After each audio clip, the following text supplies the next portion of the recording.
Chapter 940. Specks of golden light revolved around his fingertips like golden butterflies.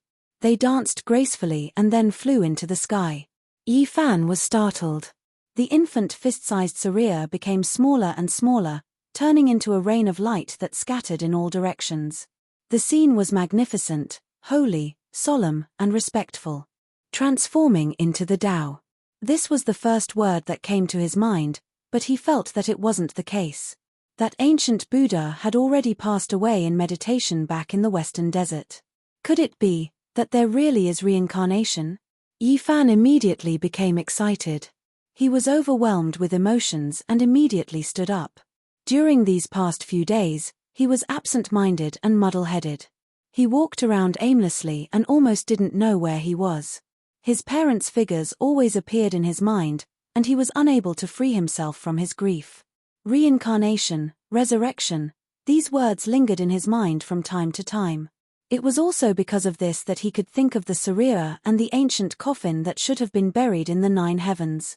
Buddhism paid particular attention to the afterlife, and there was a saying of reincarnation. Meanwhile, the 9-layered coffin of the legendary era buried deities, and it was also a product of eternal life. Yi Fan's mind was absent-minded these past few days. He subconsciously took out these 2 items to search for eternal life and the method of reincarnation, all for the sake of seeing his parents again. This was a subconscious action, but it immediately woke him up. Otherwise, he didn't know how many days he would have been muddle-headed. The ancient coffin buried in the 9 heavens didn't change at all. It was still simple and unadorned, but the Saria was melting bit by bit like a melting snowball. Yi Fan's essence energy was raised to its peak. He stared unblinkingly, and a divine flame throbbed between his brows. He was like a deity. He was using his heart to sense the Saria and examine its changes. Even though he didn't believe in reincarnation, he still hoped for a miracle. His eyes were deep and unblinking. The Saria seemed to be transforming into the Tao. It continuously transformed into golden ripples that spread outwards. The colors were beautiful, and it was as if an immortal technique was being displayed. Specks of golden light converged together. "Wow, Uncle, are you performing magic?" A boy ran over from the park. He blinked his eyes as he looked at the Saria that had turned into specks of light in his hand. "It's so pretty. Uncle, can you teach me how to change? It's so magical and beautiful." The little boy was not shy at all and begged Yi Fan to teach him. It's much better than witnessing the miracles that happen every year in the Spring Festival Gala. I've long been sick of watching it, a few young people next to him said, joining in the fun. "Hey, why is the space between your brows also shining? Is that phosphorus? Does it hurt?" A young man was quite curious, reaching out his hand to touch the divine flame between Yi Fan's brows. "Ouch, it hurts."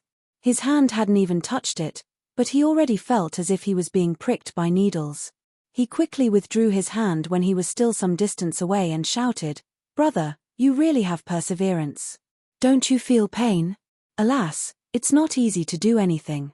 Yi Fan didn't pay attention to them. He didn't care about how shocking it would be. He stared at the light overflowing from the Saria and watched them fly west. He stood up and chased after them. His speed was extremely fast, disappearing into the distance like a gust of wind. The adorable child fell on his butt, leaving the young men and women stupefied.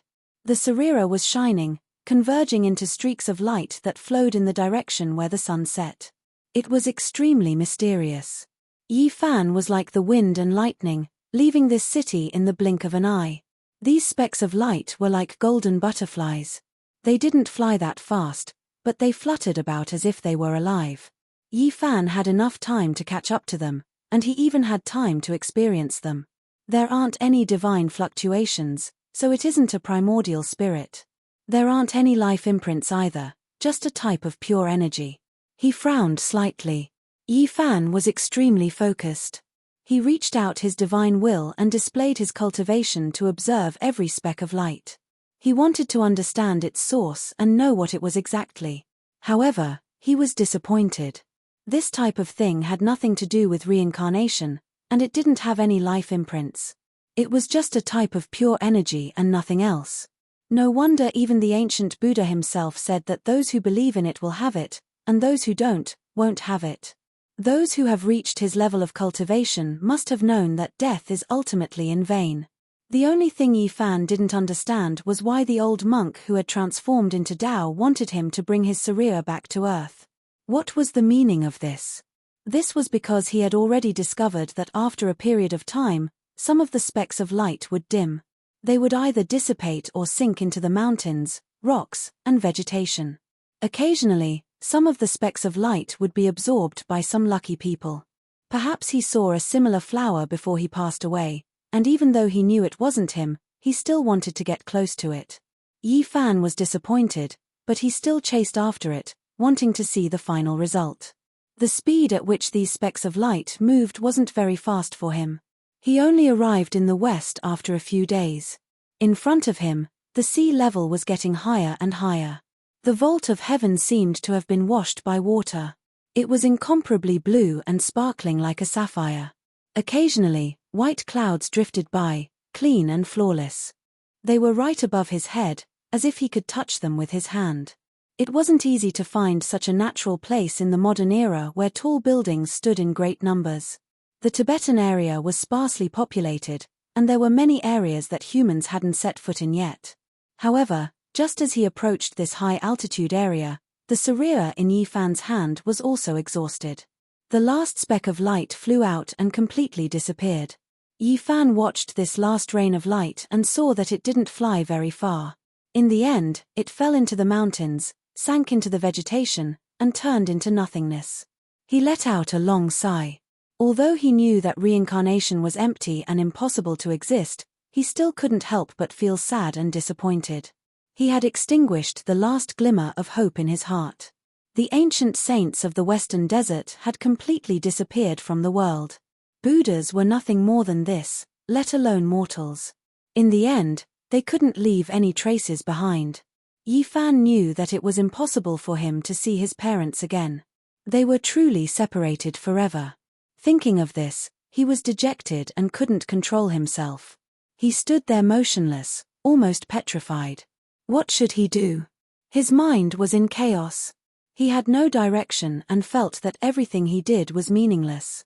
After standing there for an unknown period of time, Yi Fan suddenly raised his head. He felt a faint fluctuation coming from the depths of the Tibetan area. There was a mysterious aura flowing. This is. His eyes flashed as he looked at the land in front of him. This feeling was hard to forget. He had experienced it before in the Western Desert. This mysterious fluctuation was almost the same as the fluctuation of Mount Meru. Yi Fan turned into a beam of light and rushed forward. He entered the depths of the plateau's uninhabited area. At this moment, he felt a boundless fluctuation as if a vast body of water had burst its banks and rushed in all directions. Yi Fan was shocked. This uninhabited area was too mysterious. Compared to what he had experienced in the Western Desert, the fluctuation wasn't much weaker. He almost thought that he was looking at Mount Meru from afar again. However, it left as quickly as it came. The mysterious fluctuation was like a flood that was cut off by a sluice gate. In the blink of an eye, it stopped and disappeared completely. He couldn't sense it anymore. Where did it originate from? Yi Fan's powerful divine sense swept through the mountains and rivers, but he couldn't sense anything. This was a very strange experience. The Tibetan area had always been mysterious. There were always some things that couldn't be explained clearly. Yi Fan chased all the way here but didn't see anything. He was bewildered. There are indeed many unsolved mysteries in the Tibetan area. The birthplace of Gautama Buddha no longer worships Buddha. This place has become a pure land. Could it be that something is hidden here? Yi Fan stood on a majestic mountain and looked down at the vast and mysterious ancient land. Not only did Buddhism take root here, but even the most mysterious ancient Kunlun of China was also here. He moved forward and passed by many places. He passed through a large uninhabited area and finally arrived at a barrier between Tibet and the Tarim Basin, a section of the Kunlun mountain range. Kunlun was the mountain of 10,000 ancestors. It was the #1 sacred mountain in China. The Queen Mother of the West and the ancient immortals all came from here. In ancient China, it had the most revered and incomparable status. However, after Yi Fan walked around for a while, he found that it was ordinary and there was nothing special. He didn't go deep into Xinjiang, nor did he go to the section of Qinghai. He returned to the Tibetan area. This was because he didn't come to search for the secret of Kunlun. He only came to pursue Buddha. He didn't have any other thoughts. There was only sadness in his heart. How could he care about anything else? Yi Fan came to Salar. Even though he didn't believe in the afterlife, he still wanted to give it a try. The vast fluctuation not long ago made it hard for him to let go. He entered the Potala Palace. It was built against the mountain and had an imposing manner. Since ancient times, it had been the holy land of Buddhism in Tibet. It had an extraordinary status. Yi Fan went in and out of many palaces. They were all important places that were not open to the public. However, he was disappointed. He didn't sense that kind of breath and couldn't find it.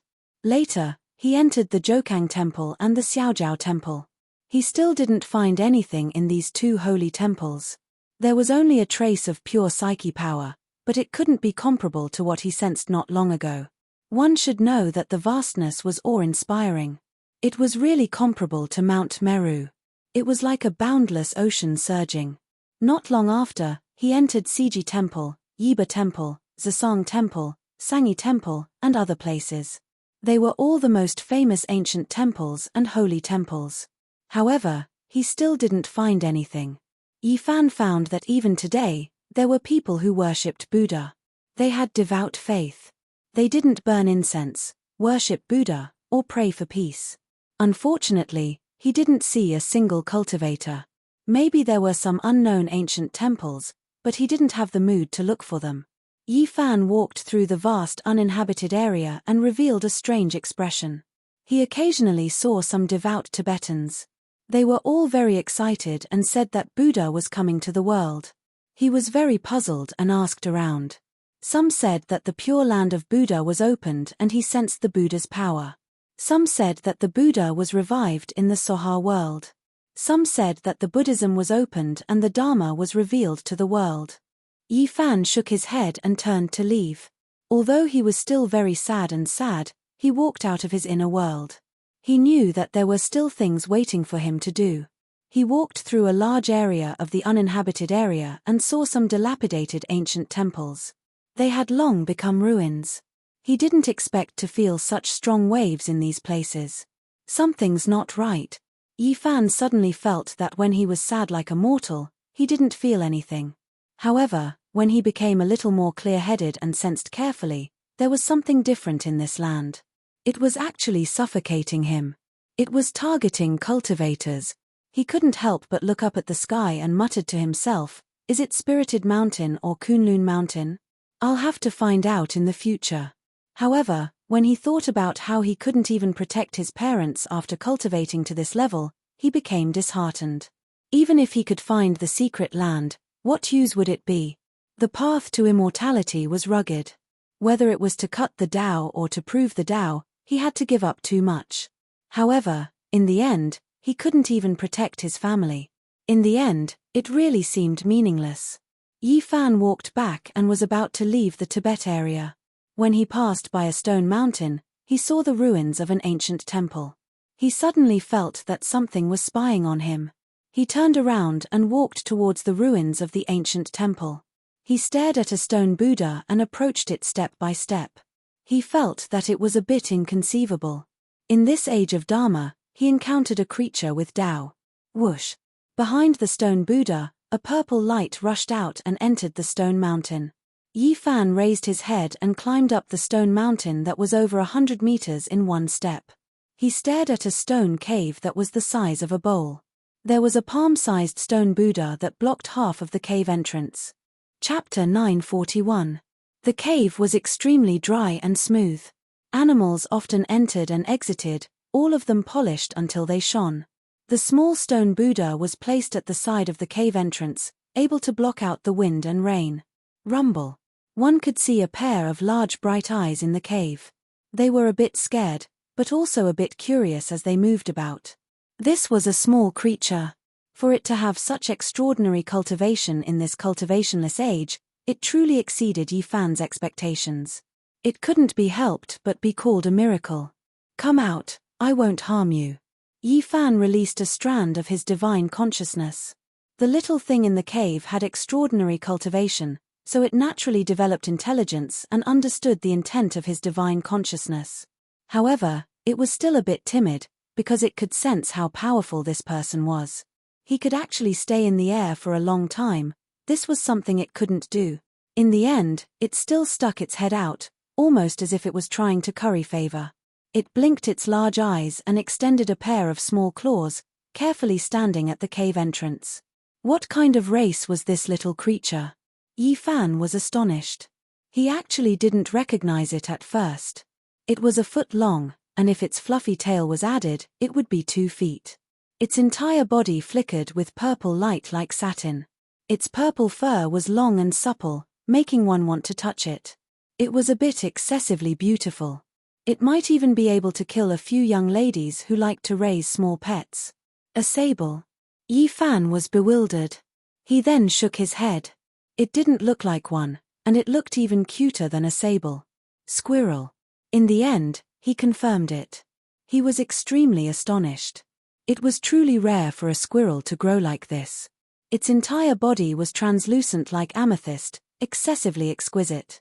Its pair of eyes were like 2 black gems, and they were extremely large. They blinked pitifully, flickering with radiance.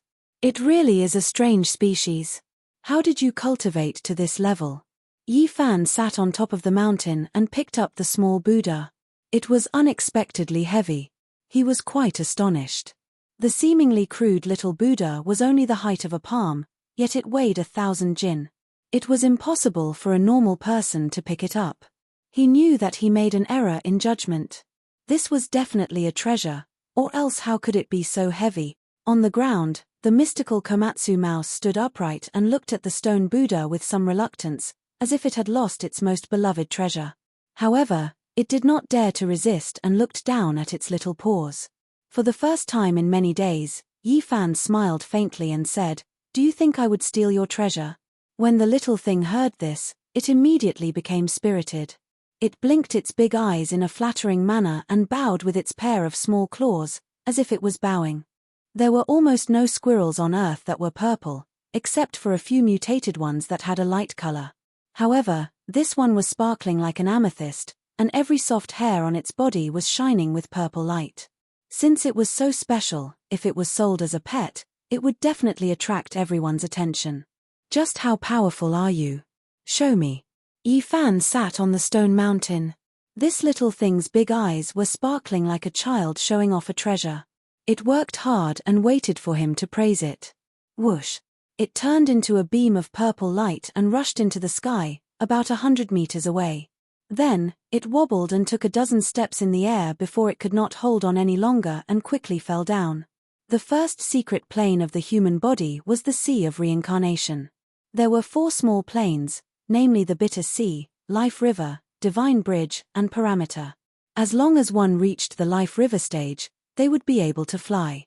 In comparison, although the demon clan was different, there was not much difference in comparison. This little thing wobbled around. It was obvious that it had just entered Taoism. Compared to the saints of the demon race, it was like heaven and earth. However, to be able to do this on Earth was already not bad. The Great Path could not be sensed. To be able to cultivate to this level, it could be said to be a shocking anomaly. Moreover, Yi Fan looked at it seriously. This little thing was far more mystical than he had imagined. It was far beyond the Life River stage and had already broken through the Sea of Reincarnation to enter the second secret plane of the palace. Of course, this was according to the human classification system. Earth is really scary. Even the cultivators of the palace are suppressed to the point that they cannot fly for long distances. They can only rush out 100 meters before they can't hold on any longer. At the same time, he could not help but be surprised. This purple squirrel was extraordinary. This was a heaven-defying little demon that had grown up in a situation where the Great Path did not allow it. Yi Fan tried to sense the essence of heaven and earth, but in a very large area, he could only capture a few strands. It was too thin. To be able to cultivate to this level under such circumstances, was it the son of the demon emperor? He immediately revealed a strange expression, wanting to see through this little thing. The purple Komatsu squirrel was immediately afraid. It held up the stone Buddha with its little paws and with a pitiful expression, it handed it over to him, trying to please him. I will not steal your things. I just want to know, how do you cultivate? The purple squirrel shook its fluffy tail and put down the stone Buddha. It pointed at the head of the Buddha and then at the sky. This puzzled Yi Fan. He had already seen the stone Buddha. Other than its sturdiness and weight, he did not find anything else. Not long after, the sky darkened and stars dotted the sky. A silver plate appeared. At this time, something strange happened to the stone Buddha. A halo of Buddha light appeared behind its head, formed by the essence of the moon. I see, you rely on it to cultivate. Yi Fan nodded. The purple Komatsu squirrel breathed in and out to the moon. After being transformed by the halo behind the head of the stone Buddha, its essence was filled with mysterious marks of the Tao. This was the reason why it could be close to the Great Path. The moonlight was originally very scattered, but after being guided by the stone Buddha, the light spots in this area multiplied countless times and were all absorbed by this little thing. This is really a strange treasure. I can't believe I couldn't see through it. Although the Qi practitioners have all left Earth, they still left behind some mysterious things. In the latter half of the night, this little thing pulled on the corner of Yi Fan's hair and timidly invited him to go with it, as if it wanted to do something. Yi Fan was surprised. He followed it down the mountain and arrived in front of the ruins of the ancient temple. There was a huge crack in the foundation that led underground. The Komatsu squirrel jumped down with Yi Fan following behind. After a few turns and tens of meters, he was immediately shocked. He actually saw a huge dragon head that looked exactly like a real dragon. This made him incomparably shocked. How could such a thing appear? Even in the Big Dipper star region, ancestral veins that stretched for millions of miles might not be born. It was even more impossible for Earth to have such a large territory. This was an ancestral root under the earth. It had turned into the shape of a dragon and revealed a stone dragon head. However, it was already dead, which meant that this vein had lost its spirituality. Earth was in the degenerate age, so it was normal to have no spirituality. However, there shouldn't be a lifelike stone dragon. In such a limited territory, it was absolutely impossible for such a lifelike stone dragon to be born. Yi Fan used his powerful divine sense to explore and was shocked to find that this dead stone dragon only belonged to this area and didn't extend far. What's going on? Could it be that Earth in ancient times was much vaster than it is now? In front of the dragon's mouth, there was a small broken earthen jar. There was a small amount of sparkling and translucent liquid inside, and wisps of refreshing fragrance wafted out. The little purple creature ran forward and carefully lifted it up. It raised it for Yi Fan to drink, but it didn't live up to his expectations and swallowed a mouthful of saliva. It was obvious that it was also very hopeful. Yi Fan picked up the small earthen jar and sniffed it. A strange expression appeared on his face. This was the spiritual milk of the earth. It was too rare to find such a thing on Earth today, but it was useless to him. This was the liquid that dripped from the dragon's mouth. It would take about half a month to accumulate half a bowl. He let out a light sigh. This dragon was completely dead, and this was the last of its dragon saliva. Yi Fan returned the earthen jar to it. The little creature was a little confused, but then it blinked its large black gem-like eyes and still sincerely offered it to him to drink. During this process, it secretly swallowed a mouthful of saliva. It was obvious that this was very precious to it. I don't need it. Yi Fan communicated with it with his divine will and asked if there were any other beast species that knew how to cultivate. He felt that it was pure and kind, so he didn't invade its soul with his divine will. This purple Komatsu couldn't speak, but its divine will was still able to communicate fairly clearly. It had never left this area and had never seen a creature with cultivation. At the same time, Yi Fan also learned of its origin. This thing pointed to a cave not far away, and there was a small skeleton that belonged to a squirrel. To be exact, it was its mother. Scenes appeared in Yi Fan's mind. A vicious bird swooped down, and a squirrel protected its cub and fled with all its might. In the end, it still suffered heavy injuries and could only pick up one cub with its mouth and escape into a crack in the ground, arriving here. Not long after, the injured squirrel died, and the cub crawled about wildly. It grew up licking the dripping spiritual milk under the dragon's head. Yi Fan sighed softly. This little thing wasn't human, but just a small creature. However, it still made him sigh because he had just been separated from his parents forever. However, the purple little thing pointed to the cave where its mother's remains were buried. It was carefree and didn't know what sorrow was, and it had an innocent look on its face. Yi Fan took out a piece of divine source, and suddenly, essence energy overflowed in all directions, illuminating the entire cave. The purple squirrel was almost scared stiff. It put down the small earthen jar and timidly took a few steps back. "Don't be afraid, this is for you." Yi Fan handed it over. In this era where the spiritual energy of heaven and earth was scarce, a piece of divine source was priceless to low-level cultivators. The little thing slowly came back to its senses and recognized that it was a rare treasure. It immediately hugged it in its arms and was extremely happy. It heartlessly rolled around under the dragon's head. "Are you willing to leave this place with me?" Yi Fan saw such a cultivated little thing, and after spending some time with it, he temporarily forgot his sorrow and wanted to take it with him. This purple, crystal-like squirrel was startled. It had never thought of leaving and was full of attachment to this place. After arriving at the stone mountain, it looked at the bright moon and the dilapidated ancient temple, and it didn't know what to do. "Forget it," Yi Fan said, rising to his feet and turning to leave. "People need to live freely. You're the same. Just stay here and cultivate." Whoosh! As if a ray of wisdom had crossed its mind, the purple little thing caught up to him and grabbed his trousers. It raised its head pitifully, and although it was reluctant, it still decided to leave. Yi Fan helped it put away the small stone Buddha. Stepping on the moonlight, he flew across the sky like an immortal and left Tibet. "From now on, you will be my second disciple." The purple little thing was puzzled, but it was still very happy and laughed without a care in the world. In a trance, Yi Fan saw a ray of divinity in the purple radiance that was overflowing from its body. He couldn't help but say to himself, "Demon Emperor." After saying this, he was shocked to find that the stone Buddha in his hand had also trembled. In that instant, the divine halo behind the stone Buddha's head seemed to have turned into a stone mirror. After looking carefully, there was nothing. The purple Komatsu squirrel was still so cute, and the stone Buddha was also so simple. Yi Fan, however, was silent for a moment. On the way back, Yi Fan tried 100 times and finally, he probed the inside of the stone Buddha with his divine sense. There was nothing else but a few golden ancient characters. They were ancient Sanskrit, and they looked like a few Buddhas sitting cross-legged.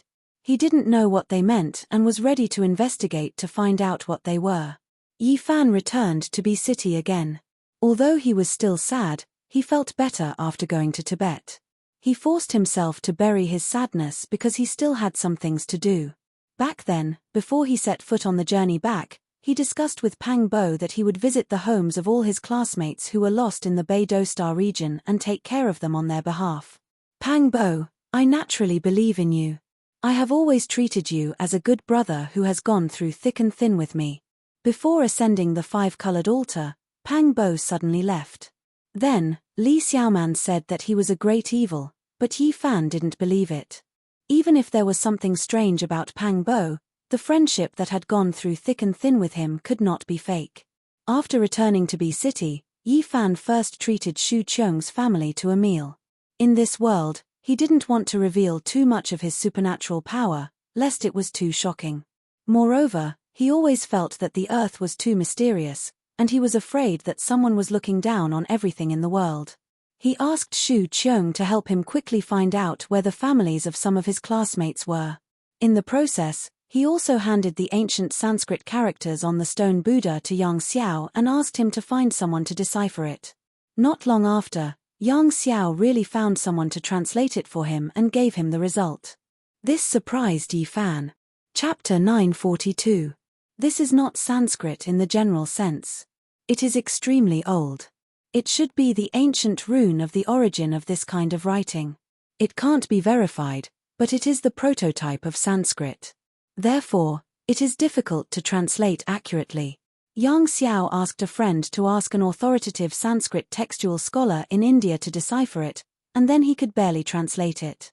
This is the prototype of Sanskrit, but it also gives birth to several meanings because it is too different from the Sanskrit of later generations. A few words contain many meanings, which makes people have a headache. Consummation of enlightenment and movement was one of the translations. The gate of wisdom is the second possible meaning. The sacred object that opens the way of heaven and earth is the third translation, which is the most peculiar and puzzling. Yi Fan was in a daze. He couldn't help but be shocked. This unremarkable little stone Buddha seemed to have a great background, and it was beyond his imagination. The first meaning, perfect enlightenment, obviously refers to Buddha. Self-awareness, other awareness, and enlightenment are three realms. Mortals have no three realms. Bodhisattva reaches the second realm, self-awakening and enlightening all living beings. Only when Buddha reaches perfection, he can cut off all worldly thoughts and ignorance. The second meaning, gate of wisdom, this is a general statement, and there is a line of translation annotation, but it is really to open a door. It is suspected to lead to Spirited Mountain.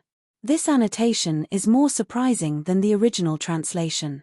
Yi Fan is moved. He just came back from Tibet, and for a moment, he felt a vast wave, no weaker than Mount Meru. From the whirling world to Spirited Mountain, this is a kind of annotation that makes people shudder. It is very mysterious. Can this little stone Buddha really lead to a secret place? It is thought-provoking. The third meaning, the sacred object that opens the way of heaven and earth.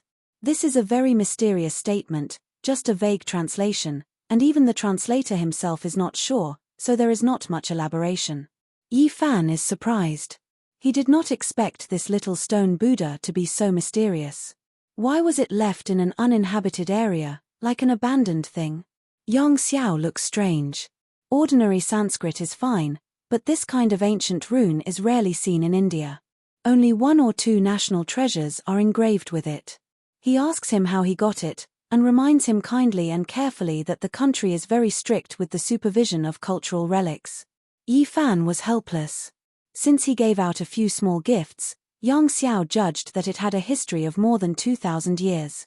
He probably regarded him as a reseller of cultural relics. Shu Qiong gave Yi Fan a phone and helped him save her number. After so many years, Yi Fan was in a daze when he held this communication tool again. He was not used to it. Living in the mortal world was naturally inseparable from money. No matter what one did, money was needed. The things he had on him were too shocking, and any one of them could cause a lot of trouble. Left with no choice, he took out a white jade bottle, wiped away the Tao marks and divinity on it, crushed it into dozens of pieces, and handed them to Shu Qiong, asking her to use her connections to help auction them. Although Shu Qiong was already mentally prepared, she was still shocked to see such a flawless psychic jade destroyed just like that. When she entrusted it to be auctioned off, during the appraisal process, the old master beat his chest and stamped his feet.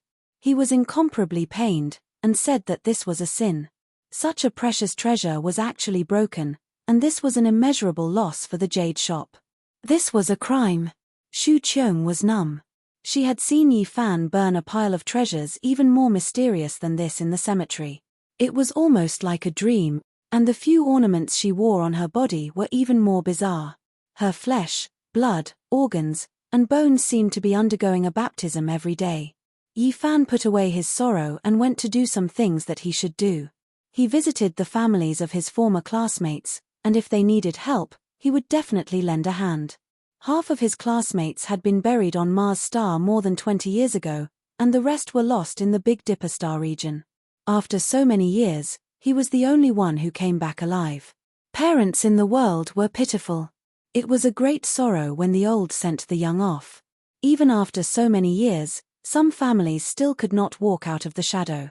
In that era, most families only had one child, and losing a child was equivalent to losing everything. Yi Fan sighed softly. The tragedy was not only in his family, but in the 11 families he found, Several elderly people had already passed away. More than 20 years had passed, and most of these elderly people were in their 70s or 80s. In this era, medical science had made considerable progress, so this could not be considered a long life. There was no other reason for this. Back in Big Dipper, Yi Fan and Liu Yunji were mortal enemies, but this matter concerned his family. After returning, he also went to visit Liu Yunji, Wang Yang, and Li Chongqing's families. If they needed care, he would not stand by and watch. Most of the families had decent living conditions, and only a few had some difficulties.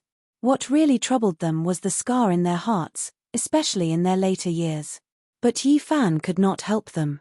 He had no way to resurrect those people, and he had no way to bring back the few who were still alive. All he could do was secretly put spirit medicine in their food and drink to strengthen their muscles and bones, cleanse their flesh, and extend their lifespan. Then, he would think of a way to change their living conditions. However, he did not know if this was the right thing to do. Even if their lifespans had increased, there was no joy in their hearts. Was this good or bad? There are still a few people who can come back. Yi Fan muttered to himself, and then he sighed softly. The five-colored altar was in the depths of the Yuhua God dynasty's ancestral temple. Countless cultivators rushed in to fight for the green cauldron, immortal scriptures, and so on. It could be said to be extremely dangerous. At that time, even he was not sure that he could return. All he did was try his best. At that time, he and Pang Bo did not bring Zhong Wenchang and Liu Yi with them. They wanted to make sure that there was no danger before making a decision, so that the two of them would not take the risk with them. In fact, they found the coordinates of Earth in the ancestral temple and immediately handed them to the Black Emperor and the others. When the time came, they could hand them over to Liu Yi and Zhong Wenchang and cross back to Earth. Many years later, there will still be people who will return. However, Yi Fan did not know that after he left, Desolate appeared. The only divine array that led to the altar was destroyed by him. Without that teleportation array, it was almost impossible to rely on one's own strength to enter the ancient desolate forbidden land and ascend the five-colored altar. Crossing the sky had become a legend. To Yi Fan, why Pang Bo suddenly left was still a mystery. He still did not understand, but he believed that there must be an irreversible reason. The families of more than half of his classmates were found. He did everything he could, even at the expense of shocking the world, to cure those who were in critical condition and reverse the situation and revive them. When Yi Fan went to look for Zhong Wenchang's family, he had mixed feelings. He still remembered the sorrow of Zhong Wenchang on the other side of the starry sky. He was in his 20s, but he looked like an old man in his 60s or 70s. His aptitude was not good, and he was often bullied by his fellow disciples. He was called a half-crippled old man. In the end, he was even forced to open a small tavern to make a living. He was quiet all day long, as if he had no soul. Even when he was bullied by others, he silently endured it. Back then, Yi Fan killed 10 people in a fit of anger, and finally sent him to the Taishan Clumsy Peak, which finally changed his fate. However, he knew that Zhong Wenchang could not be happy. He was depressed, and he missed his parents all the time. He still remembered one time when he was drunk and cried bitterly on the table. When I left, my wife was already pregnant, and our child was about to be born. When she needed me most, I disappeared and came here. Those sad words were still ringing in his ears. Yi Fan shook his head hard. More than 20 years had passed, and Yi Fan saw Zhong Wenchang's son. The two looked very similar, which made Yi Fan lose his mind. If only Zhong Wenchang was here. The child that he thought about day and night had already been born.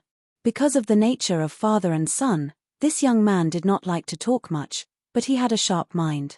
When he saw Yi Fan, he immediately called out his name. I have seen you. There is a photo of you in the relics left by my father. You. Is my father still alive? He was shocked and could not wait to ask. Yi Fan nodded. He was happy for Zhong Wenchang, but also sad for him. His wife loved him very much. After giving birth to this child, she did not abandon his old parents. My stepfather was an orphan. My mother married him so that she could treat me better and take care of my grandparents.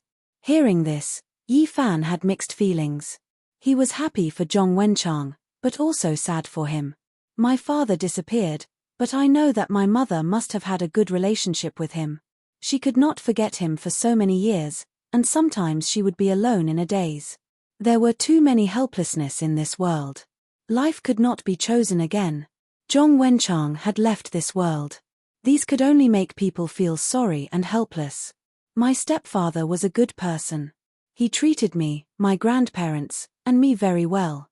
Our family could be considered happy. Zhong Yi cried, but he was very rational. He did not cry or scream. He asked about every detail of his father in that world again and again.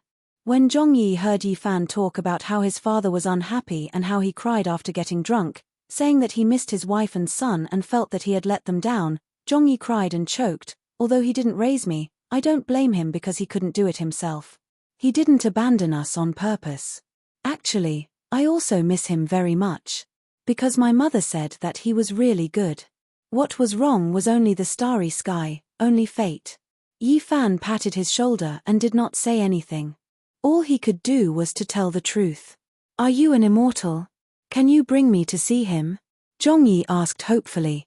Yi Fan shook his head and said, I can't even go back myself. Today, I have said too much. Your life is very good now, and I should not disturb your peace. In a while, I will erase some of your memories. Happiness, peace, and happiness, I think this is what your father wanted to see the most. No, you can't do this. A middle-aged woman walked over agitatedly. This was Zhong Wenchang's wife. Yi Fan raised his head. He had already sensed her arrival, so he was not surprised. You have no right to erase our right to know. No matter what happens in the future, no matter what the result is, this will always be a precious memory in our heart. Zhong Wenchang's wife said with tears in her eyes. Yi Fan had seen her several times in the past and had even attended their wedding banquet. In the blink of an eye, more than 20 years had passed, but the people had changed. Yi Fan, you and Wenchang are good friends. Can you really be so heartless to let us be ignorant and erase everything? You must know that these are precious memories to us. Zhong Wenchang's wife cried. Yes, these will not disturb our lives. We can't erase these memories. Zhong Yi retreated and supported his mother. Yi Fan did not know how he left. He walked silently along the way. He did not erase the memories of the mother and son.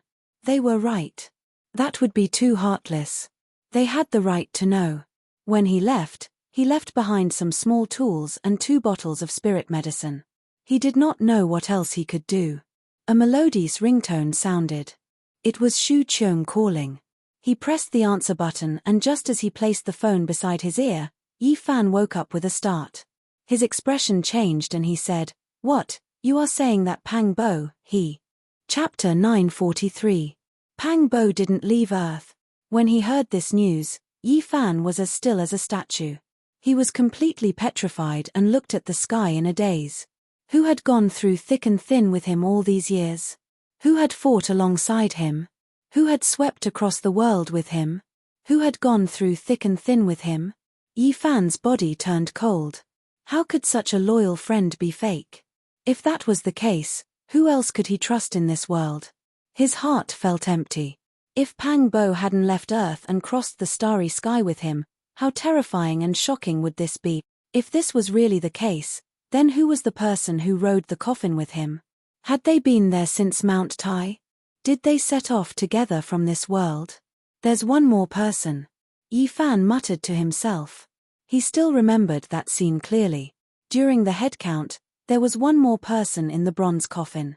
At that time, everyone was shocked, but he was the first to recognize Pang Bo. There was no other reason. He believed in Pang Bo. He believed in the feeling at that time and didn't feel that it was fake.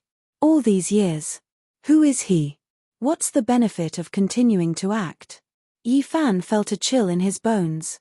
All of this was difficult for him to accept. How could a good brother who had gone through thick and thin with him be fake?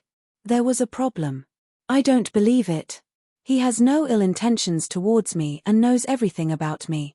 How can he know so much about me if it's not my real body? Yi Fan got rid of his sadness. His whole body tensed up and he clenched his fists. Although he had returned to Earth, He couldn't relax. He had to break through this fog. He broke free from the shadow of his parents' death and looked into the distance. It was as if he was in the Big Dipper. His heart had advanced to the realm of battle. Yifan went south to uncover the truth and see which was real.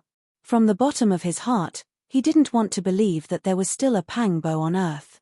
Otherwise, there would be no one in this world he could trust. The address of Pangbo's home had long changed. Otherwise, he wouldn't need Shu Qiong's help to find it. He would have gone there himself. Many things had changed in the past 20 years. They had moved away from their original city. Yifan arrived at N City and found his destination according to the information he had obtained not long ago. He stood on the rooftop of a building and silently sensed. Sending his powerful spiritual sense into the building, he was shocked to see Pangbo's parents. His father was tall and sturdy. Although he was almost 80 years old and looked old, one could see how powerful he had been when he was young. Pangbo had inherited his father's physique, which was 2 heads taller than ordinary people. His mother's hair was white, and her body was not very good. She seemed to be lacking in blood energy, and there was a gloomy expression on her face.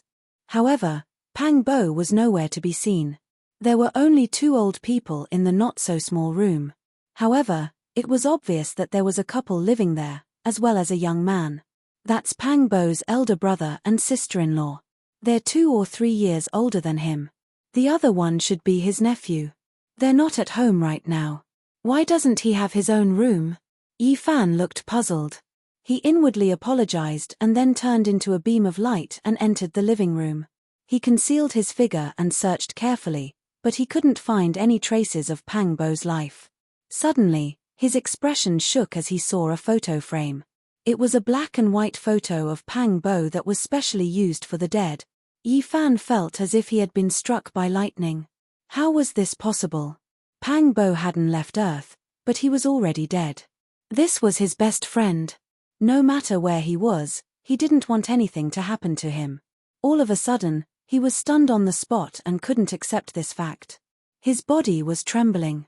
His parents had passed away, and even his best friend had passed away. Little Bo's death anniversary is coming soon. How fast? 10 years have passed in the blink of an eye. Pangbo's father sighed. Yifan was dumbfounded. Pangbo had been dead for 10 years. How did he die? He couldn't believe it. One had to know that the 2 of them had the best physiques when they were in school. How could they die so young? 20 years ago, Little Bo didn't go to Mount Cheng and escaped this calamity. But who would have thought that the heavens had made up their minds and couldn't avoid it? Sigh. His mother wiped away her tears and walked over to wipe the frame of her glasses.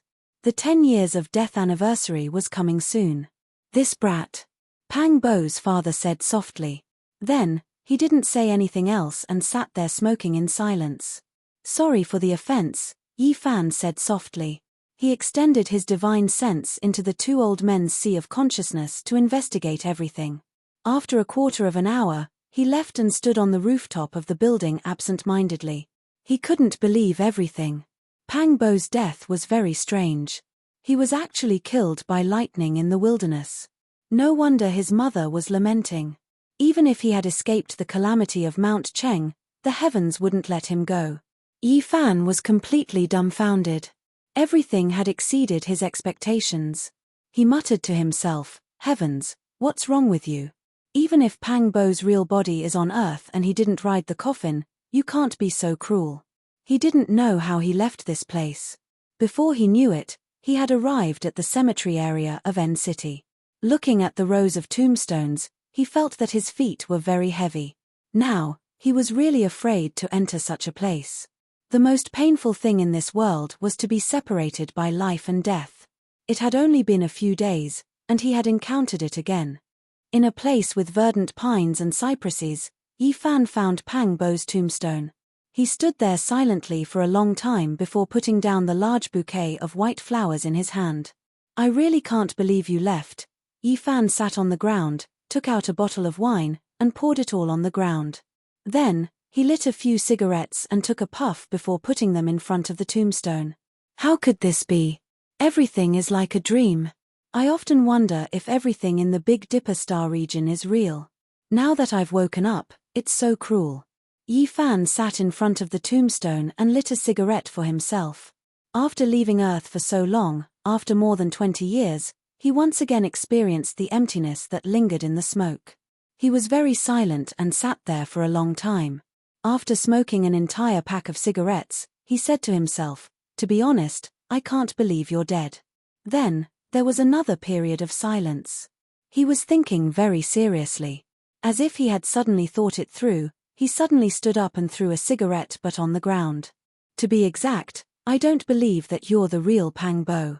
My friend is still alive and hasn't returned." Yi Fan's eyes were sharp, and his spirit, qi, and spirit were boiling. It was as if he was preparing for a big battle.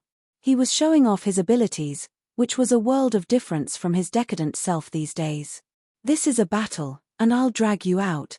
Putting aside the true nature of that Pang Bo from the Big Dipper star region and how they treated each other with sincerity, Chu Feng could see a few suspicious points from what he had seen in his parents' minds. First, his death was too strange. How could he have been struck by lightning? Moreover, his face was ferocious when he died, and he was completely out of shape. 10 years ago, it scared many people. Second, his temperament was different. According to what he had seen in his parents' minds, this Pang Bo's behavior was somewhat strange. Even the two old men had been confused.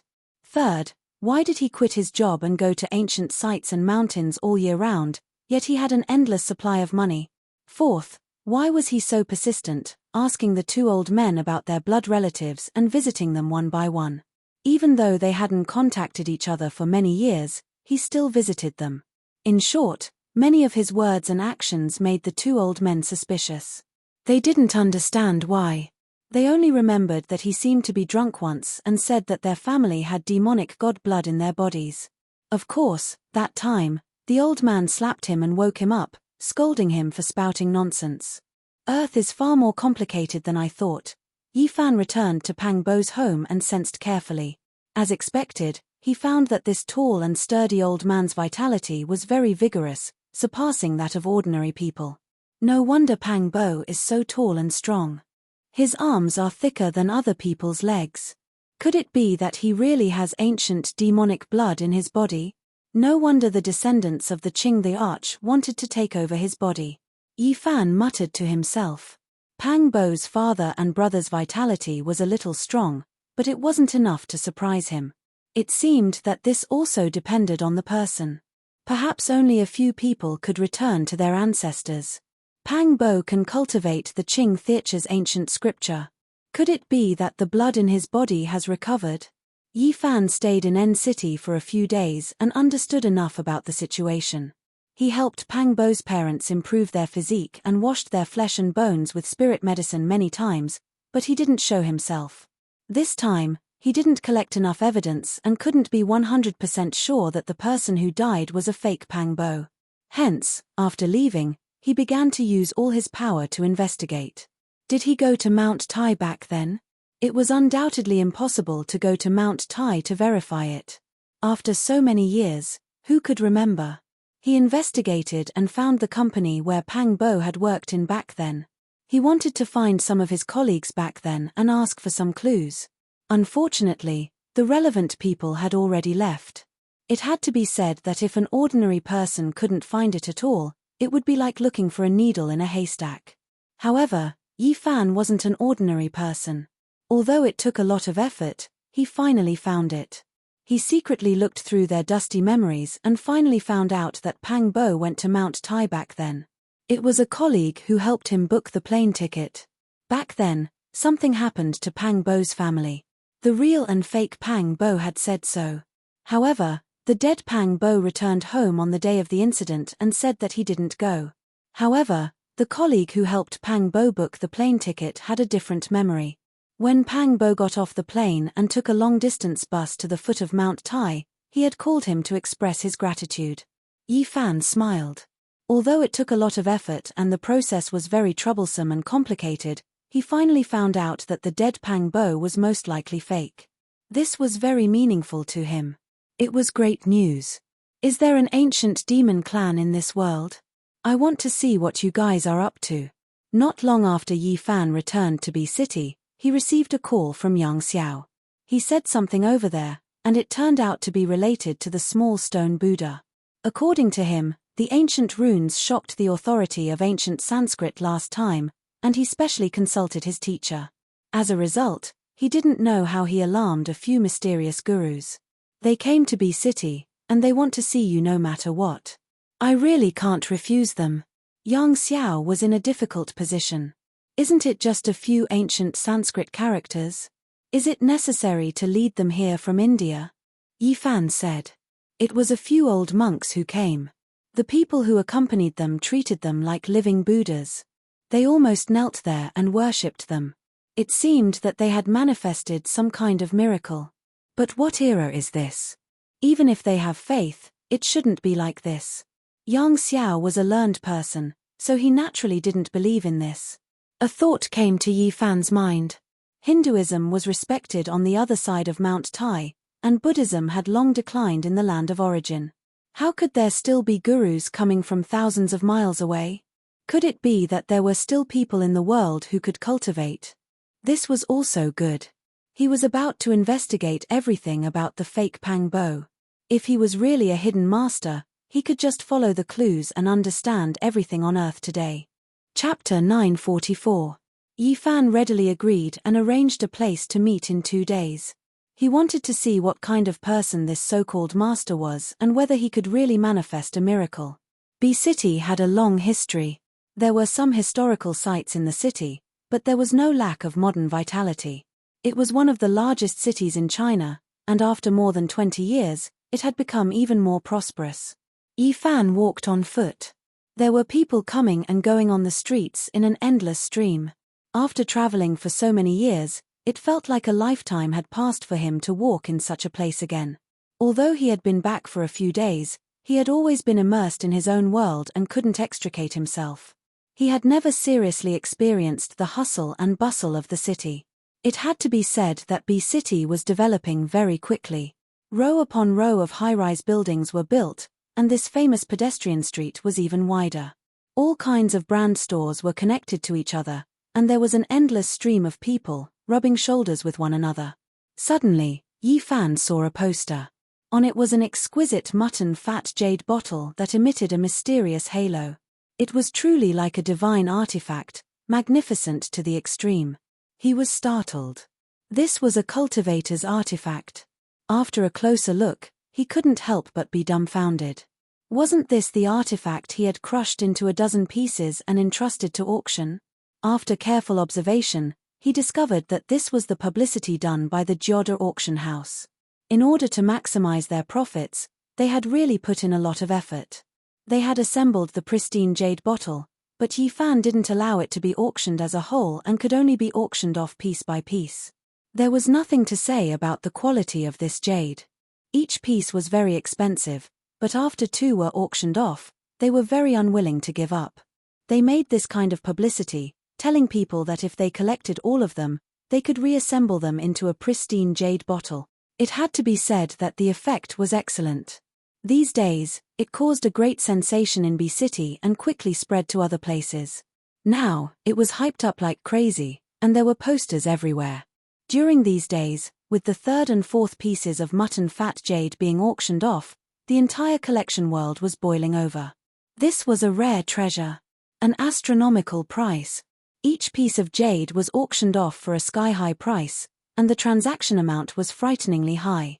All the major media outlets were reporting about it, and all the web portals were competing to expose it. This was indeed a rare mutton fat jade. Because Yi Fan had meticulously refined it in the past, there was not a single flaw in it. Just from an aesthetic point of view, it was indeed a rare fine product. However, this was not the main reason why it was auctioned off at such a high price. Everything was due to the power of hype. And now, the price of this mysterious mutton fat jade bottle was comparable to a national treasure. The methods of the Guardian auction house were very sophisticated.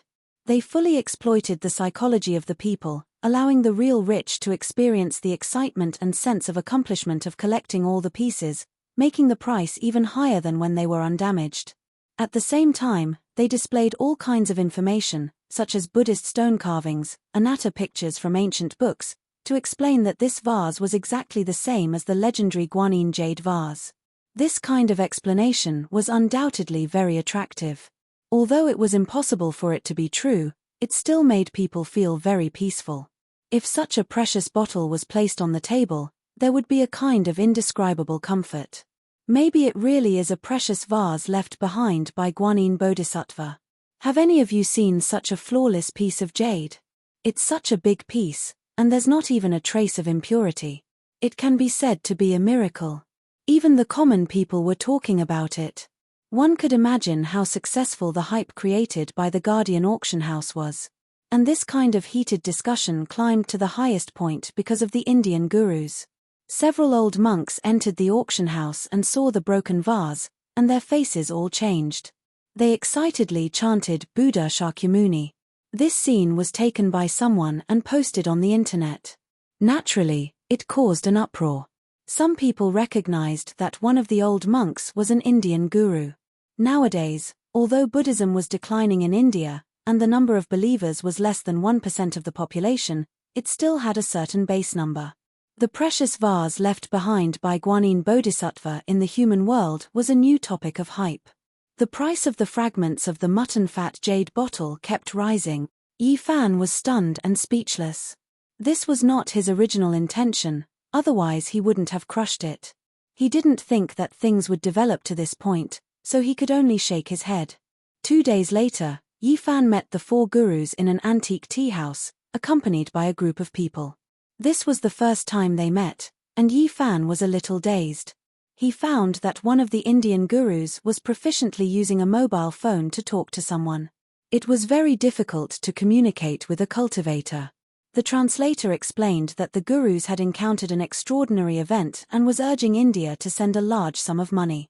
They were going to bid for a jade bottle. Yi Fan was petrified.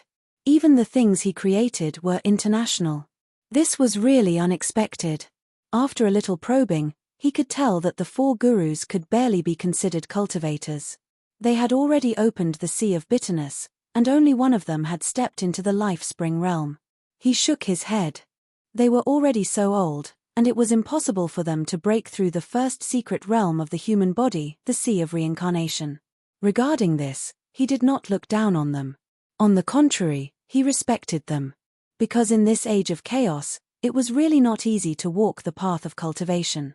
It was amazing to have such achievements. If it was in the Big Dipper Star region, these people would most likely have great achievements. They would be gurus in name and be respected by the people.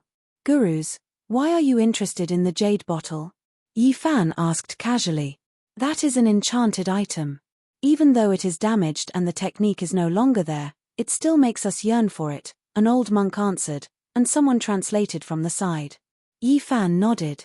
Even though these people's cultivation was not high enough, they still had the knowledge to recognize that it was an enchanted item. It seemed that the jade bottle might cause some trouble because of this.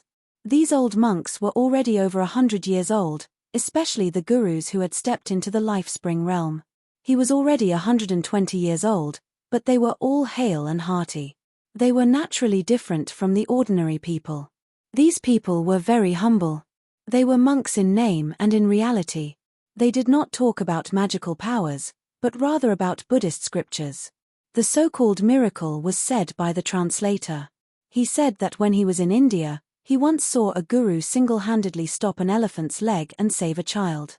He also saw an old monk sitting cross-legged in the air, not moving at all, even though it was only for a short moment. Other than that, he once saw an old monk's mouth and nose emitting white light that penetrated a steel plate. Yi Fan nodded and did not say anything. The age of chaos was a sorrowful one for cultivators. These people could be said to be a few ascetic cultivators among millions of people. They had reached this step completely through great perseverance. He sighed lightly. It seemed that it was too difficult to find a true cultivator on earth. Not long after, the old monks directly talked about the ancient Sanskrit words. Their expressions were solemn and serious, and there was even a hint of piety. The authority of ancient Sanskrit also came. He turned out to be a disciple of a guru. He was very famous in the field of ancient literature, but he was very respectful in front of the gurus. The gurus verified and asked Yi Fan where he obtained the ancient Sanskrit words. This was of great significance to them. You guys recognize these words, what do they mean? Yi Fan asked. The gurus did not speak, remembering that monks did not lie. They did not want to deceive Yi Fan, but they felt that this matter was of great importance and did not dare to say too much. In the end, a guru asked the group of followers to leave, leaving only the authority of ancient language behind. He was also proficient in Chinese and could act as an interpreter. My teacher said that their true meaning is that they can open the road to Spirited Mountain. The Spirited Mountain where the ancient bodhisattvas and Buddhas lived. Yi Fan's eyes lit up. Yes. The old monks nodded. Do you believe that such a place exists? Yi Fan asked seriously. Yes, it is in the Western land, but after the last bodhisattvas and Buddhas passed away, that place could not be opened. A guru said that this was a secret passed down by the senior monks of the past generations. Is it the primitive Taoist field of Buddhism? It seems that there may really be a mysterious place, vast and not inferior to Mount Meru. I felt it last time in Tibet. Yi Fan thought to himself. The old monks begged bitterly, wanting to see the sacred object inscribed with the ancient words. Yi Fan sighed. Even if he took out the small stone Buddha, they did not have a strong spiritual sense to examine it.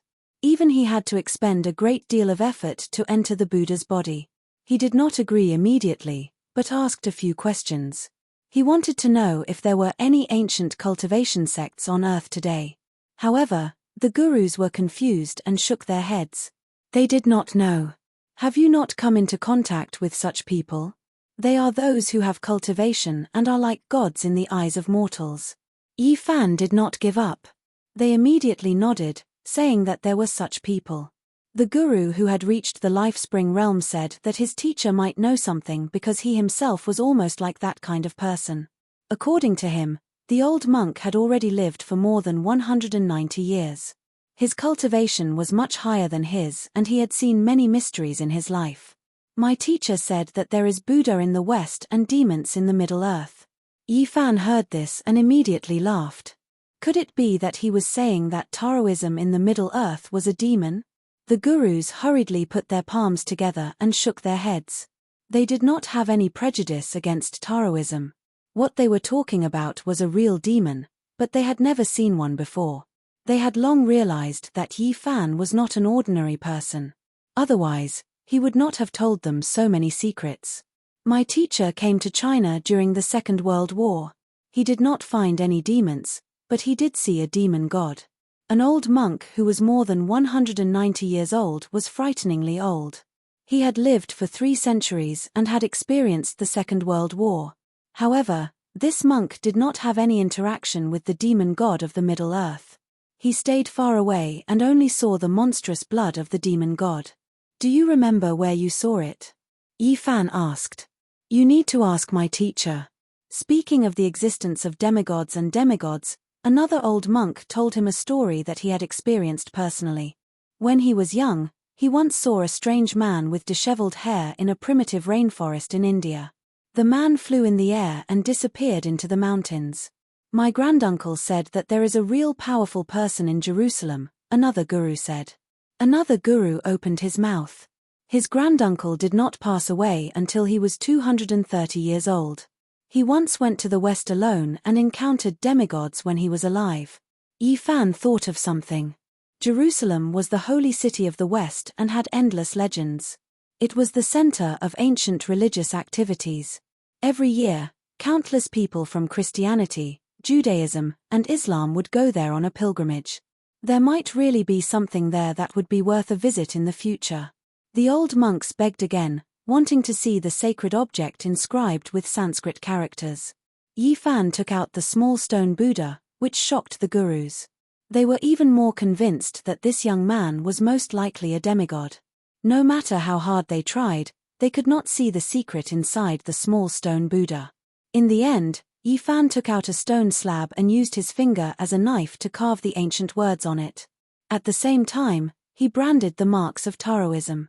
Yi Fan handed over the stone slab and said, "Take it back to India and show it to your Shifu. Ask him to come here, or invite a few real Taoist masters to come to the Central Earth to discuss the little stone Buddha." The masters did not dare to hesitate. They solemnly put away the stone slab, bowed deeply, and then left. At the same time, in the Jyoda auction house, a demonic young man stared at the fragment of the mutton-fat jade vase. Then, he sneered. Chapter 945. When it saw Yi Fan again, the amethyst-like Komatsu mouse's eyes were brimming with tears, its large eyes blinking. It rushed over with a whoosh and hung onto Yi Fan's body, then quickly hid behind him, only revealing half of its little head to glance forward timidly. Shu Yi was a very lively girl. She rushed over like a little lunatic, baring her fangs and brandishing her claws, giggling non-stop as she grabbed the purple Komatsu mouse. For the past few days, Yi Fan had been constantly on the move, heading south for Pangbo's matter. He did not leave the Komatsu mouse by his side, leaving it at Shu Cheung's house in B City. Without a doubt, no matter where this little fellow was placed, it would attract all eyes. Its fur was like silk, sparkling and translucent, flowing with purple splendor, directly captivating this little girl Shu Yi. Whether it was eating or sleeping, she would hug this amethyst-like little thing, not taking a single step away from it. This kind of passion really scared the little fellow. Before Yi Fan left, he had warned it repeatedly not to reveal any divine abilities, not to reveal any of its cultivation. Thus the little purple thing did not escape the devil's clutches. It was in pain but also happy. It was not used to being hugged by others. It had always been alone under the moonlight, facing the ancient Buddha, inhaling and exhaling clear splendor. It had always been ignorant and pure. These days, the only thing that made it happy was that it ate a lot of delicious food, better than anything it had ever tasted before. If not for that, the little fellow might have already escaped without a trace. This was also the reason why its eyes were brimming with tears when it saw Yi Fan. It was truly afraid of that little demoness, hiding behind his back, only leaving one of its large eyes to sneak a peek, and peek. "Little Yi Zi, how did you mistreat Komatsu? Why did you scare it to this state?" Yi Fan said. Komatsu was the name he gave the little purple thing. "I treat Komatsu so well, but it doesn't appreciate it. It really pisses me off." This little girl was not considered young, 16 or 17 years old. Her body was slender, almost taller than her mother, but she was still extremely lively, jumping around to catch Komatsu.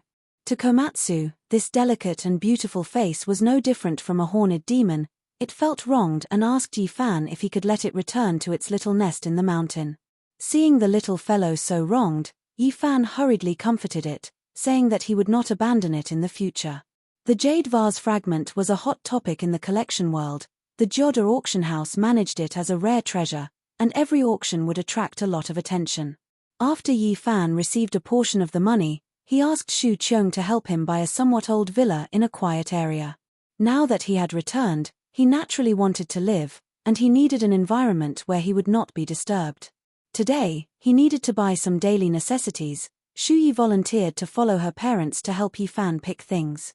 Yi Fan brought Xiao Song out, but not long after, he was stopped several times. Many people asked him what the little thing on his shoulder that was glowing with purple light was, which annoyed him greatly. Some people even said that they wanted to report him, saying that he was secretly raising an endangered animal. Such a rare treasure should be reported to the country and carefully protected. After a day, Yi Fan was really tired of dealing with it. There were really people who were overflowing with sympathy, calling the police, requesting to save the endangered species. Everything finally calmed down. Yi Fan carved a formation in the old villa, took out a dust-repelling pearl, and made it bright and clean. And Komatsu was finally free. But it was still a little afraid of Yi Fan, looking at him timidly, carefully peeling a hazelnut, using a pair of small claws to lift the nut, raising its head and fawning, handing it to him. Its big eyes like black jewels were very pure.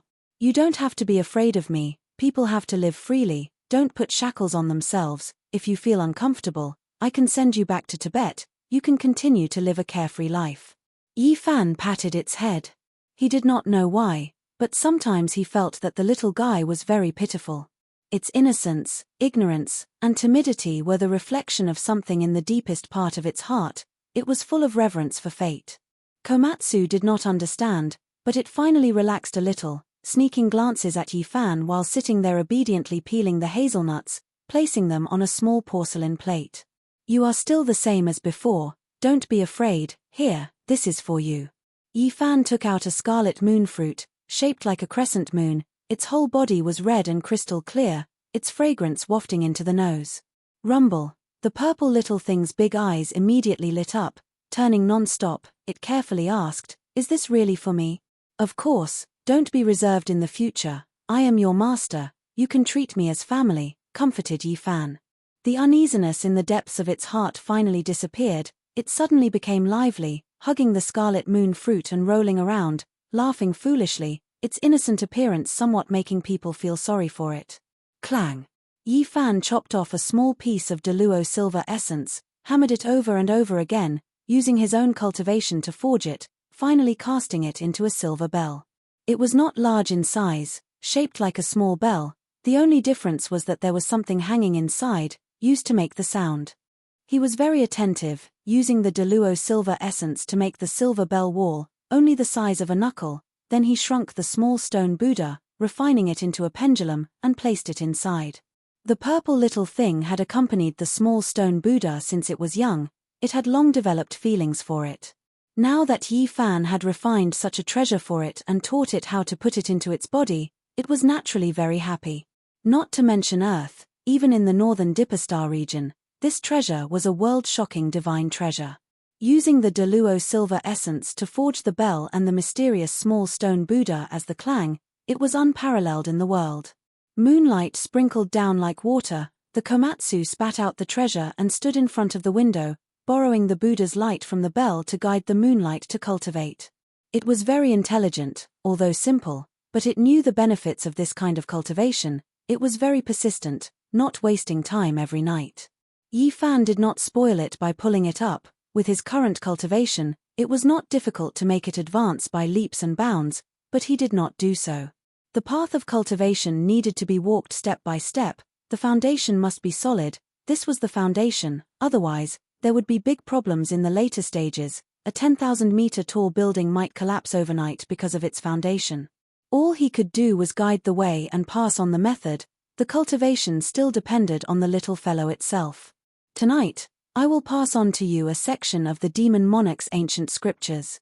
Yifan had once discussed with Pang Bo, comparing ancient scriptures, so he knew a lot about the Qing Emperor's scriptures. He combined the Tao scriptures and the demon monarch scriptures to create a targeted method for the little fellow. It could be said that once the method was completed, it immediately triggered the sound of thunder. The great Tao felt it. This method is not weaker than any demon scriptures. The starting point is very high. The future depends on you.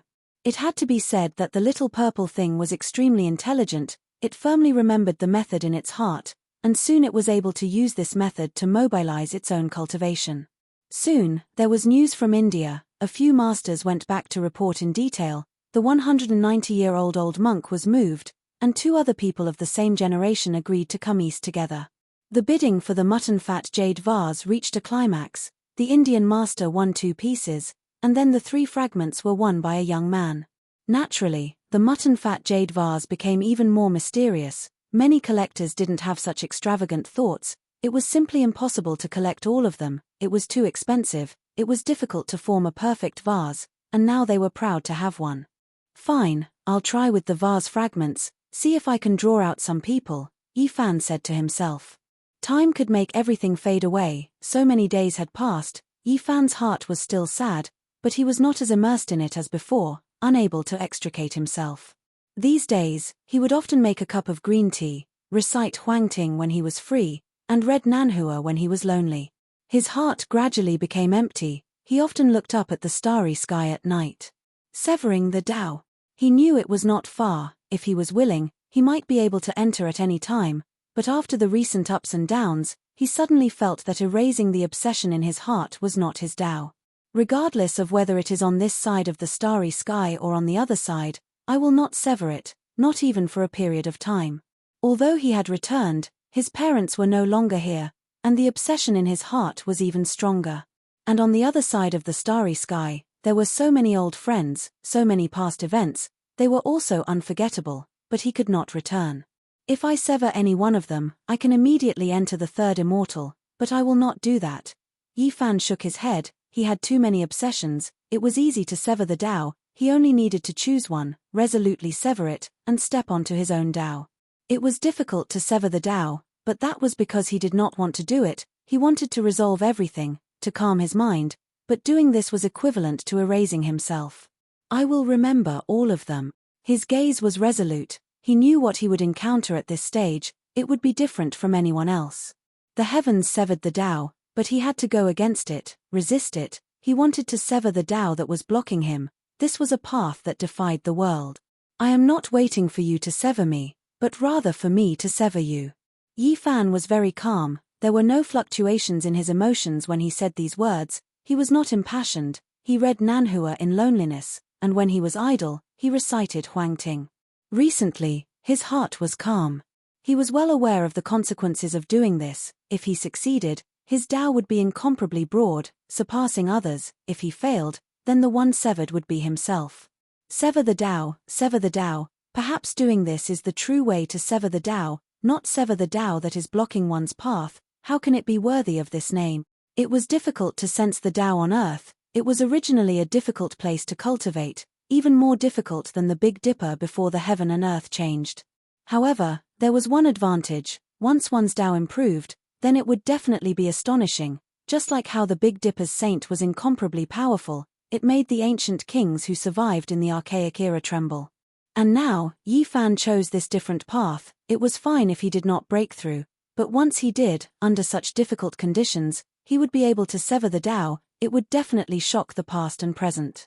One had to walk the road himself. Perhaps he would become ashes overnight, but if he could charge through, perhaps he would see scenery that had never been seen before. A cup of green tea with a faint fragrance wafted through the air. Yi Fan stood in front of the window, looking into the distance. During these days, he did not cultivate, but his heart became more and more tranquil. Brewing a cup of fragrant tea and reading the Daoist canon made his mind incomparably clear. Chapter 946. There was news from India, and several old monks attached great importance to it. Siddhartha, an old monk who was more than 190 years old, set off with two old friends.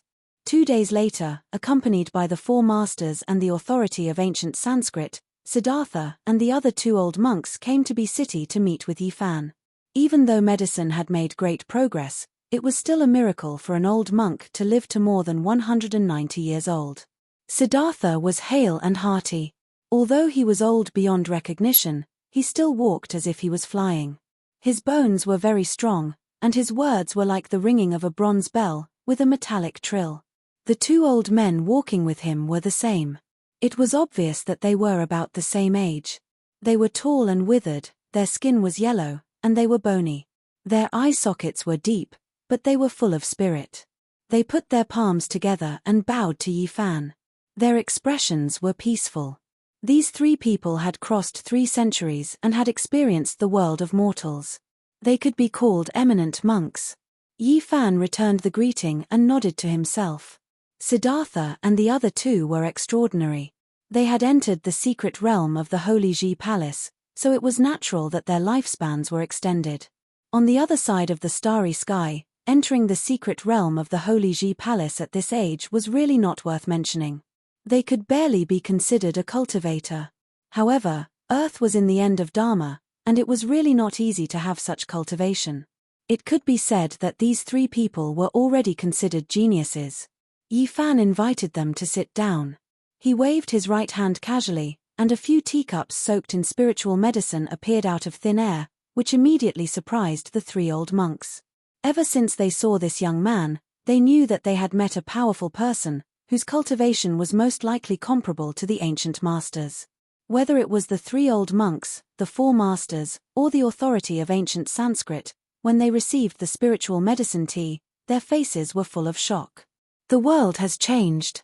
It is really unusual to be able to still have such treasures in this era. This kind of hospitality is too much. I can't bear it. They all put their palms together and sincerely expressed their gratitude. This kind of spiritual medicine could be said to be rare in their lives. Yi Fan had many things he wanted to ask. He went straight to the point and asked if there were still ancient sects on Earth and where they were located. He wanted to understand the cultivation world. In the ancient years, there were many great sects and ancient sects. Experts were as common as clouds, and there was no lack of great divine abilities. However, everything has changed now, Shimoti said. In ancient India, Buddhism had once flourished and replaced Brahmanism. It had many followers and ancient temples, but it eventually declined. The current Hinduism was derived from Vedic and Brahmanism. It was like a reincarnation that had replaced Buddhism. Of course, the various religions merged with each other and all kinds of dharma coexisted. It was like a symbiosis. Shimoti said that in ancient times, if one didn't talk about faith and only talked about divine arts, there were many sects. Among them, the Vedic religion had a profound influence and was the predecessor of the Brahmanism. Before Sakyamuni became a monk, he had also cultivated the Brahmanism. The Vedas ran through the rise and fall of several religions, from Vedic to Brahmanism, and then to Buddhism, completing a reincarnation. Now, there was the Vedas again. Shimoti talked a lot about the orthodoxy of ancient times. He said that there were many inheritances like 100 flowers blooming, competing with each other in beauty and experts standing in great numbers. Later on, everything declined.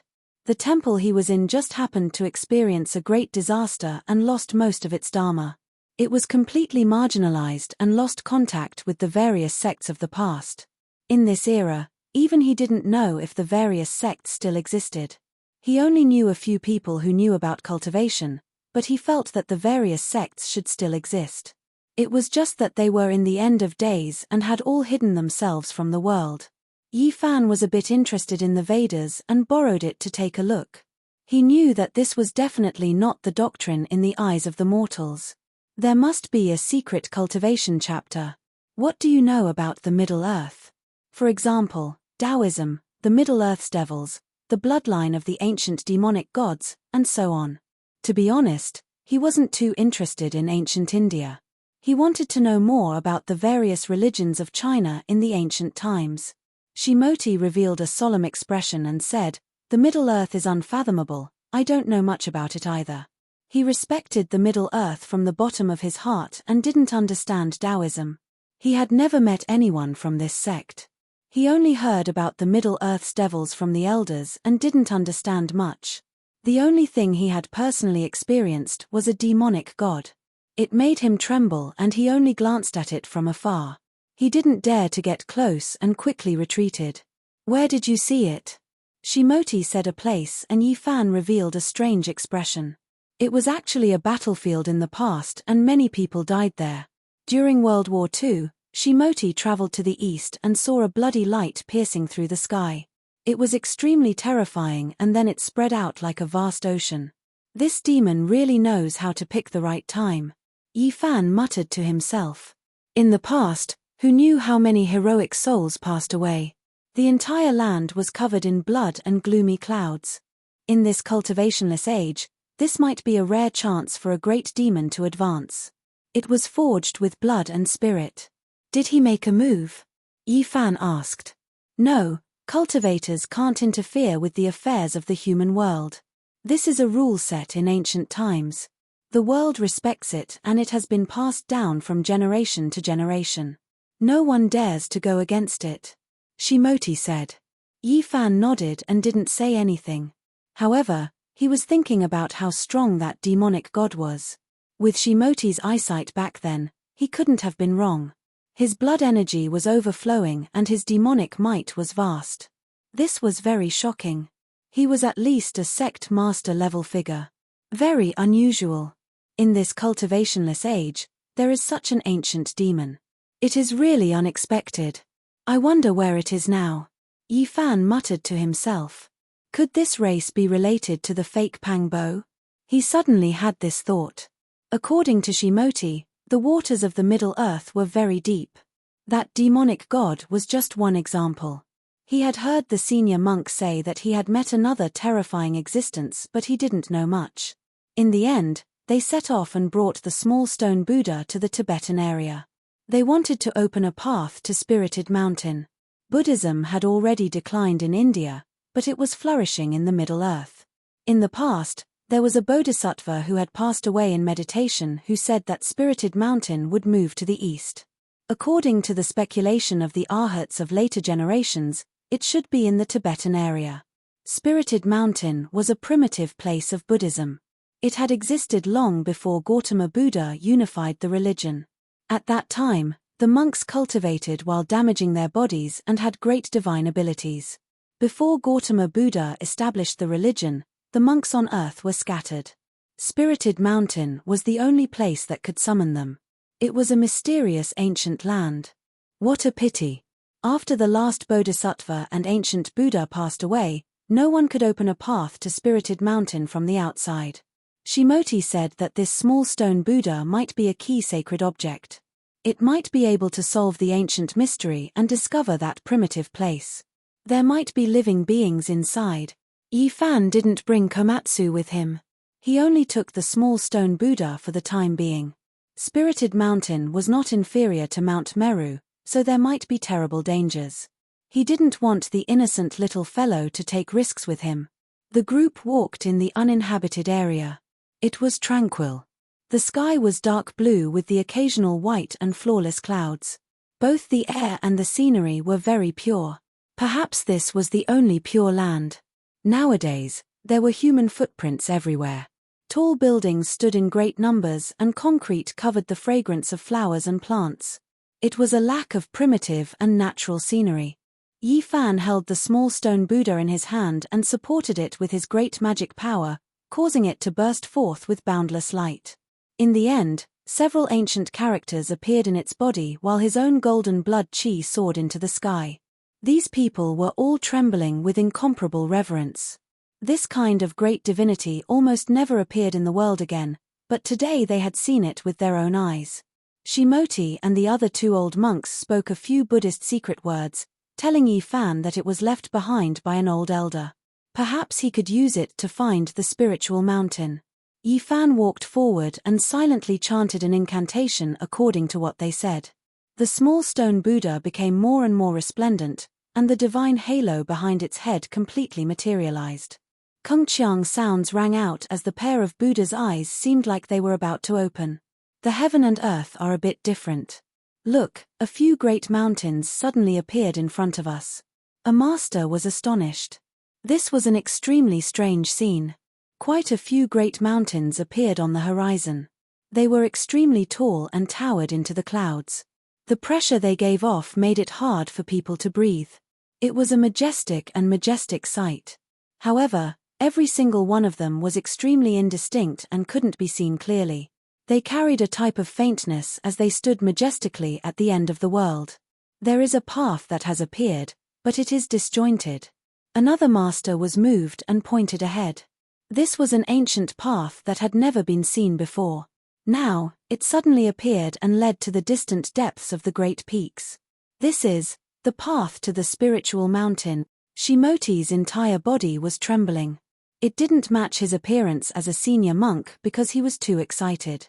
Yi Fan supported the small stone Buddha with great magical force while chanting those incantations. A boundless Buddhist force surged over from the distance. That kind of fluctuation made people want to bow down and worship it. It surpassed everything else. It really is the spiritual mountain. Yi Fan's eyes shone brilliantly. This was exactly the same feeling he had when he entered Tibet not long ago. However, this time, it was incomparably long-lasting.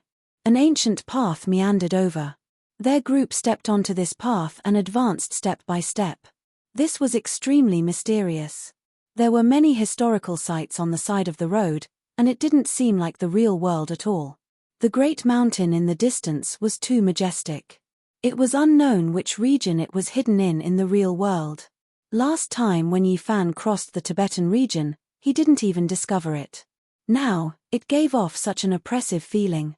Ah, there's a corpse up ahead. A master quickly walked over.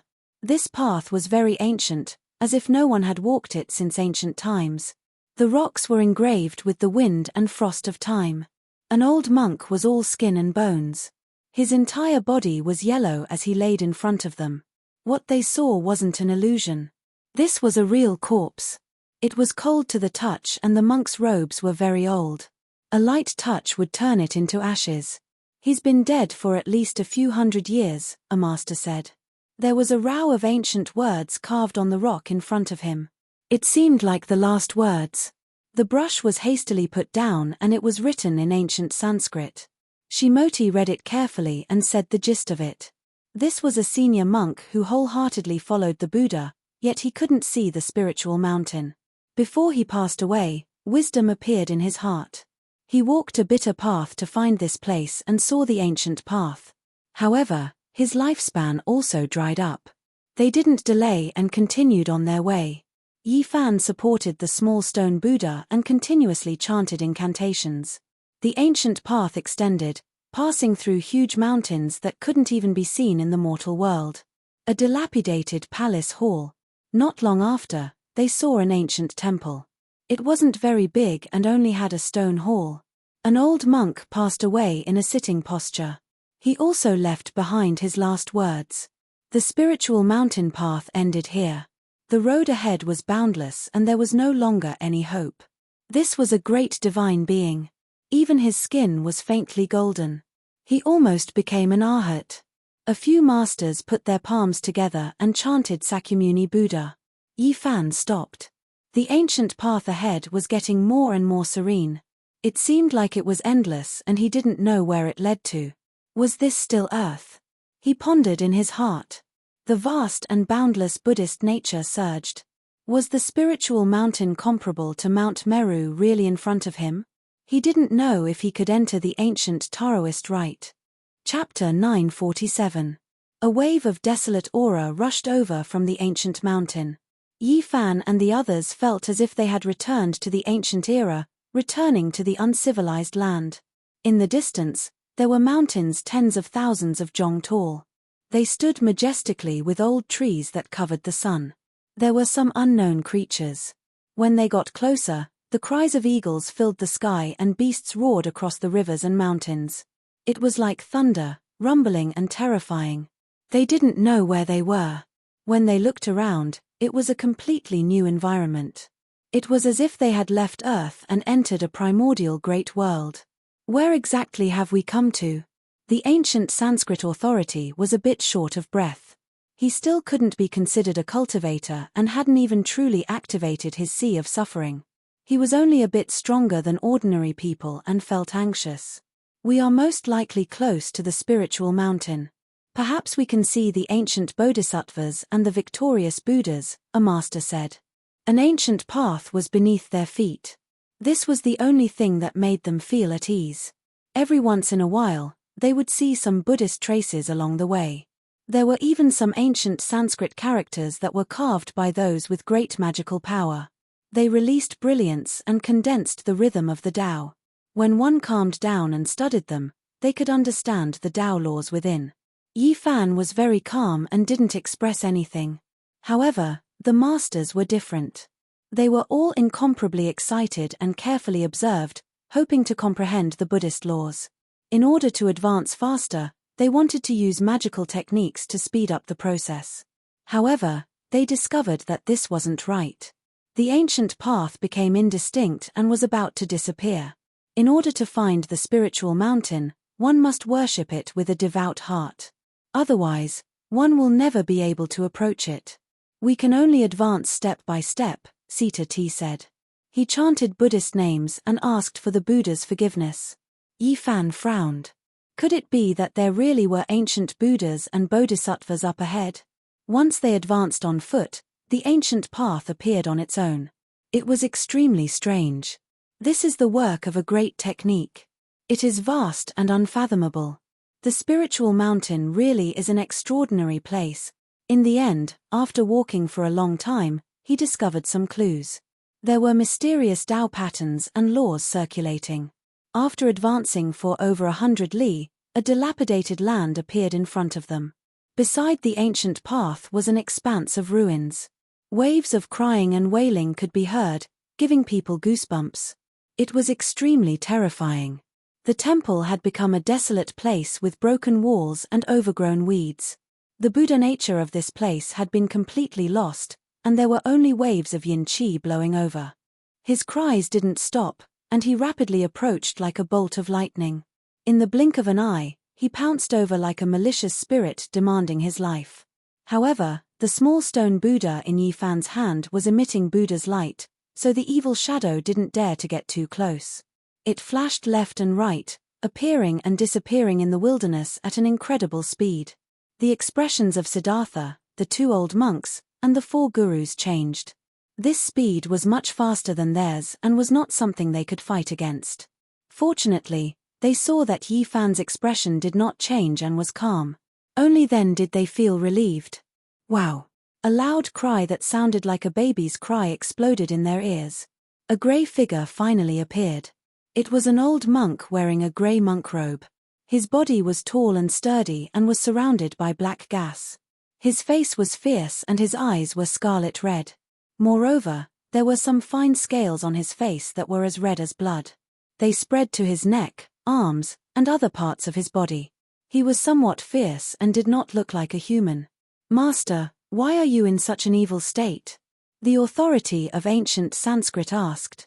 He had not truly stepped into the world of cultivation and could not see the depth of this person. This person's Buddha nature has disappeared and he has long lost his true self. Now, only an evil thought is supporting his body, or perhaps he is already dead, an old monk said. "What a pity.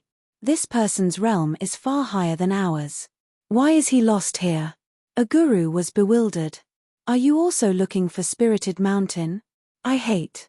The old monk with scarlet red eyes was awe-inspiring. Black gas curled around him, making him look like a malicious spirit. He said in a mournful voice, "You wholeheartedly seek Buddhism, but you can't see Spirited Mountain. You have searched for it 9 times out of 10, but in the end, there is no result. What is the point of worshipping Buddha?" Everyone immediately understood. He carried endless resentment, which was why he had such a demonic body. It was pitiful and lamentable.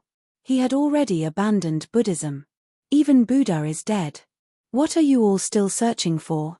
It's an illusory Spirited Mountain. So what if you go up? I will enlighten you all.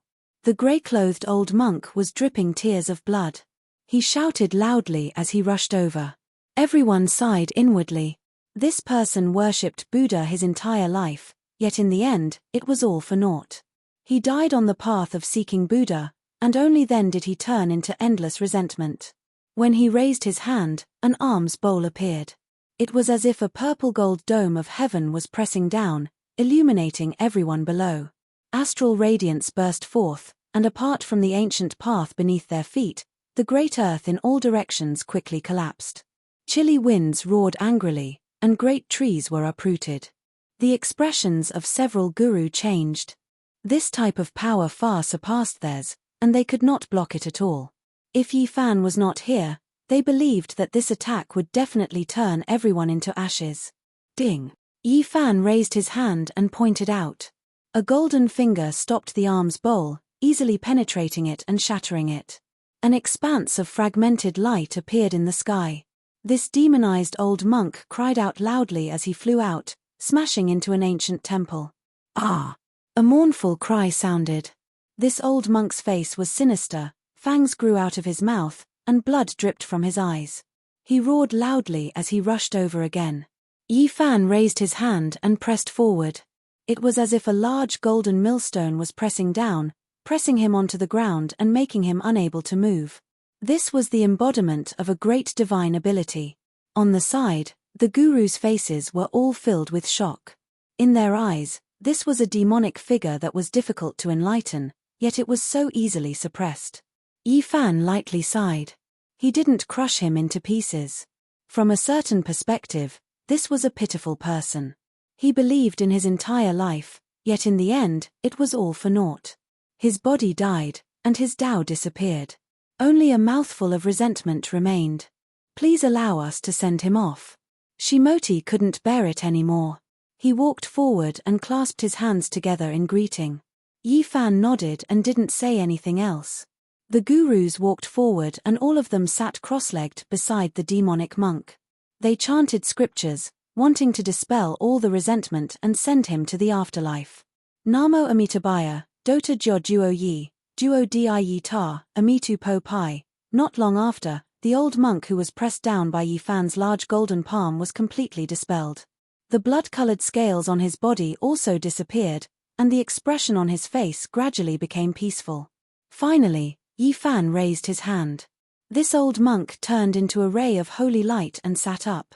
He chanted Namo Amitabha, turned into a rain of light, and disappeared, dispersing all the resentment. We cultivators worship Buddha too much, and our obsession is too deep. We can't see the true Buddha, which is why we ended up like this. It's not his fault. One of the guru clasped his hands together and chanted scriptures. They continued on their way. This ancient path to Spirited Mountain was filled with dried-up bones. Along the way, they found no less than 100 corpses. There was nothing else. They were all senior monks. This made people sigh. Only those who worshipped Buddha could find this place, but they could only die halfway. They couldn't get close to Spirited Mountain. It was really sad. Suddenly, the ancient path was cut off. A pitch-black abyss lay in front of them, blocking their way. The path to Spirited Mountain was still faintly visible on the other side. Is this a test? Yi Fan asked. No, this is because the secret words we received from our ancestors weren't complete. That's why the path was cut off. Now, it seems like we can only rely on ourselves to cross over and connect the broken path, an old monk said. During this process, Yi Fan kept chanting incantations and used his own mana to support the small stone Buddha. Only then could the ancient path not extend forward. At this moment, it was finally blocked. All right, let's cross over. Yi Fan wanted to enter the Spirited Mountain to take a look. Since the fluctuations were not inferior to Mount Meru, there must be a shocking ancient Spirited Mountain. Ayo, suddenly, a mournful cry rang out. This abyss was filled with black mist. There were ghosts crying, and there were all kinds of demons and ghosts struggling inside, wanting to rush out. This is the Chaos Demon Abyss. Before Buddha achieved the Tao, he suppressed and killed all kinds of demons. Many of them filled this abyss, Siddhartha said in surprise. This abyss couldn't be flown over. It was condensed with the killing intent of countless demons, turning it into a killing field. One could only rely on one's own body to cross over step by step. Is that so? I also want to see what the demons Buddha killed were like. Yi Fan said. His body released golden light, enveloping the few of them. He walked above the abyss, stepping on the evil spirits that rushed up one after another. Demons were dancing in disorder. Countless great demons were formed from resentment. They rushed up into the sky. Although they no longer had the mana they had when they were alive, they were still incomparably terrifying. They rushed over while crying. Hong long long.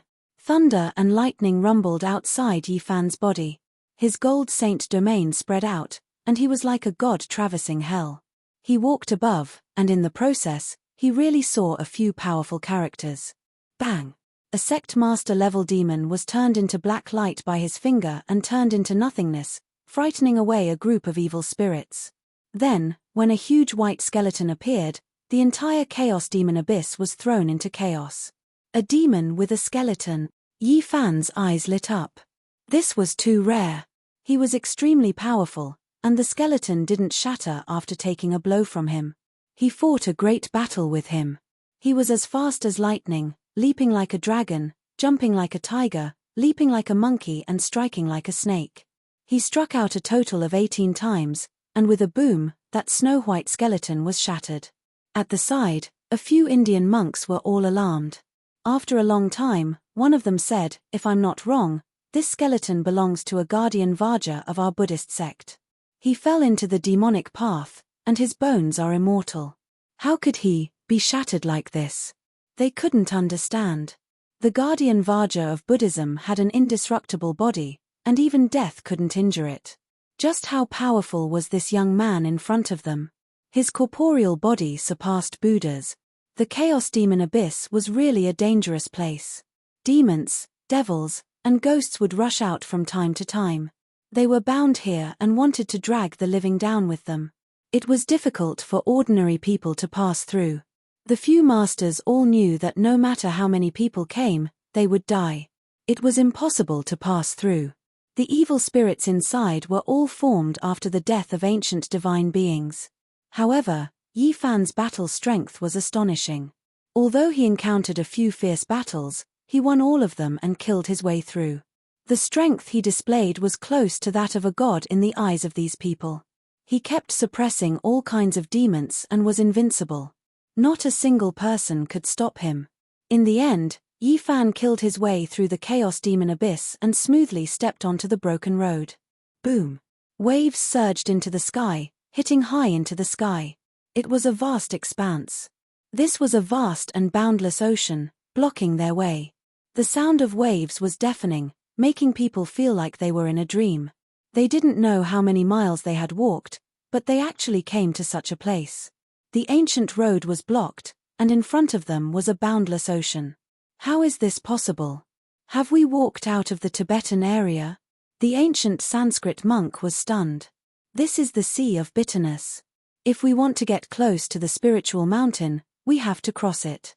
This might be the real earth. What we see on a daily basis might only be a part of it, an old monk said. The Sea of Bitterness is boundless. Turn back to the shore before it's too late. Do we still want to cross it? Another old monk said. We won't turn back until we see the spiritual mountain, Yi Fan said softly. The few of them had seen his great divine ability. Hearing him speak like this, it naturally represented their unanimous decision to continue forward. Yi Fan stretched out his hand and pointed. A purple copper warship appeared in the void, allowing them to board it. It slowly rowed across the boundless Sea of Bitterness, advancing towards the shore. Boom! Raging waves beat against the shore and raging waves washed the sky. That black ocean was terrifying. Every time it surged, it seemed like the world was going to be turned upside down. There were actually living creatures in the sea, whistling over. They were shocked. After traveling for hundreds of miles, densely packed white bone claws stretched out from the sea. There were even terrifying demons rushing up to attack the warship in the sky. It was much more terrifying than the chaotic demonic abyss. There were unfathomable evil spirits inside, emitting a monstrous aura. Yi Fan took out a copper lamp. He had a human body and a ghost face as he hung on the bow of the ship. In an instant, the wind and waves calmed down. All the demons and ghosts disappeared, no longer stirring up trouble. This was the copper lamp he picked from the ancient Mars. It was left behind by the Gautama Buddha in order to suppress the vengeful spirits with great divine physiques. It was a strange secret treasure that burned the oil of ancient saints. Everyone was shocked. This Sea of Bitterness was definitely incomparably terrifying. If they traveled normally, perhaps even the golden arhat would fall. They never thought that because of the existence of a copper lamp, everything would be smooth sailing. The Black Sea of Bitterness surged, and there was no longer a trace of danger. However, they could feel that there were extremely terrifying demons swimming under the sea. They would peep above from time to time, but they didn't dare to approach. This copper lamp emitted a long green light, and its shape was vivid and lifelike. It had a human body close to the Tao, a sinister ghost face, and a tongue as the wick. The flame danced, and it actually burned out ancient talismans that surrounded the entire copper ship. Moreover, a skinny little old man appeared. He squatted at the bow of the ship and smiled strangely at them. It was indescribably evil, causing the Indian gurus to feel a burst of fear. This wasn't the first time Yi Fan saw him, so his expression didn't change. It had to be said that this copper lamp possessed divine might that could suppress all evil spirits. An entire 9 days passed, and not a single demon jumped out along the way. Even the entire Sea of Bitterness had calmed down, intimidated by it. 9 days later, they reached the other shore. When they looked forward again, a great mountain that was tens of thousands of jong tall towered into the clouds. It was incomparably majestic. Spiritual mountain, we're about to reach the ancient spiritual mountain Tao, right? The old monks were all incomparably excited. Yi Fan didn't say anything. He felt a boundless, undulating fluctuation of Buddhist nature. He knew that they were truly approaching the legendary spiritual mountain. A day later, they passed through one great mountain after another. Specks of light appeared in front of them, and the radiance of divinity pervaded the air. Yi Fan was also shocked. He cultivated the heavenly eye, so he could naturally see even further. He had long seen the miraculous scene on the horizon.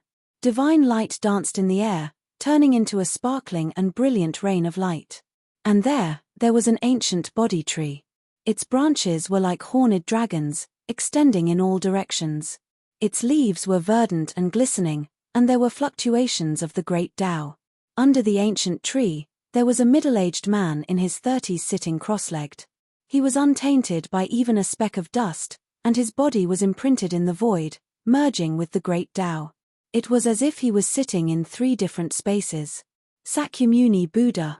After Samoti and the others saw clearly, their heads immediately swelled and they almost exploded. They all knelt down at the first moment. Yi Fan was also shocked. This person's appearance was truly special. It was exactly the same as the Sakyamuni Buddha statue in the temple, and at this moment, it merged with the great Tao. Chapter 948. Sakyamuni at the end of the road. This was beyond everyone's expectations. Even Yi Fan was stunned. The old monks kowtowed with great sincerity. They chanted the name of Buddha and touched their heads to the ground. Sparkling flowers floated down one after another, producing rustling sounds. However, this only served to make the world even more tranquil. An ancient body tree was rooted there. An otherworldly man sat cross-legged under it, merging with all living things and coexisting with the great Tao. His eyes were closed as the sparkling flowers fell on his body. It was as if he hadn't moved for thousands of years. He was peaceful and transcendent. If a person was exactly the same as the Buddha in the temple, it would undoubtedly be an abnormal sign that would make people respect and fear him. Siddhartha and the others kowtowed with each step. They were extremely excited to see Sakyamuni. Even if he died immediately, they would have no other regrets. This was their life's greatest wish. They only wanted to see the true Buddha and kowtow to the Tathagata. On the ancient road to Spirited Mountain, their wish came true. They saw the Buddha with their own eyes. Quasi-Emperor Sakyamuni. Yi Fan's heart trembled. This was a character that only appeared in legends. Now that he had actually seen him, it was beyond his expectations. Sakyamuni was an ancient person from 2,500 years ago. He possessed great wisdom. He studied the Vedas and the teachings of the Brahmins. In the end, he unified Spirited Mountain and created Buddhism. He left behind an illustrious name in history and was famous throughout the world. The guru from India kowtowed with each step. He moved forward amidst the falling flowers while mumbling. He gradually arrived near the ancient body tree. Yi Fan also moved forward. He didn't kneel and only stared unblinkingly at the quasi-emperor under the tree. His extraordinary temperament made people follow him, as if he could transcend all the worries of the world. Dawn, in the distant mountains, the Brahma bell rang out from tens of hundreds of miles away. It was so deafening that it made people feel like they were being baptized and enlightened. Deep in the mountains, the ancient temple bell, the Buddha under the body tree. All of this was like a dream. There wasn't a speck of dust here. Sakyamuni didn't move and didn't speak, but his dharma spread throughout the world. You came too late. Spirited Mountain has already closed. Only when the seas dry up can it reappear in this world. A wave passed over. The figure under the body tree with his eyes closed spoke softly as if he was talking to them across time and space. Buddha. Siddhartha and the others cheered loudly, continuously kowtowing. They heard the true Buddha talking to them and were extremely excited. Why are we late? We came here with the sacred object to open the ancient path of Spirited Mountain. Yi Fan stood not far from the body tree and asked for guidance. Spirited Mountain has already withered, it is difficult for it to appear in the mortal world. Although there is a sacred object, there is no secret language, so we cannot open a path. Shakyamuni didn't move. It was as if he was sitting cross-legged in ancient times, but it was also as if he was preaching the Tao from the future. Strands of great Tao sacred ripples seeped out, forming a divine will that made him seem extraordinary. Yi Fan was endlessly bewildered. Was this really the Sakyamuni? Didn't he already cross the heavens and enter the depths of the starry sky?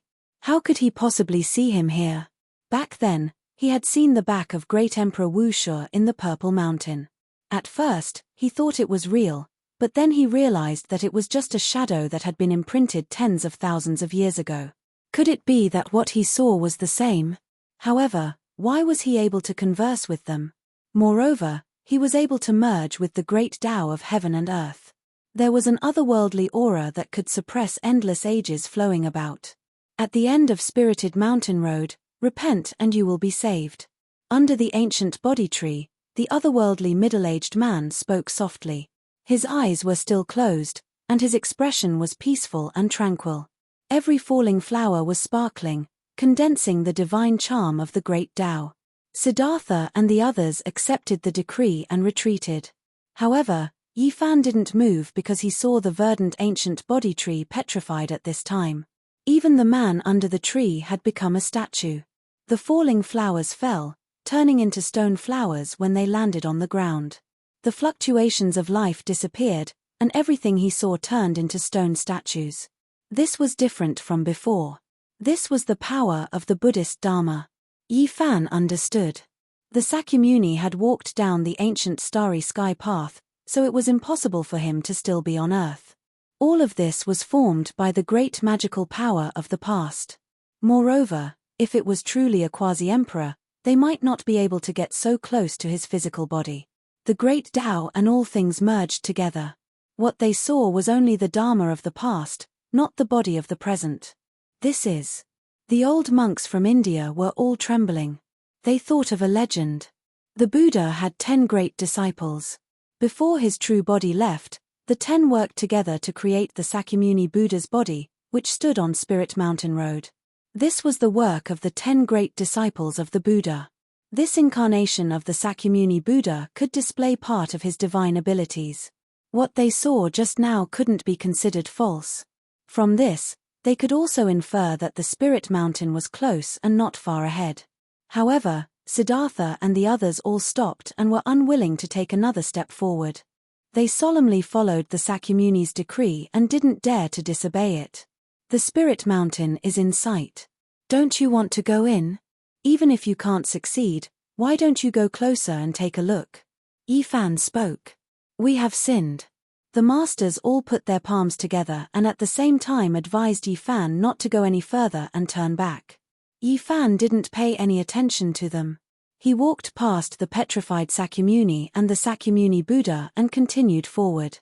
The old monks were all stunned. They all stood on the spot and stared blankly. The ancient road meandered forward for another few li. Finally, it was completely cut off. In front of him, a vast mountain was faintly discernible. It was located at the end of the world. There wasn't any life there. There was only a wave of Buddha nature fluctuation like the sea. The entire mountain was devoid of life. Not even an auspicious beast or auspicious bird could be seen. Yifan opened his heavenly eye but discovered that it was still blurry. The vast Spirit Mountain couldn't be seen clearly. He only knew that the mountain was serene and the ancient temple was silent. It was clearly already in front of him, only a few dozen li away. How could the Spirit Mountain be closed? He thought for a bit and walked forward with large steps. Even if there was no road, he still wanted to go forward and open up his own path.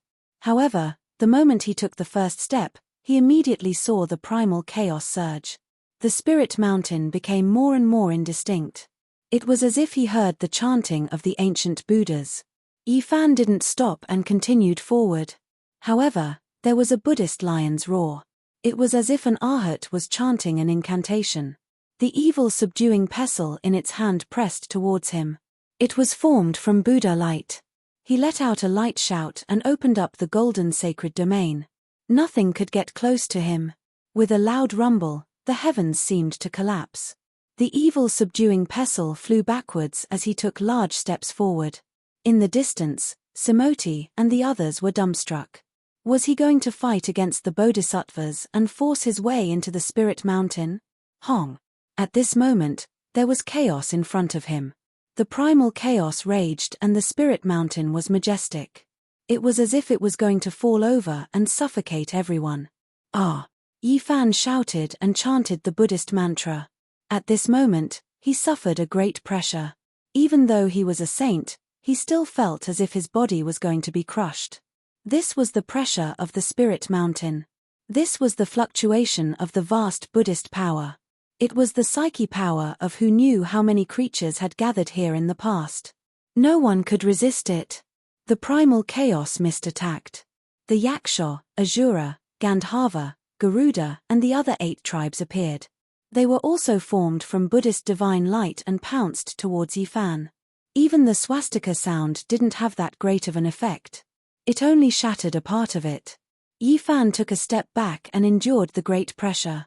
He believed that if it was anyone else, they would have died a long time ago. Even his saint body wouldn't be able to hold on. The spirit mountain was worthy of being the most famous ancient Tao rite. It was inviolable and couldn't be approached. This place was protected by a world-shocking great formation. Moreover, there was a distance of over 100 li between them. If one really charged in, there would definitely be a disaster. Yi Fan looked at the little stone Buddha in his hand and frowned. Without the secret message, he couldn't enter with just this divine object. There must be something shocking left inside. Otherwise, it wouldn't be protected like this. He knew that it was difficult to enter, but he wanted to get closer to see what exactly was going on with the spirit mountain and why it was like this. With a long roar, the golden holy blood in his body boiled. It was like a great river, rushing into every meridian and releasing waves of thunderous sounds. It shook the 9 heavens and resonated with the great Tao.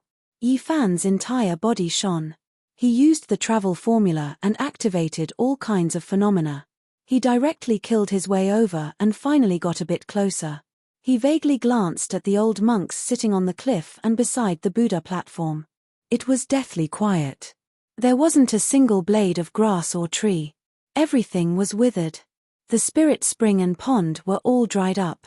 There wasn't the slightest bit of vitality.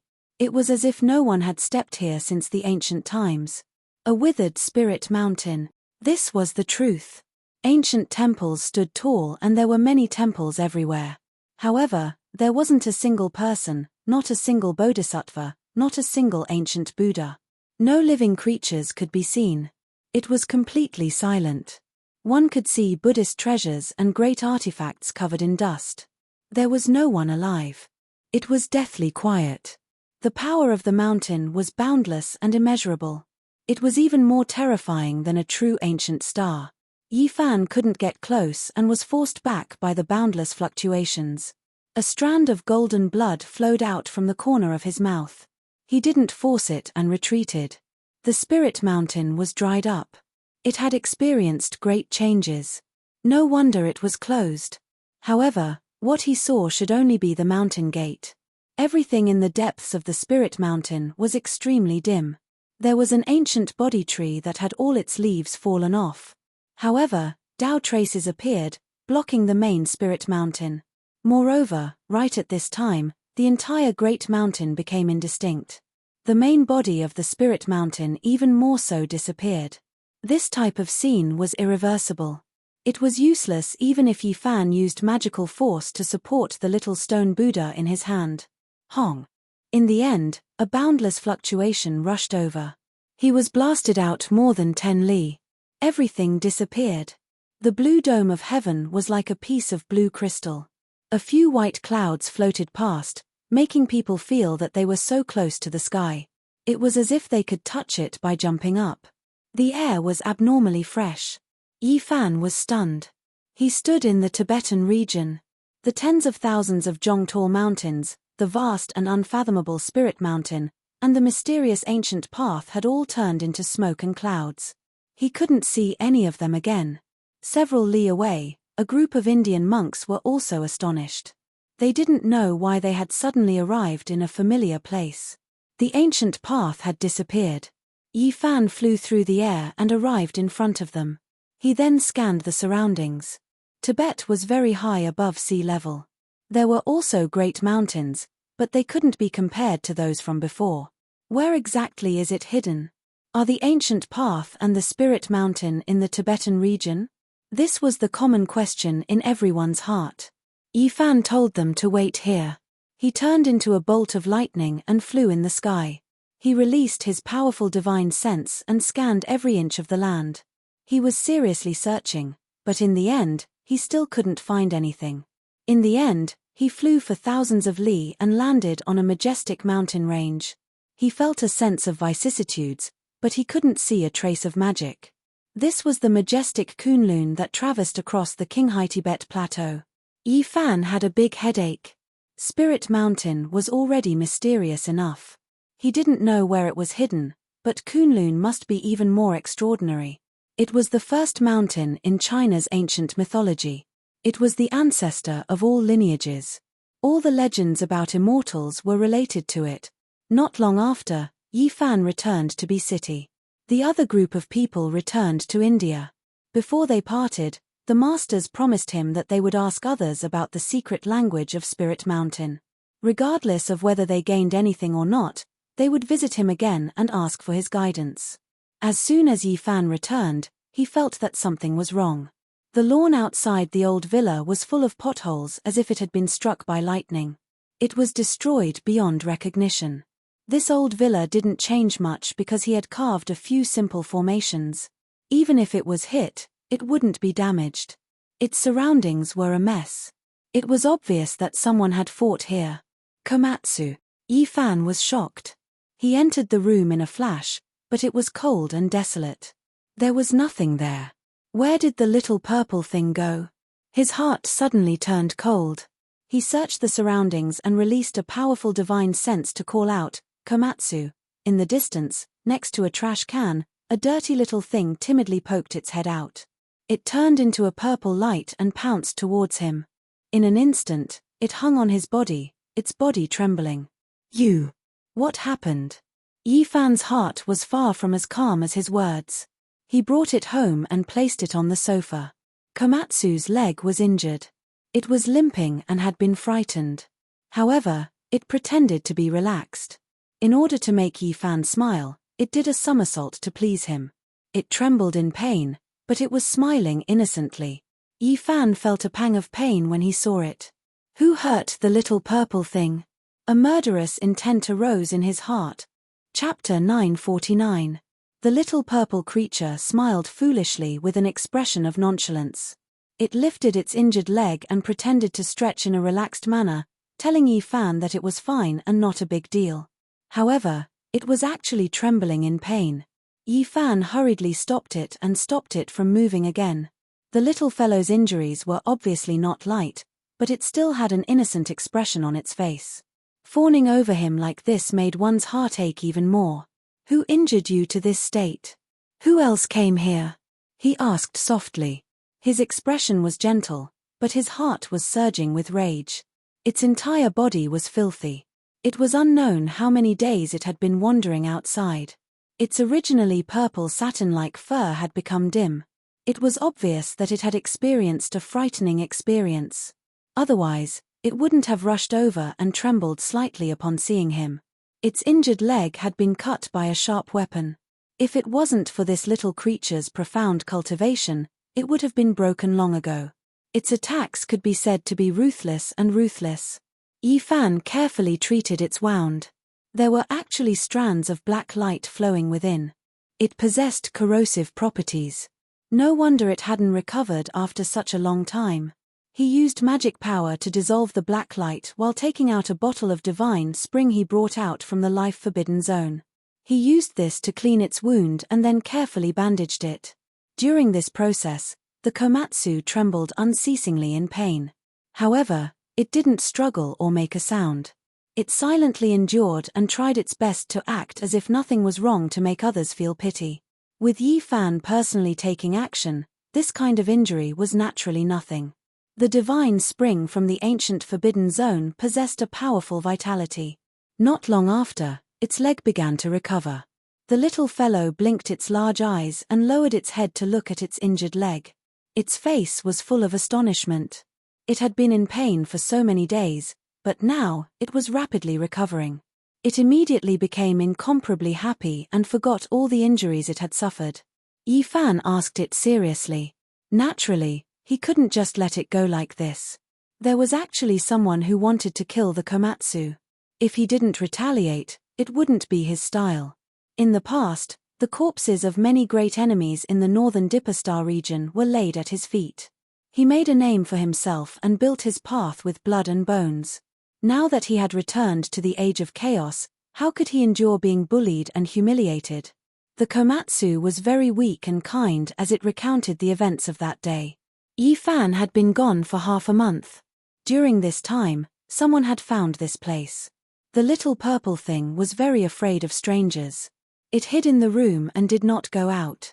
This was also what Yi Fan had told it before he left, telling it not to run around. The person who came was a demonic youth with cultivation. He seemed to be injured and spat out a mouthful of blood.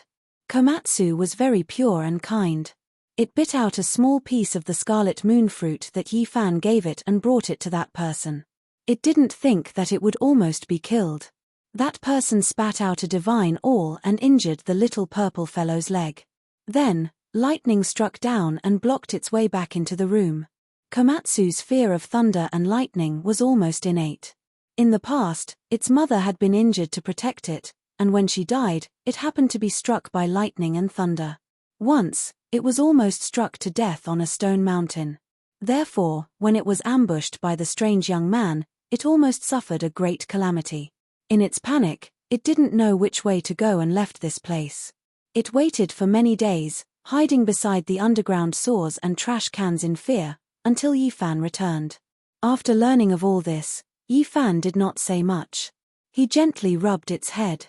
This little thing was as pure as a piece of white paper.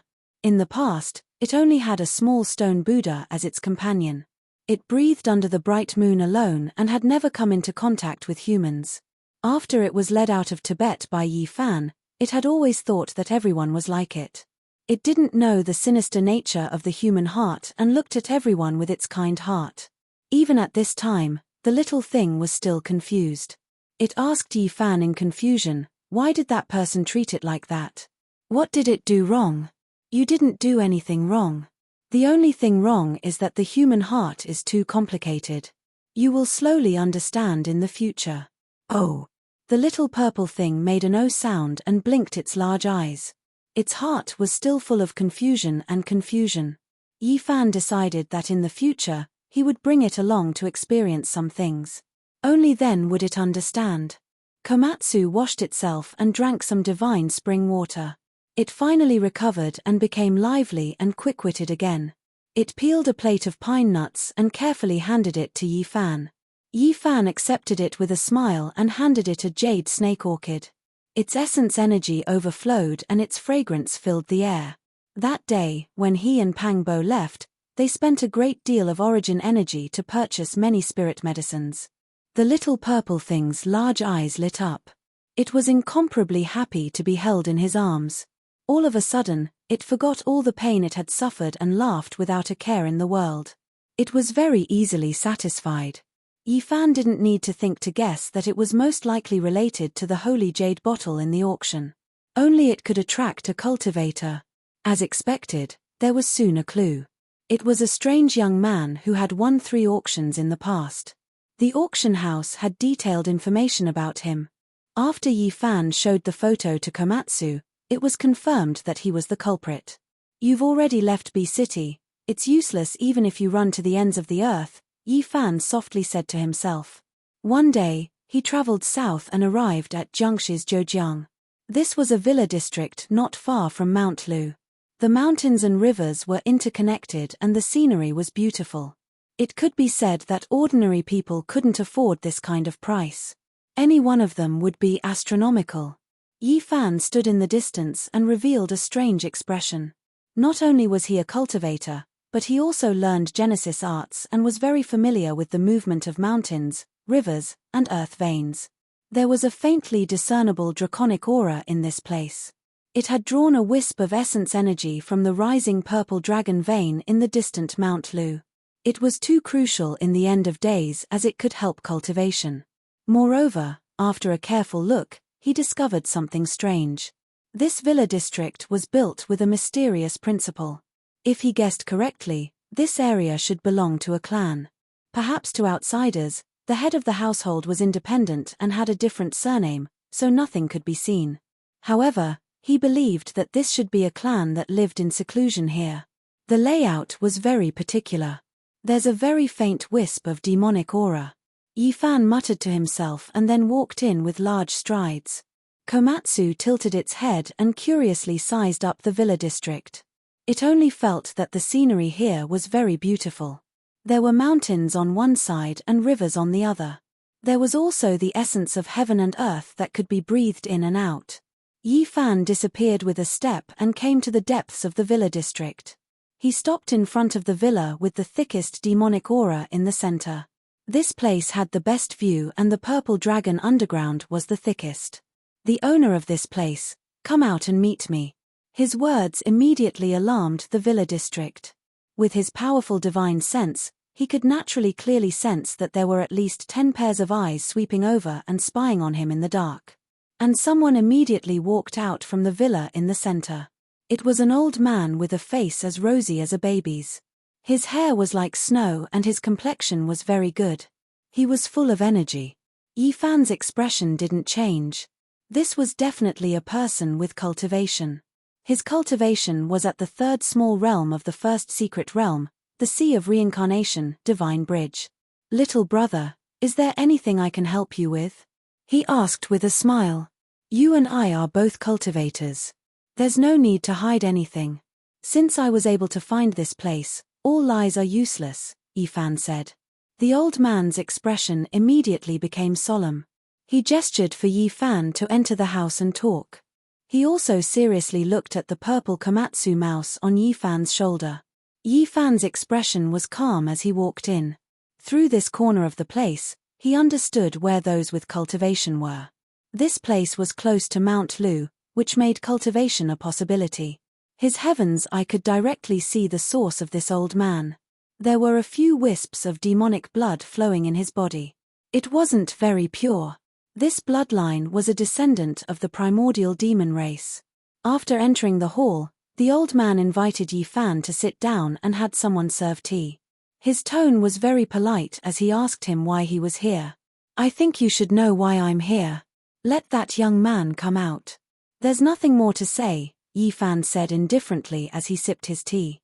Daoist friend, please calm down. The old man saw that Yifan had come with ill intentions and was so forceful, so he hurriedly put on a flattering smile. He said that the young man was his good-for-nothing grandson who did something reckless and caused such a disaster. He already knew his mistake and was willing to compensate. He asked Yifan to be magnanimous. What a nice way of putting it. Reckless. For no reason at all, he suddenly attacked and wanted to take Komatsu's life. What's the use of keeping someone with such a temperament? Let him come out and meet me, Yifan said with a solemn expression. Komatsu was very curious. He jumped around the house with an innocent expression and couldn't stop looking at the antiques. The old man immediately revealed a troubled expression and said, I hope Daoist friend will forgive us. We were in the wrong, but please be magnanimous and forgive us. Can we let this go? I only want to ask one more time. Are you going to let him out or not? Are you waiting for me to do it myself? Yifan took a small sip of fragrant tea and put down the teacup with a cold expression. That grandson of mine saw a spirit beast and was naturally curious, so he tried to subdue it. But he didn't hurt anyone. That's just a beast pet. Daoist friend, you're making a big deal out of nothing.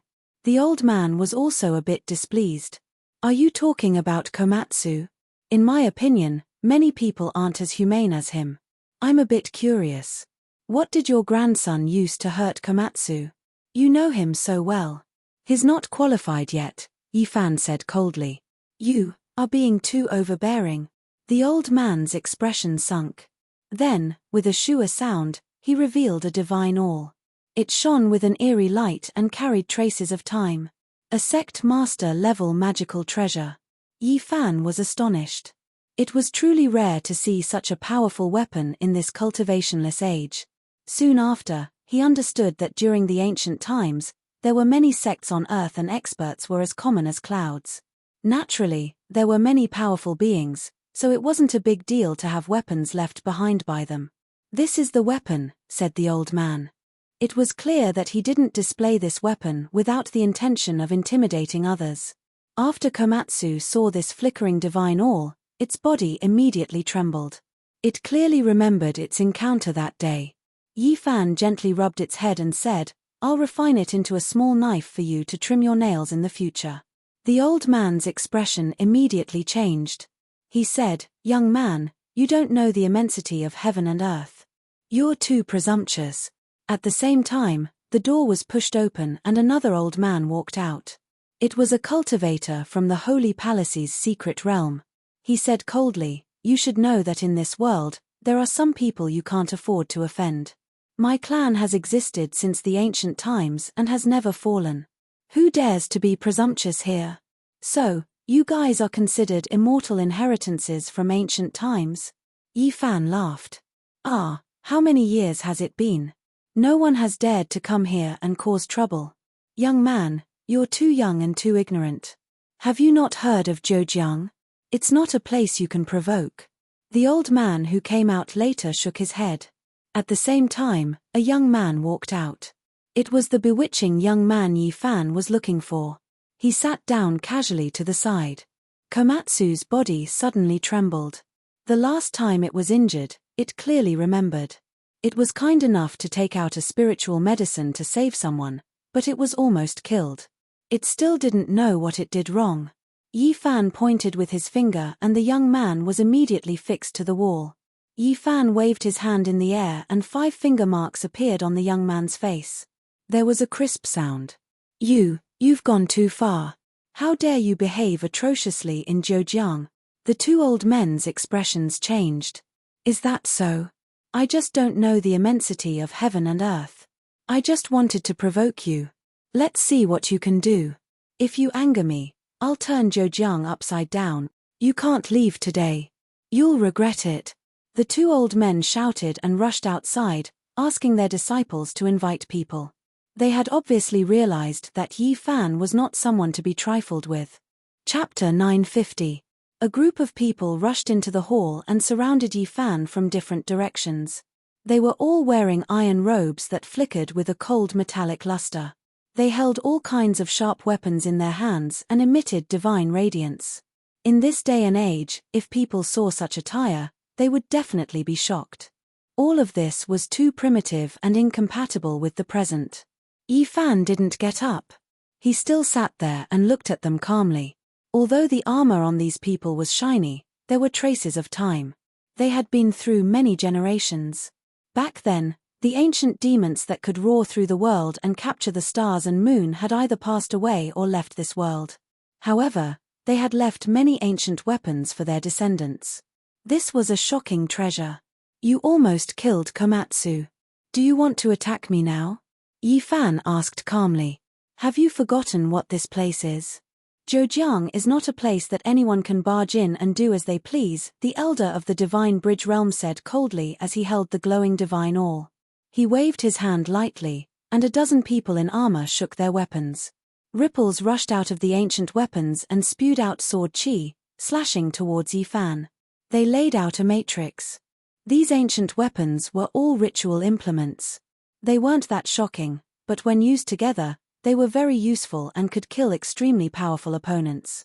The strongest among these people was the elder of the Holy Ji Palace's secret realm. They naturally couldn't create such a matrix. All of these were left behind by their ancestors. The sword energy was sharp, cutting through the void, interweaving into a blinding formation, trapping Yi Fan within. The sword radiance hacked over, but it was shattered by a flick of his finger. "What ritual implement do you have?" The elder of the divine bridge realm was shocked and couldn't help but fall back. In this day and age, he didn't believe that someone could shatter such a powerful matrix with one finger. With a flick of Yi Fan's finger, golden blood energy turned into golden divine radiance. It was as if he was holding an ancient divine artifact, inadvertently misleading them. It was because in these people's eyes, it was almost impossible for this type of great divine ability expert to exist in this world, or it could be said that even if there was, he wouldn't come to their family. As expected of an ancient lineage. Such a temper. "Do you want to kill me too?" Yi Fan raised his hand and summoned the young man pinned to the wall. "Brother, let's talk. We had a misunderstanding before, and I am willing to make it up to you." He had been careless and didn't care at all. He thought that the other couldn't do anything in his clan, but now he was scared. "Komatsu saved you out of kindness, and you want to kill him? Are you heartless?" Yi Fan's palm slapped down, causing all the bones in his body to creak and crack, instantly breaking dozens of them. Of course, he did not use his full strength. Otherwise, the attack of the human clan's sacred physique could even turn a sect leader into meat paste, let alone him. "Ah!" The bewitching young man screamed in pain and rolled around on the ground. Yi Fan was surprised. There was purple blood in this person's body, and his demonic aura was very strong. Although he wasn't old, he was already in the life spring realm, which was considered extraordinary on Earth. It was no wonder that the clan protected him and gave him the sect master-level divine cone nail to protect him. In this day and age, such talent was rare, and it was worth spending energy to cultivate him. "Brother, please stop. Everything can be discussed." The elder from the Holy Palace stepped forward and looked worried. He still couldn't see what the golden ritual implement in Yi Fan's palm was. Just now, they laid a matrix and trapped Yi Fan in the center, thinking that they could kill him. They didn't expect it to be useless, and the young man was trapped through the matrix. "What else is there to say? Zhejiang is the place of your clan. Not everyone can behave atrociously here. I've offended you all," Yi Fan said coldly. He was merciless. One finger landed, and the young man's sea of reincarnation was cleanly dissolved. Another finger landed, and the young man's celestial platform crumbled. He could no longer cultivate. Yi Fan destroyed the young man's cultivation with 2 fingers, making it impossible for him to cultivate in this life. Then, he thought about it and waved his hand. The purple demonic blood in the young man's body was extracted and refined on the spot. You've gone too far." The elder of the celestial bridge realm was furious.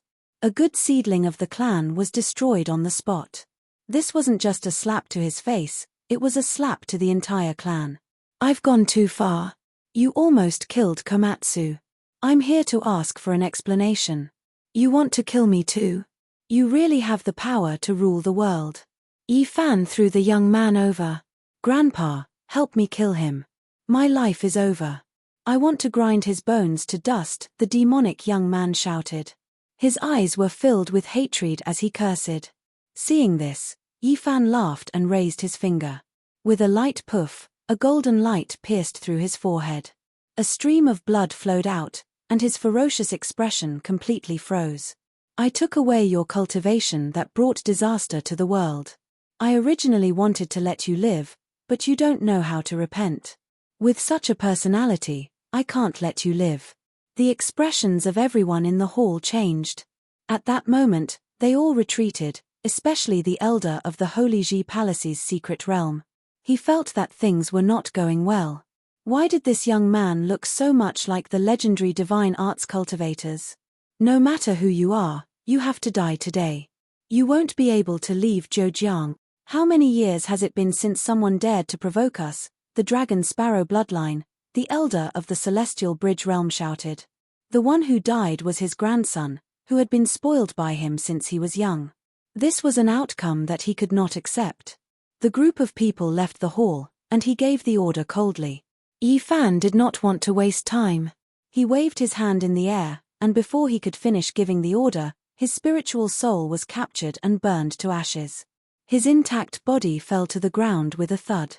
Everyone gasped and was completely dumbfounded. At that moment, they finally understood that they had most likely kicked a metal plate. They might have provoked a living ancestor. "Which arrogant brat has come to our clan to act so atrociously?" An old woman holding a dragon sparrow staff appeared. Her hair was snow white, and each strand was sparkling. Her face was pale with a hint of red. No one knew how old she was. "Ancestor."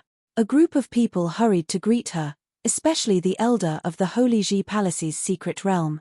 He walked up quickly and said softly, "Ancestor, things are not looking good. This person might have great ancient powers." Yi Fan sat in the hall and did not go out. After seeing the old woman, He was a little surprised. Her cultivation level was at the third secret realm, 4 extremities. He was truly a little surprised. Was there still someone who could cultivate to such a level in this era? The dragon sparrow race has stood strong since ancient times. No one has ever dared to come to Zhejiang and humiliate us. I don't care which god you are today. Since you're here, don't even think about leaving. The old woman waved her staff, and a wave of auspicious air rose in the hall. A bone-piercing light shone, and an extremely powerful spell formation appeared, trying to refine Yifan. The layout of the hall was very particular. Yifan noticed it when he came in. The floor was covered with demon bloodstones, and the marks of time were engraved on them. This was an ancient spell formation that had been moved here. The house was built on it, and any cultivator from the dragon transformation secret realm who entered by mistake would be refined. When the dragon sparrow race lured him into this hall, they had already schemed against him. Once they had a falling out, they would definitely use the ancient spell formation to refine him to death. Unfortunately, they had encountered a human with a holy physique from the Big Dipper. They had no idea how terrifying his cultivation and physical body were. Not to mention this kind of killing spell, no matter how powerful it would be useless. Flames burned and brilliant light danced. Dragon sparrows cried out as they were bathed in the fire, drowning Yifan. Komatsu was very afraid and grabbed onto the corner of Yifan's clothes. Yifan was surrounded by divine light, but he did not care at all. He paced around the hall and knocked around, trying to figure out which era this ancient spell formation was from. The people on the lawn were dumbfounded. A powerful being. Someone swallowed a mouthful of saliva with difficulty. What era is this? How could there still be such a powerful person? Didn't they all turn into ashes or leave? They were incomparably shocked. It's over. This is truly a great calamity. We actually provoked this kind of ancestor. He must be someone who survived from the ancient era. Everyone's faces were deathly pale. Yifan flicked his finger, and the spell formation was completely destroyed. He calmly walked out without a speck of dust on his body. Everyone couldn't help but tremble. Everyone was trembling. Such a powerful character, to the cultivators of the current era, could almost be called a deity. There weren't many of them in the entire world. Yifan walked forward, and these people continuously retreated. It was useless to say anything now. Their cultivation was nothing compared to the person in front of them. Isn't your race a bit too arrogant? In this era, you still want to treat Zhejiang as your territory? How can the common people of Zhejiang endure this? Yifan waved his hand, and a clear light fell, stripping away the old woman's cultivation. Her face instantly lost all color. You don't know what's right or wrong, and you want to kill me right away. You should just give up your power and become immortal. This was the strongest ancestor in their race. With just a wave of his hand, he had his cultivation stripped away and reduced to a mortal body. Everyone was terrified and didn't even dare to breathe loudly. The old man from the Holy Ji Palace trembled. He bowed and said, "Senior, please forgive us for our ignorance." Yifan looked at him. It was this person who first shouted that Zhejiang wasn't a place anyone could come to. He said that he didn't know how high the sky was and that he wouldn't be able to leave this place. Since you reacted quickly, I'll take away 100 years of your cultivation. A light flashed, and the old man's body swayed. He almost fell to the ground. His expression changed. 100 years of cultivation was taken away. What would be left? I didn't want to start a massacre today. If you had handed over the culprit earlier, we could have talked things out and this wouldn't have happened, Yifan said. These people trembled, and no one dared to speak. Such an existence was enough to dominate the world, and it would be difficult to find anyone who could fight against him. It wasn't that Yifan didn't want to go too far, so he didn't make things difficult for the others. He used his finger like a knife and cut open the grass. An underground palace appeared below. Purple chi from Mount Lu surged and entered the underground palace. There was an ancient matrix platform in the center. It had lines of patterns carved on it, and it could turn the spiritual chi of the earth into mist, gathering it within a radius of 10 feet. No wonder there are cultivators of the 4 extreme secret realms. Yi Fan nodded. The secret was here. This ancient matrix platform could transform the essence of heaven and earth, allowing the race to cultivate for a long time. Yi Fan thoroughly understood the identity of this race. Their ancestor was a dragon sparrow, established during the Great Xia dynasty. These people had the blood of a demon god flowing in their bodies. Great Xia dragon sparrow.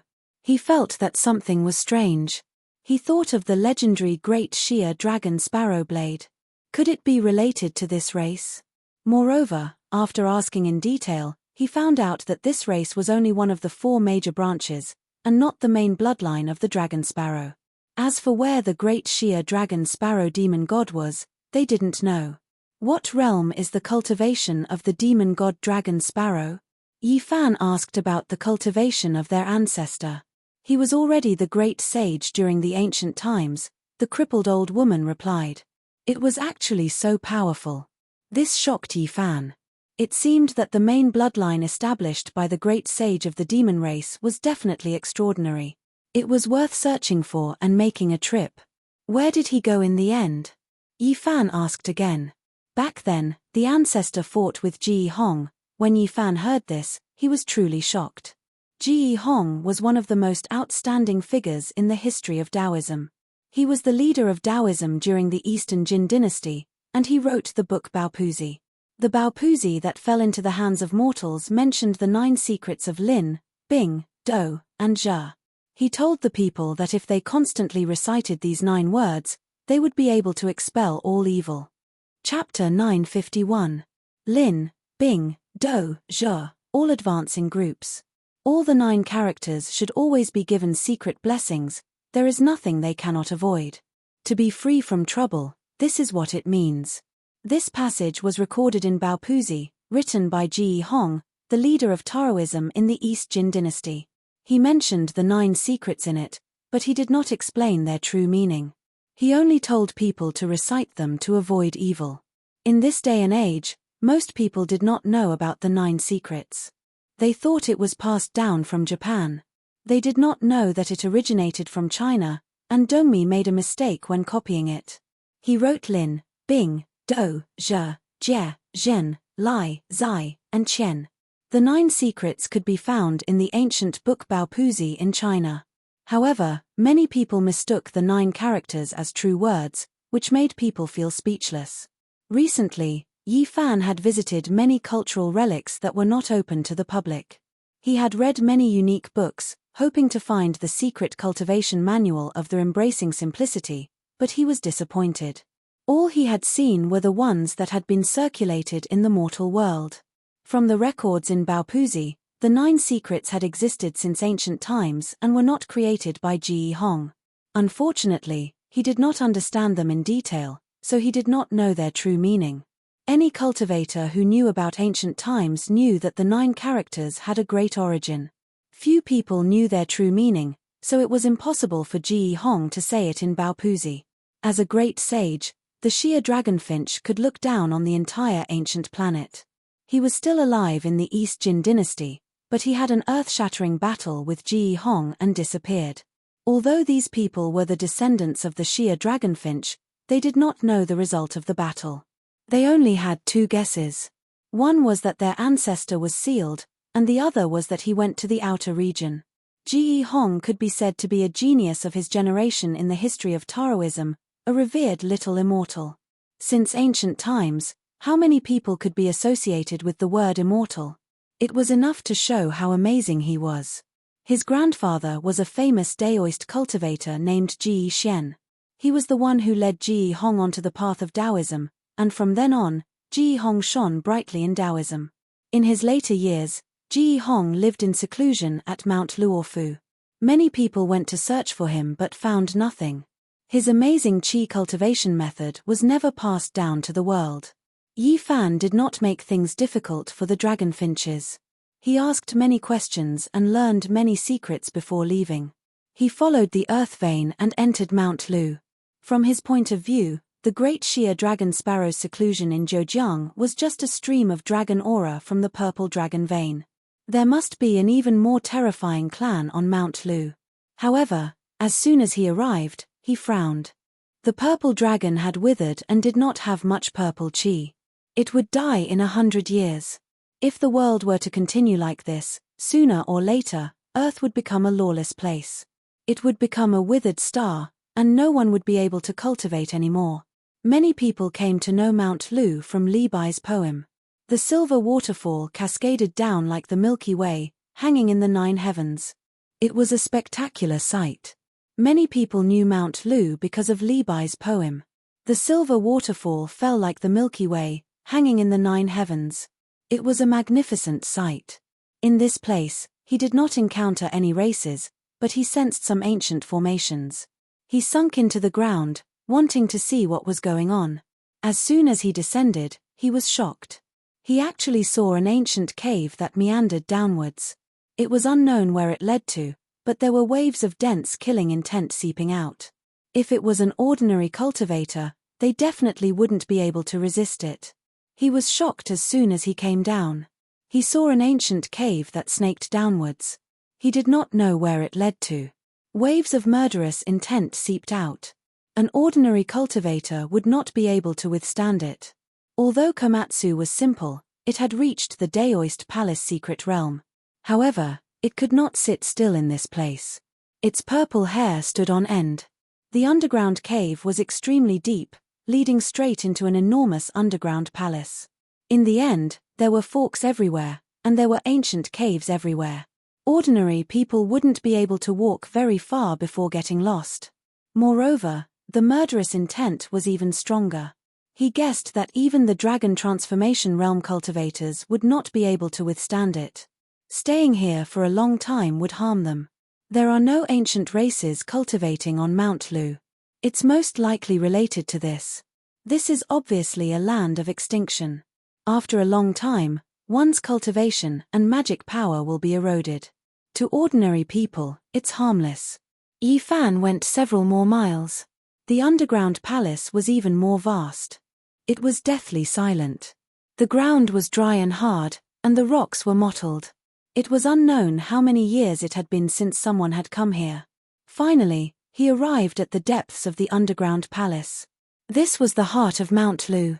Here, flames surged and the atmosphere was lifeless.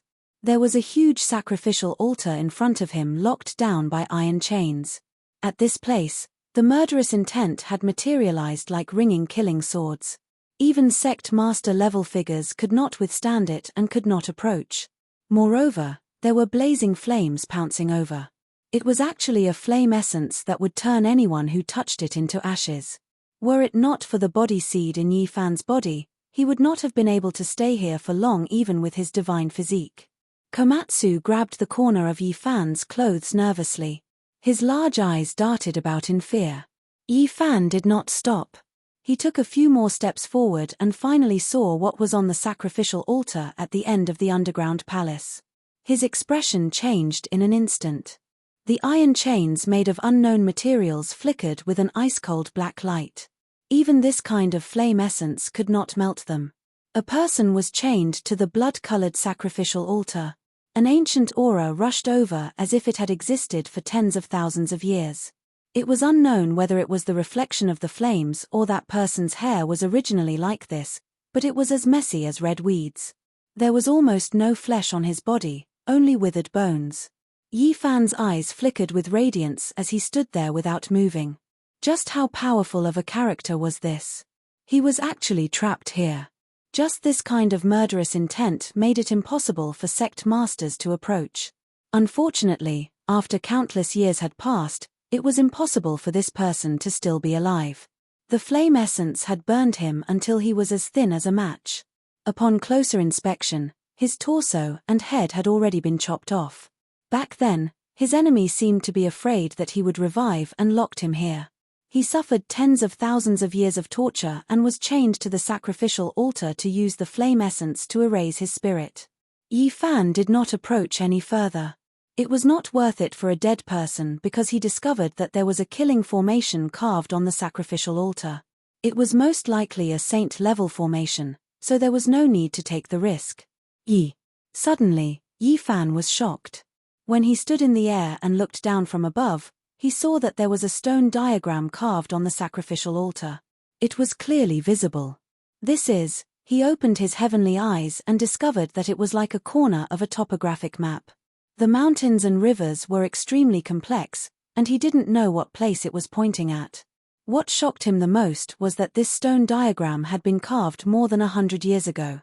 It was incomparable to the age of the iron chains and the sacrificial altar.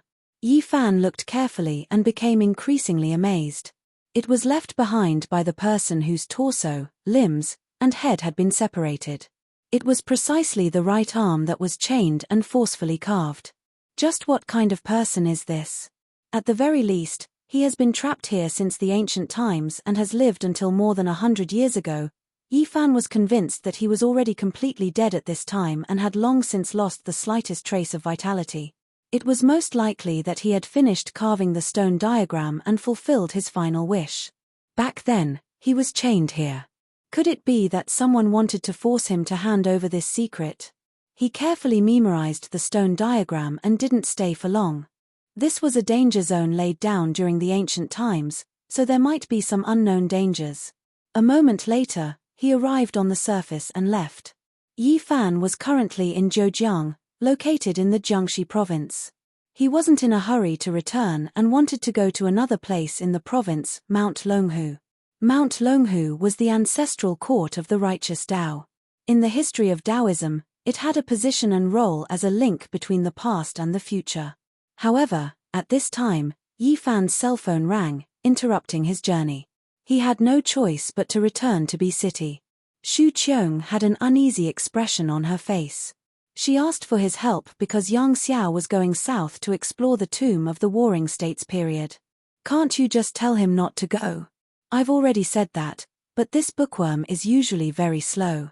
Once he really makes up his mind, even 9 bulls won't be able to pull him back. He said there's no need for him to go deep underground and only wait outside to verify those relics. Upon hearing this, Yi Fan nodded and told her not to worry. He would go south with this team of archaeologists and make a trip to Jiangling County. It was said that during this period of time, many strange things had happened in that ancient tomb, causing a wave of panic in the local area. The higher-ups had issued a strict order for them to investigate thoroughly this time. They didn't hesitate to use the army to help with the excavation, so they had enough manpower. The Eightling Mountain was formed by 8 mountain ridges. In ancient times, it was called the Dragon Mountain. There were many tombs of kings buried here, and it was said that one could become an undead immortal here. When Yi Fan arrived at this place, he sensed that something was wrong. The 8 dragons coexisted together as if they were going to soar into the sky and pull the tomb into the 9 heavens. The ancients had indeed chosen this place for a reason. The Eightling Mountain was majestic and serene. The pine trees rustled and the clouds were verdant. The mountain was extraordinary. Although it wasn't tall, there was the chi of soaring dragons rising from it. Yi Fan carefully observed and discovered that this tomb was very strange. The terrain was like a daoist sleeping soundly, about to ascend to immortality. The 8 dragons were the guide, pulling him to ascend to immortality. The tomb had already been excavated, and large amounts of soil and stones were excavated. They piled up into a small mountain in the distance, and the surroundings were lush with ancient trees that reached into the sky. Just as Yang Xiao had said, there was enough manpower, and they were all equipped with modern tools. Cart after cart of soil was carried away. This ancient tomb had caused a bad influence in the local area, and it had to be resolved as soon as possible. Apart from a few excavators and archaeologists, there really was an army. They were armed and on guard, quietly waiting for the ancient tomb to be completely excavated. Not good, it's the same as last time. Another person died mysteriously. Someone was frightened. The entrance to the tomb was pitch black and led straight underground. It was like a bottomless abyss. Stretchers were sent down, and soon, a few black corpses were brought up. Seeing this, Yi Fan sighed. He had come a step too late and couldn't stop them or save them. They found a pair of giant stone doors underground, but they couldn't open it no matter what. A few people even died, and in the end, the army went down. Boom! A loud sound rang out as the pair of stone doors were forcefully blasted open by explosives. Instantly, an extremely cold and gloomy aura rushed up, causing everyone to involuntarily retreat. Yi Fan secretly made a move and used his magic power to stop that aura. Waves of indescribable sounds came from underground. All of the archaeologists retreated, feeling waves of fear. Not long after, celestial music rang out. It seemed to come from the underworld, making everyone feel that it was unimaginable. At this moment, an old daoist and a few others took advantage of the chaos to sink underground and enter the tomb. The Tomb of the Warring States is related to ancient Qi practitioners.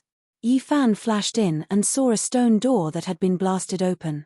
On top of it, the words "Longevity Immortal Manor" were actually carved. It was a large seal from before the Qin dynasty. Chapter 952. The Qin unified the 6 states and also unified the written language. The written language of the 6 states was almost extinct. What was seen here was a large seal script that looked like the oracle bone script.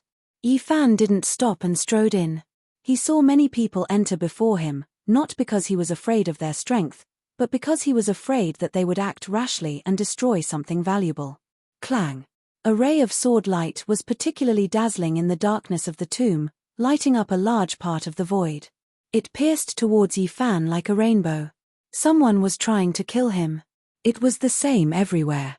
Where there were people, there would be Jianghu. The cultivators who entered the tomb were naturally here for arts and divine weapons. Everyone was a competitor. Clang!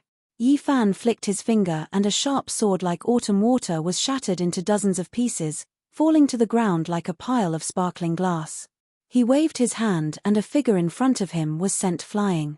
His bones were all broken and his flesh was a bloody mess as he fell onto the tomb wall. Yi Fan didn't stop. He had even killed a Dao-severing king before, so he wouldn't care about the life and death of a life spring cultivator. His intuition told him that this tomb was not ordinary. Celestial music sounded, not from the 9 heavens, but from the depths of the earth. It was like the 9 nether soul song, shocking the soul. After a while, a white jade staircase appeared, leading to the depths of the underground palace. Mortals couldn't afford to use this kind of material. Who would use jade to pave the road? Every piece would fetch a sky-high price in an auction, but here, there was a large amount of it leading to the underground. The people who went down earlier were all impatient, wanting to enter the main point. Now that they could confirm that this was a burial ground for Qi practitioners, they all wanted to get their hands on the pre-Qin weapons. The pre-Qin referred to the mysterious period before the Qin dynasty, including the Warring States period, Spring and Autumn period, Enchanting period, and Western Dew period. Clang, clang. The sound of swords rang out as a stone wall blocked the way. It was filled with sword marks and clanging sounds, as if there were peerless masters fighting with their swords. Sword sharpening stone. Yi Fan was astonished. He had heard that this was a stone used by peak experts to sharpen their swords. Even after tens of thousands of years had passed, sword cries could still be heard. It was because this stone was infused with their sword intent. For many people, this was a rare treasure. There were 4 people standing by the grindstone, as if they were comprehending something. When Yi Fan walked over, he found that they were all bleeding from their mouths and noses, their 7 apertures cracked, and they had died a violent death. These people were all celestial bridge realm cultivators and none of them had broken through to the 2nd secret realm of the human body. They couldn't even withstand the sound of the ancient sword whetstone and died here. This was the sorrow of the cultivationless age. If one could cultivate now, then even if one's natural talent was extraordinary, they couldn't even stop a grindstone from the ancients. It truly made one sigh with regret. Yi Fan thought for a while and used his fingers like a sword to dig out the stone. He sealed it and threw it to Komatsu. It put away the bell made from Deluo silver essence and the small stone Buddha to be studied in the future. The sound of celestial music was melodious and clearer. When it entered one's ears, it would cleanse one's soul. It would make one's soul tremble and feel comfortable at the same time. Yi Fan walked down the stairs and stepped on the white jade stairs. He felt a kind of yin coldness. This kind of jade stone was a little special and contained a trace of extreme yin qi. He came to protect Yang Xiao this time, so he naturally had to eliminate all dangers. He operated the lunar scripture and refined the wisps of yin coldness. Not long after, He entered a vast underground palace and felt a cold wind blowing against his face. As soon as he raised his head, he saw a creature flapping its demonic wings and swooping down to grab the top of his head. Fart! Yi Fan pointed with his finger and a sword wave blasted out. Blood splashed and the creature was slashed into a bloody mist on the spot. It was actually a bat over 2 meters long and looked like a demon. What a big bat! This underground world is sealed. How did it survive? Could it be that there is another exit to the outside world? Yi Fan didn't care. There was no need to think about such trivial matters. He walked forward a few meters and found 2 corpses with blood all over the ground. Their skulls were opened and they died a miserable death. They had been killed not long ago. A large tomb from ancient times without any special mechanisms had already taken the lives of 6 cultivators of later generations. Their deaths were not worth it. Yi Fan walked to the end of this underground palace and white jade stairs appeared again. They continued to go deeper underground as if they were approaching the legendary cave residence step by step. The project was huge. During this process, he sent out sword ripples several times, killing dozens of bats. They were all 2 to 3 meters long, and their bodies were terrifying. They looked like monsters, but they were all burned to ashes after they died. Otherwise, the archaeologists would definitely be in chaos when they came down. Yi Fan went even deeper. Immortal music was playing in this place. There was a row of chimes in front of him. They were all ringing on their own without anyone striking them. He spread out his palm and released strands of multicolored light. They flew towards these chimes and fixed them in place. They no longer made any sound. These chimes were extremely ancient, but they were well preserved without the slightest damage. Yi Fan carefully examined them and found that these were things tempered by cultivators over and over again. However, there were no Dao marks inside and only something similar to essence, energy, and spirit. It could be assumed that the tomb master loved musical instruments back then. The chimes were unconsciously produced by his imprint after the tomb saw the light of day again. At this moment, after Yi Fan fixed these chimes in place, the imprint no longer existed and finally dispersed. Because this wasn't a magical artifact, its will couldn't exist forever. He continued forward and walked inside. Suddenly, he felt a dense killing intent. There were streaks of sword radiance that hacked out like waterfalls. Golden, scarlet, purple, and blue flying swords tore through the air. Unparalleled killing intent. Before he even got close, Yi Fan's body was already covered in a layer of goosebumps.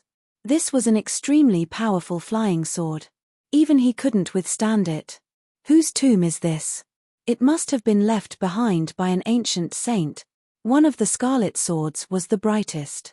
It was only the size of a palm, and it flew around in the underworld, dancing non-stop. Other purple, blue, and gold flying swords followed, tearing through the air. No, it's not a real flying sword. It's just a kind of sword will. It's so powerful, so terrifying. Yi Fan exclaimed. If the ancient saint's weapon was flying here, he probably wouldn't be able to get close. This kind of sword will alone was extremely frightening. It made one's body feel like it could split the sky. There were 3 cultivators from the Holy Ji Palace lying on the ground.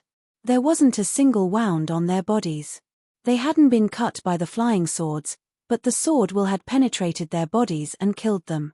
The cultivators who came in were the furthest they could go, and all of them were dead. Yi Fan sighed softly. These people could be considered experts in the world, but they died in such a worthless way. They probably didn't even know how they were injured.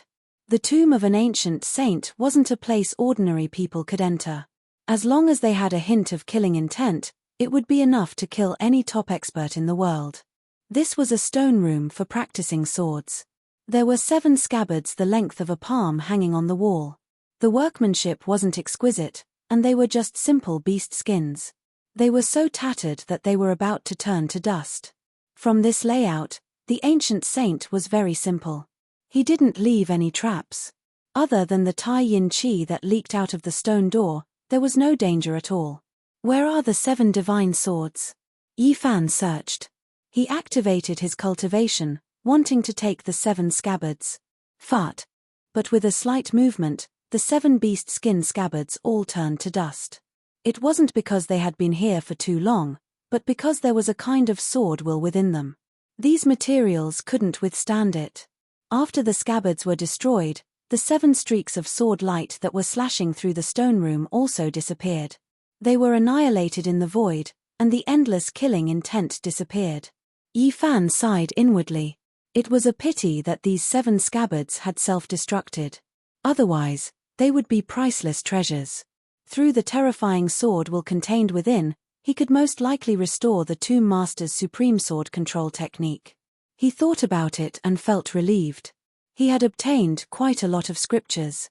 When he was on Mars, the ancient saint said that it wasn't good to continue like this, and that there might be a great disaster. Walking past this stone room, he entered a place of raging flames. A sea of flames blocked his way, and the temperature was frighteningly high. It was actually the essence fire of the sun.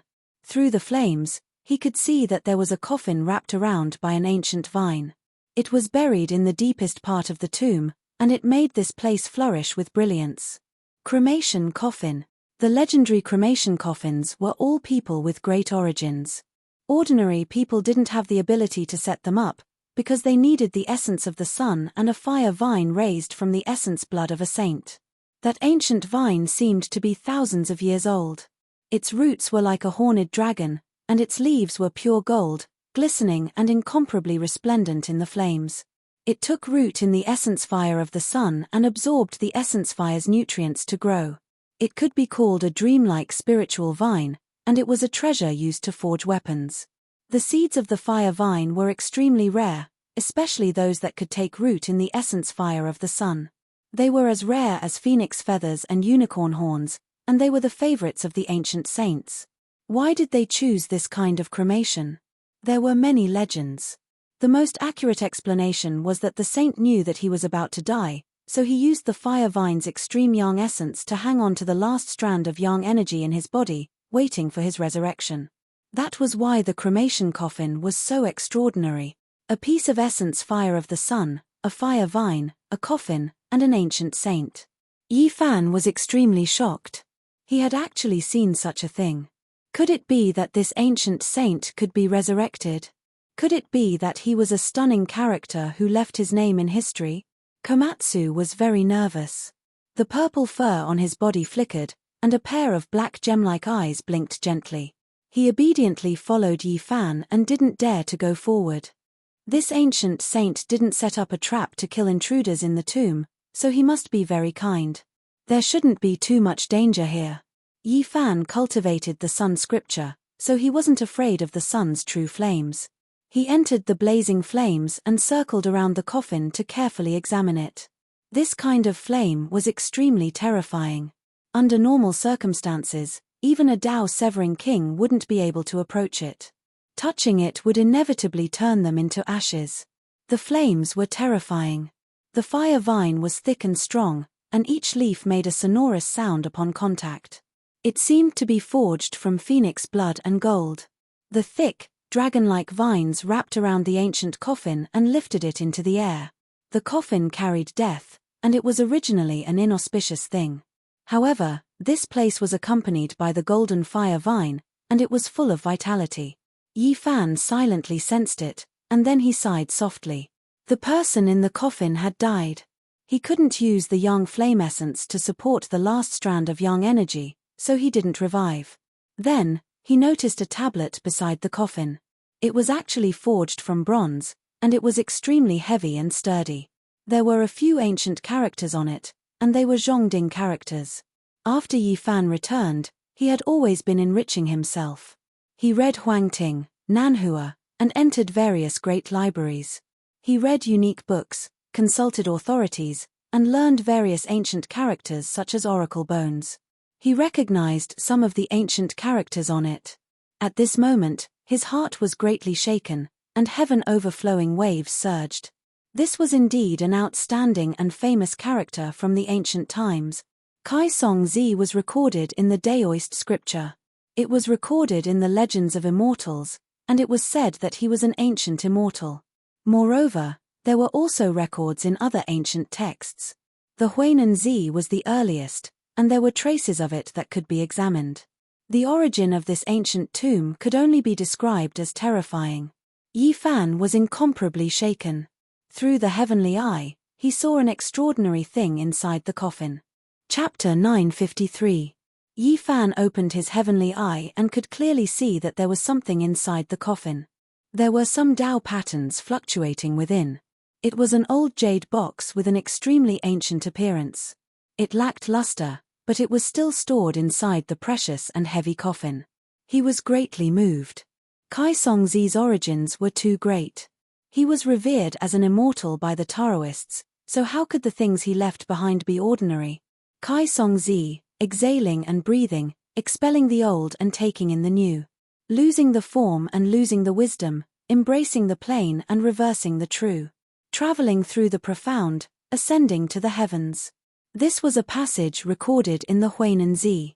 It described Kai Songzi's miraculousness and that he was an ancient immortal. Kai Songzi, the rainmaster of Shennong. Using the water jade to teach Shennong, he could enter the fire and burn himself. This passage came from the legends of immortals. It was said that he was someone from Shennong's era. Before Shennong achieved the Tao, he had even taught him techniques. It could be said that he was one of the most famous cultivators of the ancient era. What kind of person was Shennong? Yi Fan had already stepped onto the path of cultivation. He had reason to believe that he was definitely one of the most powerful individuals in ancient China. Kai Songzi was from the same era and had passed on his techniques. His status was extremely high and left others shaken. Moreover, there was another one. In the ancient era, before the Yellow Emperor achieved the Tao, he had also asked for guidance. It was recorded in Kai Songzi's admonition scripture. It was an extremely long conversation that involved many issues. It wasn't an exaggeration to say that Kai Songzi was the most famous cultivator of the ancient era. His status and cultivation were terrifyingly high, and no one could fathom his depths. The ancient era was too distant, and no one could say for sure how long it was. However, the people of the present world speculated that 4,000 years had passed since the Yellow Emperor's era. Some people discovered that there were many periods of time that had been destroyed or that there was a vacuum, making it difficult to deduce the true date. It was precisely this kind of person whose name shook the ancient era and was revered as an ancient immortal by the Taoists. Now, he saw his coffin here, so how could Yi Fan not be shocked? Komatsu was extremely curious. When Yi Fan dissolved the surrounding extreme yang flame essence, it also moved forward and touched the ancient vine. It then touched the bronze tablet, causing chong chong sounds to ring out. How to open the coffin? This was a headache. They couldn't destroy the fire vine, right? That would be too disrespectful to the deceased. He did not want to do anything outrageous to the most famous cultivator of ancient times. He did not want to destroy the coffin, but he definitely had to take out the jade box. The fiery vine's entire body shone brightly like scarlet multicolored clouds.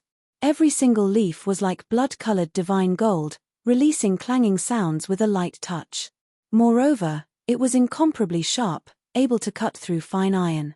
Its trunk was as thick as a water bucket. It was like a blood-colored true dragon lying dormant, bold and powerful. It coiled around 49 times, one of which firmly wrapped around the coffin and lifted it into the air. Yi Fan tried a few times, but even with his godly strength, he couldn't move the ancient coffin down unless he used the Six Paths Reincarnation Fist to shatter this ancient vine. This was a spiritual plant nurtured with a saint's blood essence. Whether or not it could be destroyed was another matter. Otherwise, it wouldn't be called a divine material for refining tools. Komatsu's entire body flowed with purple light. It pulled the corner of Yi Fan's clothes and blinked its big eyes. It pointed at the base of the bronze tablet. It was buried underground, and there were actually words under the stone. The purple little thing was very careful. It dug up the stone and found those scribbled words that were between the oracle bone script and the bell cauldron script. Yi Fan rejoiced that he was respectful and didn't act rashly. The records under the bronze tablet described the method of opening the coffin. It clearly stated that if one used force, the spiritual vine could even kill a half-saint. The fire vine planted by Kai Songzi himself had a powerful spirituality. It had been soaked in his blood and was a coffin guard spirit. It needed to be fed with powerful blood essence before it would lower the coffin.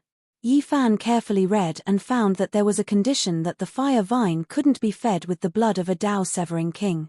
Otherwise, the blood wouldn't have enough spirituality and would be useless. He cut his finger. As a human's sacred body, his blood was golden, even more so than those of a Tao-severing king. There was no problem with its spirituality. The golden blood dripped onto the fire vine, and the scarlet misty leaves made a soft sound. The branches actually stretched out, and the coffin slowly fell to the ground. Yi Fan was very excited. This was an ancient immortal with a shocking origin. What kind of jade box would he leave behind? Could it be the secret of immortality or the opportunity to become an immortal? He carefully opened the coffin lid, and a mysterious Tao pattern rippled out, revealing the scene inside. He looked inside, and Komatsu also jumped up to take a look. Yi Fan let out a sigh. It was impossible for Kai Songzi to come back to life. He had already passed away and left a human-shaped imprint at the bottom of the coffin. His flesh and bones had completely melted away. Even ancient immortals have to die. Yi Fan muttered to himself. Were there really people who could live forever? The ancient immortals of the Taoist venerables all had their lifespans come to an end and couldn't coexist with the world. After passing away, waves of Tao ripples spread out. He was shocked. He knew Kai Songzi's cultivation. He should be a great sage. In that case, he wasn't a true immortal, but one of the most powerful humans in human history. Yi Fan frowned. It seemed that the ancient immortals mentioned by Taoism were only an achievement and not a true immortal. They were still in the category of humans, just that their cultivation was profound. Are there really immortals in this world? Is immortality an illusory goal that can never be achieved? Yi Fan let out a long sigh. The great sage of the human race had to die, and the ancient emperors had to ascend to heaven. Until now, not a single person had survived. There was no real example of someone becoming an immortal. Immortals were only legends. Everything was fabricated and guessed by later generations. There was no proof at all. The more one understood the truth, the more helpless they felt. Kai Songzi was the best example. He was the most famous immortal of the ancient times. His true identity was the great sage of the human race, but he still passed away here. Beside the human-shaped imprint, there were 7 palm-sized ancient swords that had already turned to dust. They had been cleansed along with Kai Songzi, leaving not a single fragment behind. Yi Fan knew that those were definitely divine weapons. The 7 flying swords flickered with scarlet, purple, gold, and blue lights. In the stone room where he was training, just by looking at the sword light imprinted on them, one could tell that they were all divine grade. It's really a pity. These 7 weapons were all made by the great sage of the human race, but they have all followed him. He was incomparably regretful. At the same time, he remembered that Kai Songzi was born in Sichuan and used flying swords as his weapons. There were many legendary swordsmen of Mount Shu in later generations. Could it be that they were of the same origin?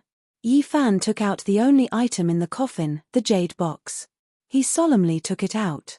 Even Kai Songzi treasured it so much. Even though he had passed away, he did not want to destroy it. This was enough to show how mysterious and precious it was. He bowed to the coffin and pushed the coffin lid back to its original position. The fire vine immediately wrapped around the coffin and lifted it into the air again. The archaeologists can't do anything about this place. With the flame essence of extreme yang here, mortals can't get close, and I definitely can't give this coffin to them for research. A spirit vine growing vigorously in the flame essence was too mysterious. It was impossible for modern people to understand. If it was not hidden, there would be many troubles in this place. Yi Fan thought for a moment and used his great magical power to carve out the entire area. He then fiercely pressed it down into the depths of the earth, going 1,000 zhong deep. In the end, he used earth and stone to seal this place. He opened a new tomb in the original place and used his cultivation to leave traces of the passage of time. He walked around the underground palace again and destroyed all the dangers that could harm mortals. Then, he left and returned to the surface. In the end, The armed army left. Because there were no more dangers underground, the archaeologists smoothly went deeper and let out gasps of surprise. The jade artifacts, chimes, and stone carvings were all magnificent and priceless works of art. They were enough to cause a stir in the archaeology world. Yang Xiao and the others were completely immersed. They did not know that a dazzling world that involved ancient secrets had been sealed by Yi Fan. At this time, he stood under an ancient tree on Mount Eitling and carefully opened the jade box. There was only a piece of bone inside. It was inconspicuous and gloomy. He couldn't help but feel puzzled. It was just a piece of bone and did not seem special at first glance. However, this was something that Kai Songzi seriously collected. He was a great and famous individual, someone who had to be mentioned when talking about cultivation in the ancient times. This piece of bone was exceptionally heavy. When he lightly flicked it, kung chong sounds rang out and waves of metallic sounds rang out. It was unknown what kind of creature this bone was from, but it was so hard that even when Yi Fan forcefully pinched it a few times, it still didn't break. He opened his heavenly eye and discovered 4 ancient characters. They immediately left him shaken. It was actually immortal ascension opportunity. Yi Fan was almost possessed by the word immortal. It was because the more he understood, the more disappointed he became. He couldn't see any proof, and even Kai Songzi died. However, Kai Songzi's relic was a piece of bone. The 4 characters seemed to possess a type of magical power. This was something he protected even in death. When Yi Fan opened his heavenly eye, he continuously moved the bone piece towards the sunlight. The light from different directions illuminated different patterns. He held his breath and carefully observed it. Afterward, he carefully compared them and carved out a diagram on the ground. There were mountains, great rivers, and ravines. The terrain was very complex. This was a topographic map. Yi Fan was shaken and revealed an expression of disbelief. He quickly drew the stone carvings he had seen in the underground palace of Mount Lu on the ground. He was immediately stunned after comparing the two. These 2 diagrams each had a corner that could be linked together to form a whole to describe a place. In the underground palace of Mount Lu, there was definitely an ancient saint who had been imprisoned there and tortured for countless years. Even his torso had been chopped off. Yet, he stubbornly lived on. Only 100 years ago did he carve the stone diagram and take his last breath. Yi Fan had reason to make a few conjectures. The person who took action was most likely trying to interrogate him about the stone diagram, but he didn't obtain it. Perhaps the person who had been chained to the altar 100 years ago had a premonition that the world had changed greatly and everything from ancient times had turned to ashes. That was why he left behind the stone carvings, unwilling to let the secrets disappear from the world. To imprison an ancient saint and force him to hand over the secret diagram, just how powerful did one have to be to accomplish such a thing? The goal was naturally shocking, and one didn't even need to think to know that it was of great importance. And now, the word's opportunity to become an immortal explained everything. Needless to say, even the great ancient emperors would be shaken upon seeing it. The corners are connected, making this diagram twice as large. It's obvious that it's still an incomplete topography. Just where does it lead to? Kai Songzi and the unknown ancient saint each held a piece of the diagram and used their lives to protect it. They carried it with them even in death, which was enough to show how valuable it was. Chapter 954. Yi Fan stood on the 8-ridge mountain and looked around. He sighed in his heart. This was worthy of being the ancient dragon mountain of China. Even the ancient Kai Songzi was buried here. The 8 mountain ridges stretched across the land. Dragons danced in the air as if they were about to leap into the 9 heavens. It was majestic and mysterious. He took one last look and left. Not long after, he returned to his home in B City. His parents had passed away. After calming his heart, he realized that there were not many things he wanted to pursue in this life. He calmed his heart and pondered. Cultivation became his only goal.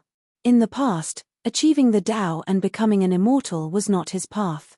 He buried his head in cultivation just to come back and cross the starry sky. Now that his parents were gone, all his efforts were for naught. Yi Fan began to think about where he should go.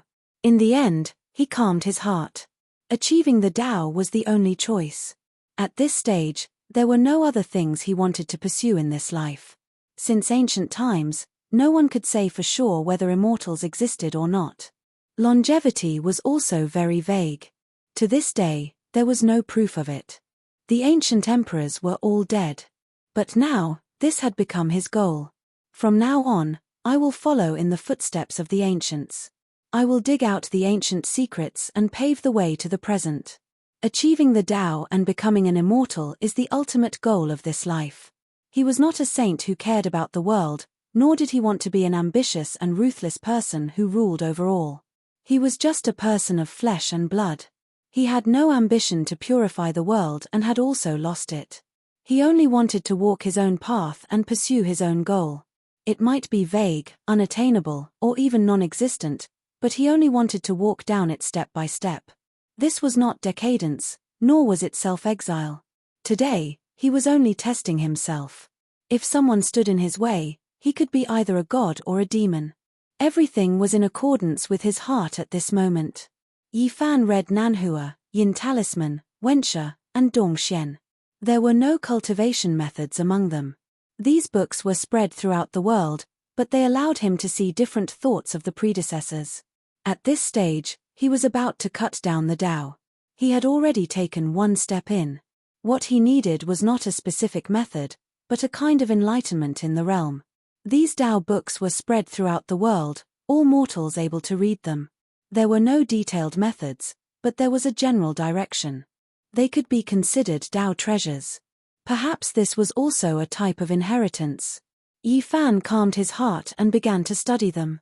From time to time, he would feel deeply moved, experiencing the breadth and profoundness of the scriptures. Many ancient cultivation scriptures could no longer be seen, but their true meanings were still being passed down, contained within these scrolls. During this period of time, Yi Fan also began to seriously teach komatsu. He did not increase its cultivation level, but even suppressed it. Every step it took was very stable, and its foundation was very solid. The little purple thing was afraid of lightning. It seemed to be born with it. Otherwise, it wouldn't have suffered such a huge loss and almost been killed. In order to help it overcome this fear, Yi Fan was very strict with it. He purposely brought it to an isolated island and personally preached to it. Originally, the sky was clear and flawless, without a single cloud. But in the next quarter of an hour, the boundless ocean surged, waves overflowing into the heavens, dark clouds rolling over. Yi Fan guided over tens of thousands of streaks of lightning, using his own body to prove the method. He entered the lightning to resist this terrifying disaster. He didn't need to do this. If he really wanted to guide over a sea of lightning, he could clear out the sky and send down lightning. However, he was afraid of drawing the attention of others and provoking unnecessary trouble. As a result, he brought over a black wark-like cloud layer. Hong long long. Lightning flashed and thunder rolled. Heavy rain poured down. The scene was extremely terrifying. Yi Fan bathed in lightning. All of the silver snakes interweaved on his body. Komatsu watched in horror from the distance. However, not long after, it was captured by Yi Fan into the sea of lightning. Its true body resisted the silver snakes. For it, this was a type of torment. The fear was greater than the physical injuries. It wailed mournfully, continuously calling out to Yi Fan. However, this time, it didn't receive protection and could only face it alone. This was a terrifying mental journey. Once, twice, dozens, hundreds of times, Komatsu was struck until its flesh was lacerated, fainting many times. It was terrified, but each time, Yi Fan would calmly tell it that this was nothing, telling it to get up. After being baptized by lightning tribulation, it went from fear to numbness. In order to avoid being injured, it had no choice but to start resisting, struggling in the lightning, using its cultivation to resist.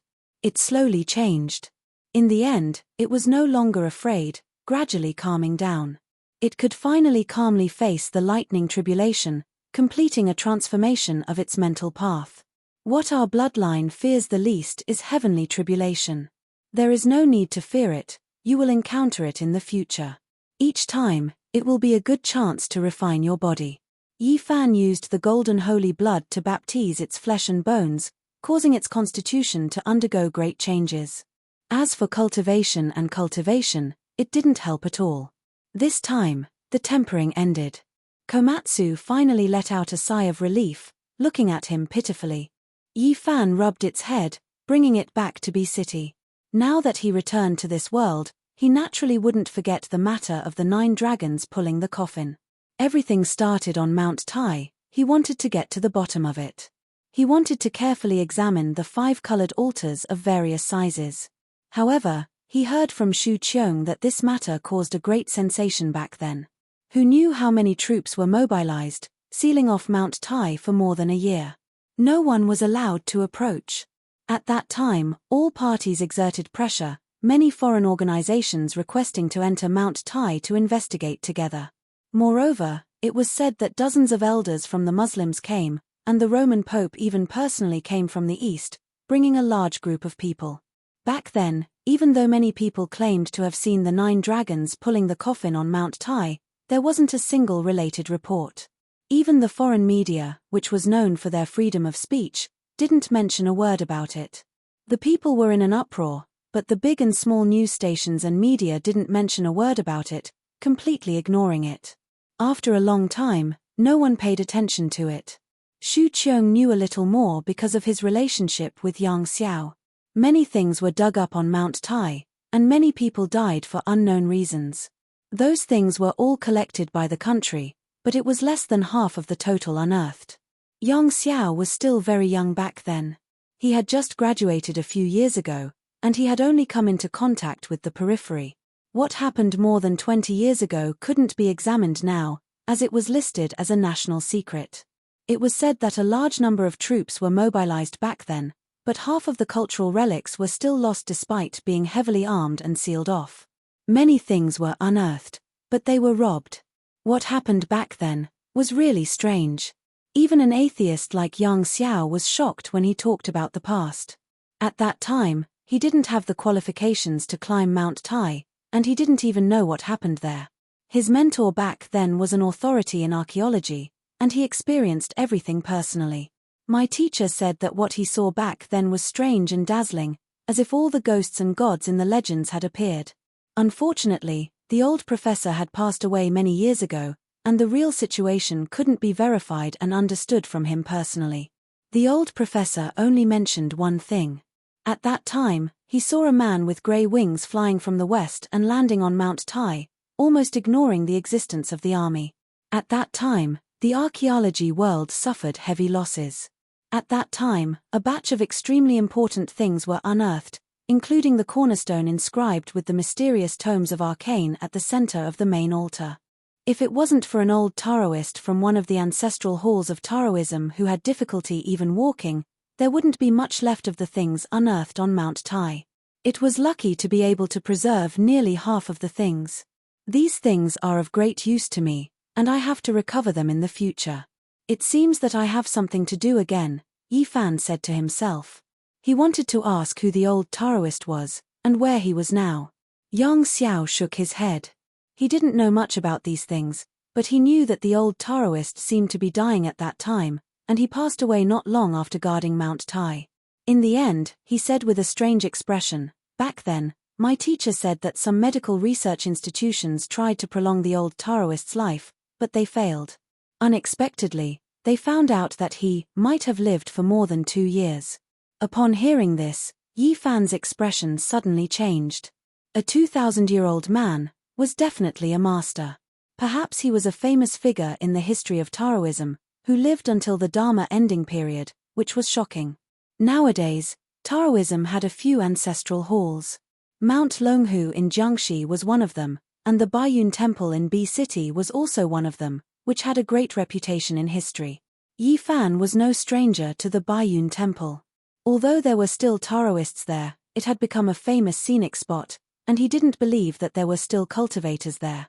He had the supernatural power of shrinking the ground into an inch, and as soon as he used the Xing formula, he arrived at the ancestral hall of Taoism. As soon as he approached, he shook his head. It was in the bustling city, and the world of mortals was blowing in his face. How could there be cultivators? He used his powerful divine sense to scan every inch of the land, and he was startled. Under the Baiyun temple, there were traces of purple dragon chi, which was connected to the veins of the earth. Unfortunately, it was too thin, and there was no one with cultivation here. It seemed that the people of this line had already gone far away, leaving only mortal disciples and the temple. In the past, it wasn't without reason that this place was the ancestral hall of Taoism. As the ancient capital of the 6 dynasties, there were dragon veins underground, and this place was nourished by earth spirits, which could help in cultivation. But now, the world was dry, and spiritual energy was scarce. Traces of earth spirits were not enough to resist the surging qi of the mortal world, so how could they talk about cultivation? What cultivation? They could only be abandoned. Yi Fan went south, and he walked on foot. He went in and out of famous mountains and great rivers. He wanted to understand the current situation of cultivators, but unfortunately, he didn't come across any. In the end, he climbed Mount Tai again, and once again came to this place. That year, the 9 dragons carrying the coffin set sail from here. The greatest mountain was here, and the greatest history was here. Mount Tai was majestic and majestic. In ancient times, it was regarded as the place where the sun was born and all living things grew. This could be traced back to the era of the 3 sovereigns and 5 emperors. Yi Fan climbed to the peak, and he looked down on all the mountains. He was filled with endless emotions at this place. More than 20 years had passed, and he was the only one who came back alive. He stood at the place where the bronze coffin used to be and sensed it silently. Then, he waved his hand and captured half a piece of jade from the ground. Other than that, there was nothing else. The country had dug it thoroughly, and nothing was left. Suddenly, he heard a whisper. If it wasn't for the cultivator's divine sense, he wouldn't have heard it at all. In the distance, there were a few young people with extraordinary appearances discussing. They were different from ordinary people, and they had an otherworldly temperament. The scaled race actually produced a heavenly demon. In this age of chaos, I don't know if this is a blessing or a curse. It's unbelievable. Perhaps the scaled race can really prosper. Who knows, they might produce a character comparable to the ancient sect masters. After all, every sect has left behind ancient treasures and pills, and they spent a lot of effort to nurture them. It's hard to say if they won't shine. Yi Fan listened attentively, and his heart skipped a beat. He had finally found the current sect. These people had extraordinary origins, and they were all disciples of the main Daoist sects. They belonged to the Shangqing sect and the Lingbao Palace. So what if it's the age of chaos? Have you guys forgotten? More than 20 years ago, on this very mountain, there were many battles between great mediums. There are still people like this. Oh right, you guys have heard that not long ago, a great medium appeared in Zhejiang and taught a lesson to the people of the Great Xia Dragonfinch branch. These people came to pay homage to the historical site. Yi Fan listened attentively and actually learned a lot from them. Back in the ancient times, Mount Tai was so majestic that it could be compared to the peaks of Kunlun. But now, everything has changed. Let's not talk about this. We should work hard on our cultivation. The Cultivator Conference is about to begin, and we can't miss it. It's said that great mediums might descend, and there might even be people from Kunlun. Chapter 955. The greatest mountain was here, and the greatest history was here. This was Mount Tai. In the ancient times, it did not look like this. It was tens of thousands of meters tall, and the saying that climbing Mount Tai was a small world was not a lie. On top of the mountain, there was a stone tablet on Duomo Cliff. This mountain itself was a piece of history, and the secrets and events of the past were like a history book. Unfortunately, everything had changed. Yi Fan listened attentively and learned a lot. He had visited many libraries and read many unique books in order to understand the ancient times, but unfortunately, he did not touch upon the world of cultivation. Hearing the young people's narration, he nodded to himself and understood some of the situation. At the very least, he was about to enter another world and transcend the mortal world. The so-called cultivator assembly was of a large scale. Seeing how these people cared so much, they all wanted to make a name for themselves and enter the secret grounds of the Prime Clear and Numinous treasure sects. Yi Fan was speechless. Although these people were Daoist disciples and could be considered outstanding, they were still far from the core. The world of cultivation had its own rules, and no matter where one was, there would be ranks. Whether it was the Shangqing sect or the Lingbao sect, they both had their own secret places. Mortals could not approach them, and only the core members could enter. Needless to say, now that the world was dried up, that place must be a paradise that could speed up cultivation. These four had opened the sea of bitterness, and their talents were extraordinary. They were not far from the life spring realm and were disciples of the orthodox sects. According to their whispered discussion just now, being recognized as a core disciple was the key, and there were many advantages. Let's go. Although traveling through the famous mountains and great rivers can cultivate one's state of mind, we still have to cultivate. The group walked down Mount Tai together. Dao brothers, please wait. Yi Fan rushed over from behind and greeted them with a smile. He wanted to travel together. These people were naturally surprised and looked at him strangely. Yi Fan claimed to be a wandering cultivator with limited inheritance. He did not know much about the current world of cultivation, so he wanted to travel with them and learn from them. They were naturally a bit conflicted and unwilling to have a stranger join them. At this time, another person came up the mountain and apologized after seeing them, saying that he had matters to attend to at home and was late. None of them were happy. They wanted to go into secluded meditation to cultivate, so they told the person who had come that Yi Fan was a rogue cultivator, just like him, and that they could take him for a walk. With that, they hurried down the mountain. Yi Fan rubbed his chin. He didn't think that he would be so unpopular. Those four people didn't want to have anything to do with him at all. But that was also true. His background was unclear, and they wanted to cultivate bitterly, so they naturally didn't want to bother with him. The person who came later was called Guozhen. He lived in Tai'an, at the foot of Mount Tai. He was also an itinerant cultivator. He was very friendly and had many things in common with Yi Fan. Yi Fan felt that this person was not bad. He was honest and spoke his mind. He was not pretentious and had a natural disposition. The two of them descended the mountain together, chatting as they walked. Guozhen said, "Brother Yi is also an itinerant cultivator, then we really are fated to meet. I also unintentionally embarked on this path." He didn't join any sect, but he had a grandfather who loved to read ancient books, which led him to embark on the path of cultivation. When the four olds were broken, all kinds of strange powers and gods were defeated. Back then, his grandfather was still young. In that era, he saw many ancient books copied from various families gathered in one place and destroyed, so he secretly hid a few of the most ancient ones.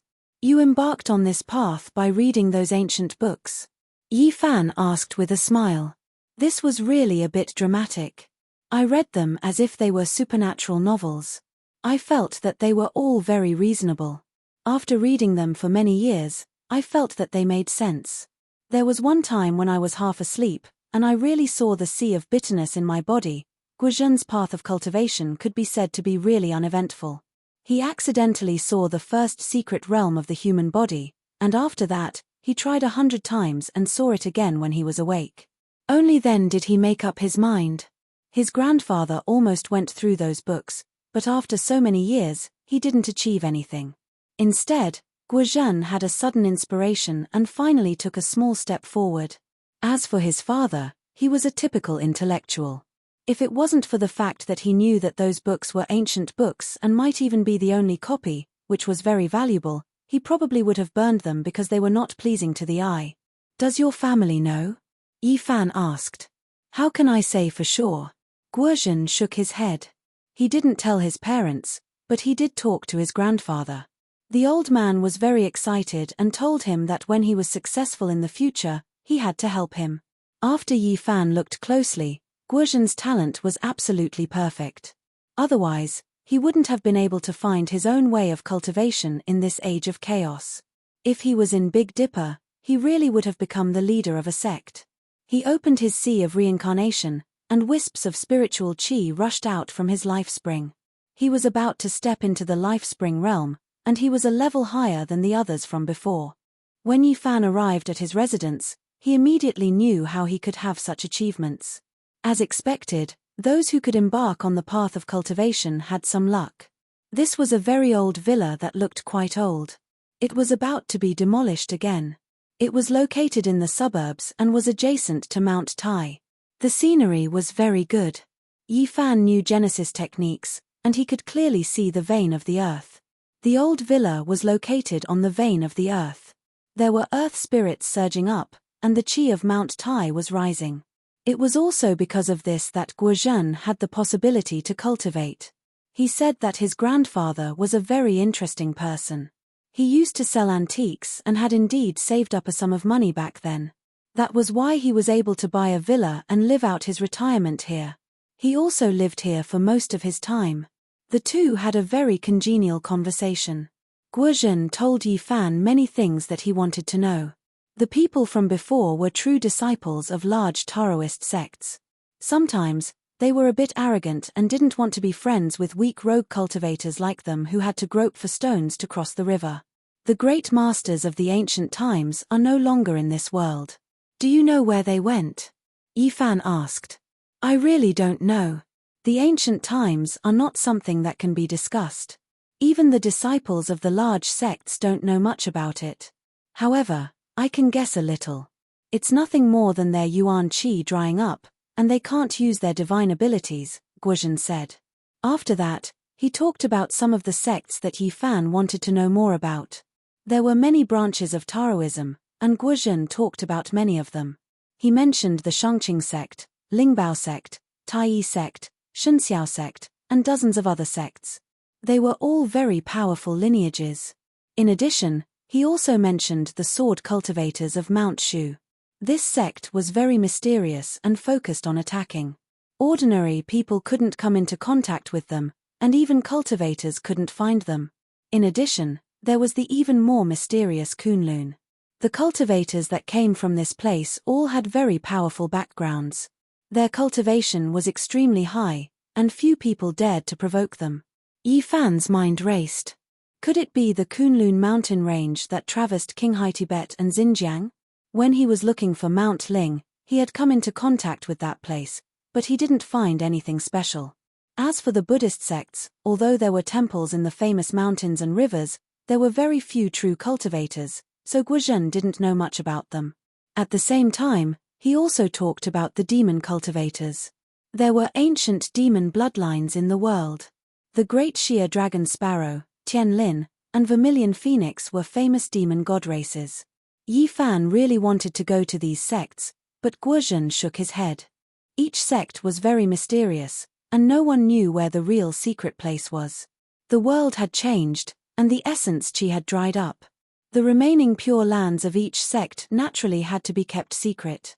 Yi Fan was very sensitive about the demon race. He wanted to know more about them because all the signs pointed to the dead Pang Bo being related to the demon race.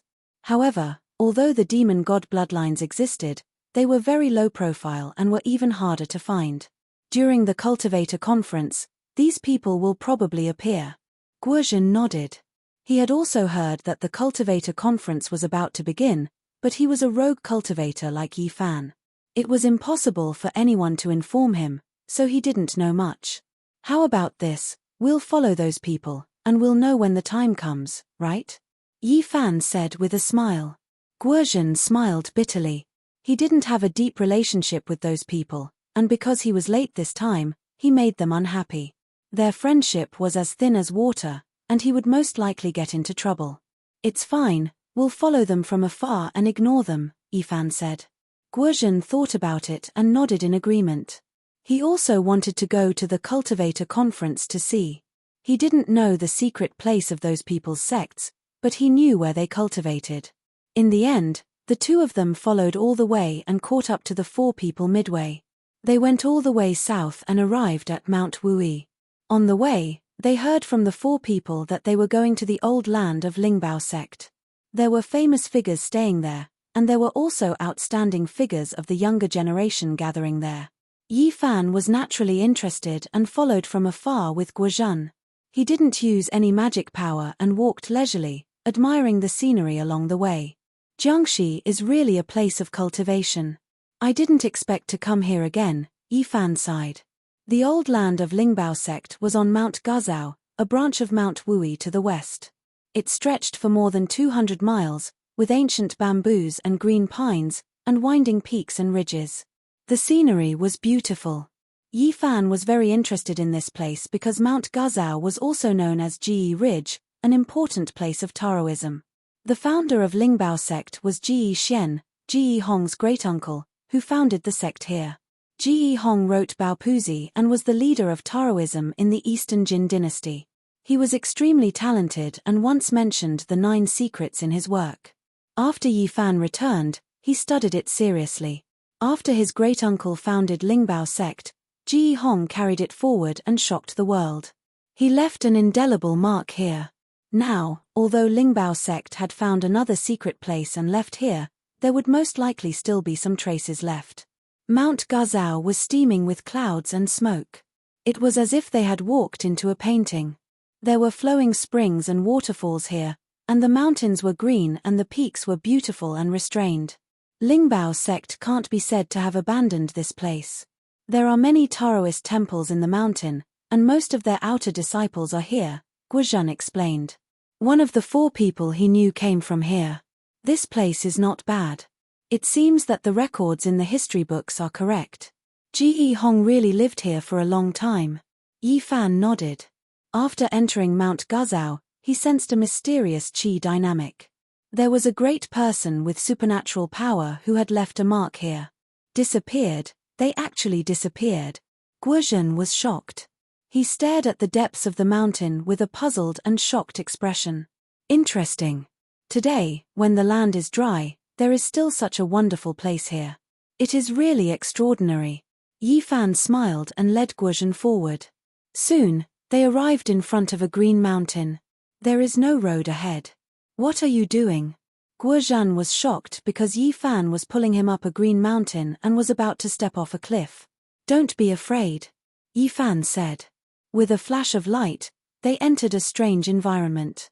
White clouds lingered, and a few broken mountains stood side by side. It was very vast, and there were many Taoist temples on it. The ancient pine trees here had lived for thousands of years. The old vines climbed all over the cliff, as if they were isolated from the outside world. The spiritual qi here was much thicker. The outer disciples of Lingbao sect should have cultivated here. Otherwise, how could they have such achievements? Yi Fan said. Guozhen was full of surprise. Who are you? An old Taoist appeared and asked them. We are individual cultivators, Guozhen answered. Hey, it's you guys. Why are you here? The 4 people who had just entered had not yet climbed the broken mountains. They were surprised to see them. They were a little puzzled and a little unhappy. This isn't a place that just anyone can come to. This is a small-scale gathering, and the ones that are here are all famous figures and stunning disciples. Those without inheritances are not allowed to enter. One of them had a hint of ridicule at the corners of his lips. Yes, this is the old land of Lingbao sect. Ordinary people are not allowed to enter, another young man said. The old Taoist nodded and said, this is an important place of our Lingbao sect. It is not open to the public. Apart from inviting people of the same path for exchange, only senior masters can come here. Ordinary people are not allowed to enter. Chapter 956. I have long heard that the spirit treasure old ground is a pure land that cultivators look up to. Back then, immortal master Ji Hong shocked the Middle Earth and was one of the strongest cultivators in the history of the Tao sect. We came here in admiration and wished to pay our respects to the Holy Land. Yi Fan said. Guozhen also came forward to pay his respects and ask for an exception. They came here because of the respect in their hearts, hoping to satisfy their wishes. If you want to view the saints' ruins, you can go to the temple outside. This secret land is never open to the public. A disciple from the Spirit Treasure Gate said coldly with a displeased expression. As expected, the 4 youths' friendship with Guozhen was as shallow as water. Guozhen had already followed them here, yet he was so heartless. Not only did he not speak up for them, he even spoke so coldly with a hint of contempt. Even though we are acquaintances, this place does not allow outsiders to enter. Another person was very direct, categorizing him and Yi Fan as outsiders. His tone was full of contempt. What kind of people are not outsiders? Yi Fan saw that Guozhen was in a difficult situation and asked. He would not leave no matter what. Ji Hong was sitting there, so he had to take a look no matter what. Could it be that you all really think of yourselves as seniors? Another youth could not help but laugh loudly. The old Daoist at the side had said that only seniors could come here to lecture on the Tao and enter the spirit treasure old ground. There are 33 steps at the mountain gate, representing the sky of becoming an immortal. If any of you can cross 8 steps, then you will barely pass and can enter. The old Daoist said. A few ancient pines were like dragons lying down at the foot of the mountain. It was said that they were planted by Ji Hong himself. They were evergreen and strong like dragons. There were 33 steps there, and they were different from the other limestone steps leading up the mountain. It was said that in the ancient times, this was the most common test. Even the Daoist children who served the Daoist masters had the ability to walk over it. Otherwise, they would not be able to freely go up and down the mountain. But now, only the elders could walk. Normal disciples could only take a detour and avoid these stone steps from the side. It was incomparable to the ancient times. Yi Fan originally wanted to walk up in one go, but Guozhen was very stubborn. He insisted on giving it a try. After being repeatedly looked down upon by someone he knew, he couldn't help but feel some anger in his heart. It was difficult for him to calm down. 1 step, 2 steps, 3 steps. With Guozhen's own cultivation, she could only take 3 steps before she found it difficult to take the 4th step. Due to the environment of the world, compared to the ancient cultivators, the cultivation of the Tao-seeking cultivators was generally low, and it was difficult for them to improve. On the side, the 4 youngsters chuckled, all of them shaking their heads. Even they didn't dare walk the stone stairs, believing that Guozhen didn't understand this place and would only make a fool of himself. Whoosh! A sphere of green and blue light shone. A thin sheet of blue and gold appeared in Guozhen's hands. There was a symbol engraved on it that was extremely ancient. It released streaks of blue and gold radiance that surrounded him. Bang, bang, Guozhen took 6 steps in succession. In total, he had taken 9 steps, exceeding the old man's standard. His forehead was beaded with sweat. Then, he leaped off the stone steps with all his might and retreated. The 4 youngsters at the side were all astonished as they stared at the thin sheet of blue and gold in his hands. The symbol on it was extremely mysterious, and it could actually make Guozhen perform like this. Under normal circumstances, these 4 people couldn't do this at all. They could only take 3 steps at most, but they didn't expect Guozhen to be able to do it. The old Daoist was also astonished. He stared at the blue and gold symbol continuously and said, even though you borrowed the help of a spirit weapon, it still counts as a pass. You may go up. Guozhen let out a long breath and wiped away the sweat on his forehead. He carefully put away the thin sheet of blue and gold. At his realm, he still couldn't accept weapons into the sea of reincarnation within his body. Just relying on external objects. What kind of ability is that? A youngster said in a low voice. The 4 felt that they had lost face, so they didn't stay any longer and quickly went up the mountain. Guozhen seemed to be exhausted after walking 9 steps. After returning, he hurriedly sat cross-legged on the ground to recover his essence energy. Yi Fan glanced at the 33 stone steps. He walked up step by step until he reached the end and came back down. Below, the old Daoist was almost terrified. He was so shocked that he was tongue-tied. Even he could only walk halfway up, but this youngster seemed to be taking a leisurely stroll. He knew that when he saw a true expert, he had to call him senior and salute him. Yi Fan stopped him and shook his head. He then came to Guozhen's side and sent a stream of pure divine power over. Immediately, Guozhen's exhaustion was swept away. His entire body felt comfortable and recovered to its original state. Brother Yi. He was naturally astonished and quickly opened his eyes. It's just a small Daoist. I usually store an extra stream of inner yuan in an artifact, Yi Fan explained with a smile. Guozhen was relieved. Otherwise, he would really think that he had met a senior expert. Transferring origin chi to others like this was very exhausting. If it was stored in an artifact, it would be a different matter. The old Daoist respectfully watched them walk up the mountain along a small path that led to the Daoist temple on the rooftop. Meanwhile, he himself didn't move. He shook his head forcefully and continued to guard the mountain gate. Along the way, they saw green pines and green cypresses. Cranes flew in the sky and circled from time to time. The place was steaming with clouds and looked like a fairyland. The spiritual chi here was many times denser than that of the outside world. When they arrived at the platform of this broken mountain, the first thing they saw was a bluestone statue. It was a Daoist with a kind of calmness.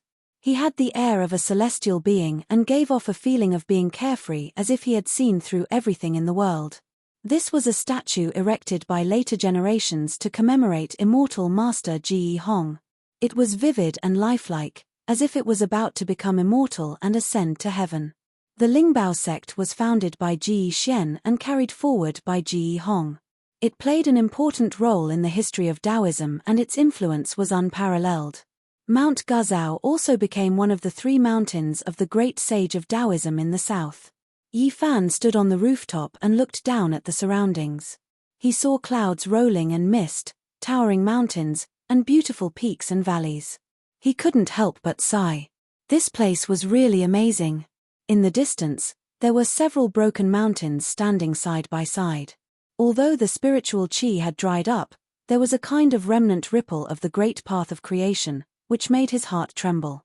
Was it left by Ji Hong? One reason he came to the old land of the Lingbao sect was to search for Ji Hong's legacy. In addition, he wanted to verify a somewhat illusory secret to see if it was true. In Taoism, the reason why the Lingbao sect played an important role was because of the Lingbao celestial being, one of the 3 pure ones, which Taoism respected. In the history of Taoism, it was recorded that the sect participated in the positioning of the 3 pure ones. Rumor has it that in the ancient times, there was a celestial being called Lingbao. I don't know if it's true or not, Yi Fan said to himself. The Lingbao celestial being was respected by all branches of Taoism. For the world of cultivation, whether it really existed or not was already impossible to verify. The fact that the Lingbao sect chose such a name was enough to explain everything. It also indirectly proved its supreme status in Taoism. Yi Fan captured the traces of the creation of the great Tao and pondered seriously. When he was on the other side of the starry sky, he had heard of the origin of the 9 secrets. Some said that it was created by the deceased celestial being of Taoism. Some said that it was a secret technique left behind by the supreme figures of different periods in the ancient times before they passed away, which was then combined by the later generations. Others said that the 9 secrets were the result of countless people perfecting it. Ji Hong might have mastered 1 or 2 of the 9 secrets. From the name of the sect, it's not hard to make some connections. Could it be that the Lingbao celestial being was one of the few celestial beings who created the 9 secrets? On the broken mountain, these temples were all very old. Although the great practitioners had all passed away, everything here proved their former glory. The remnant marks of the Tao and the incomplete sage formations were shocking. However, the spiritual chi of heaven and earth was too thin, and these things were difficult to operate. Moreover, for some reason, they were slowly destroying themselves. If this went on for a long time, they would all be destroyed. Is this the senior expert you were talking about? A young girl stood in front of a temple and smiled lightly.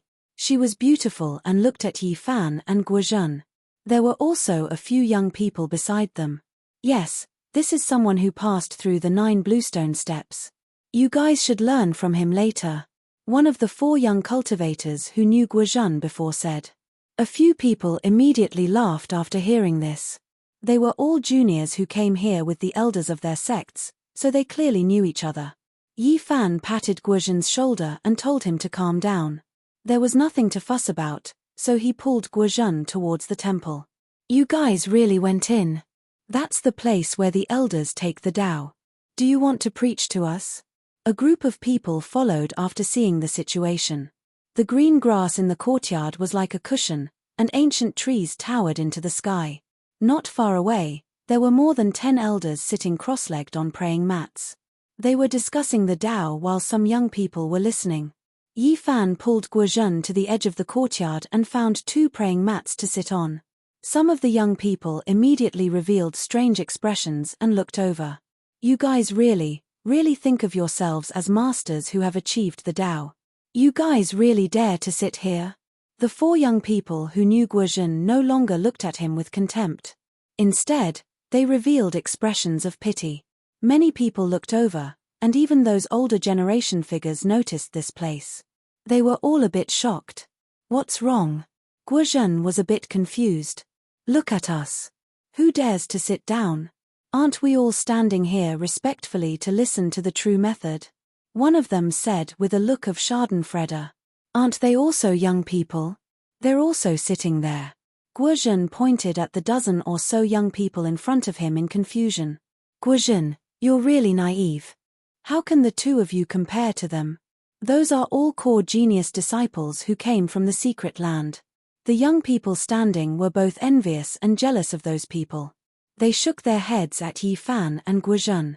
The 4 people from before even revealed a sneer and looked like they were watching the show. Guozhen did not know what to do and was about to stand up. Yi Fan pulled him back and said that he had already sat down and there was no need to stand up. Who are you guys? Why are you sitting here? Who invited you in?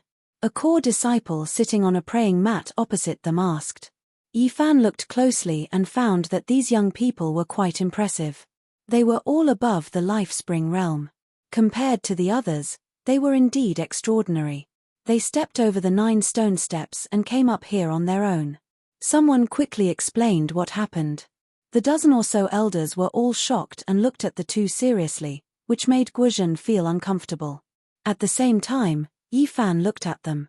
These masters were all above the Holy Ji Palace secret plane. In the current era, they were indeed very powerful. There were even 3 of them in the 4 extreme secret planes. Is that so? They came up here on their own. Then let me see if I have the right to sit here.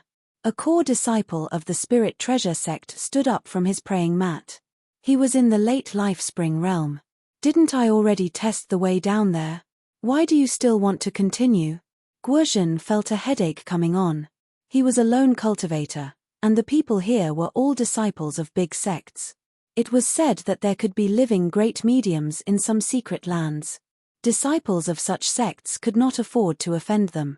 The test at the mountain gate is too easy. Those with decent cultivation can make it to the 8th or 9th step. It's nothing. If you can make it to the 4th step, I have nothing to say. I'll even worship you as my senior for the rest of my life. The young man pointed to the tallest platform. There were also 33 stone steps there that led directly to the platform. Everyone's expression changed. What was this place? It was the place where the headmaster of the sect went up to the platform and preached. Could anyone still go up there? Even those who could walk up a few steps were rare.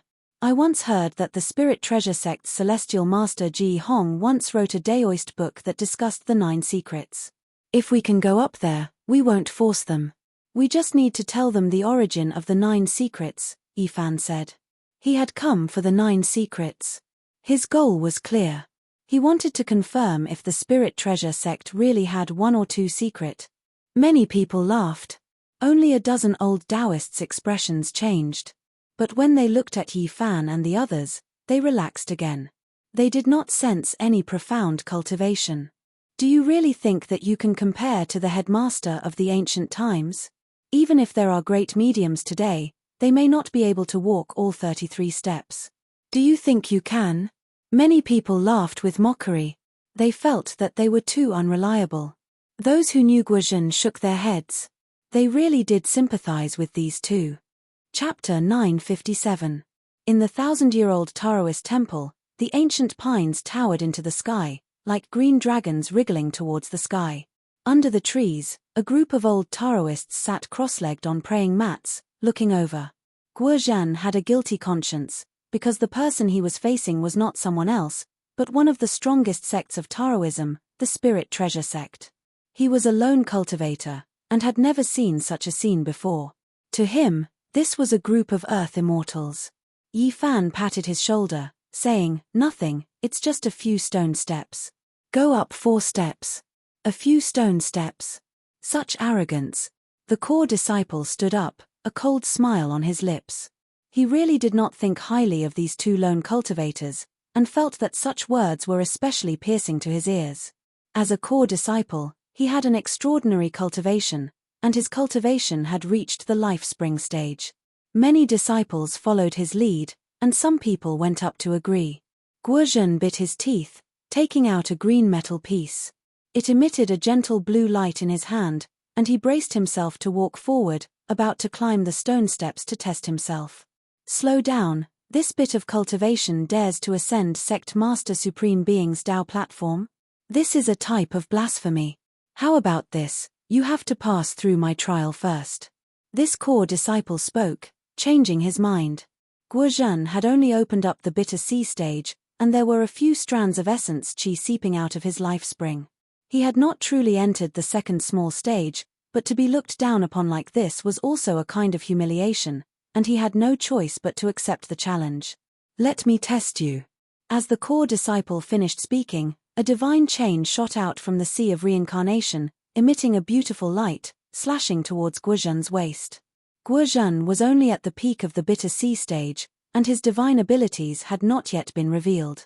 He could only passively dodge, and was in an exceptionally difficult situation. Occasionally, he would use the blue gold piece in his hand to block, emitting a ball of light.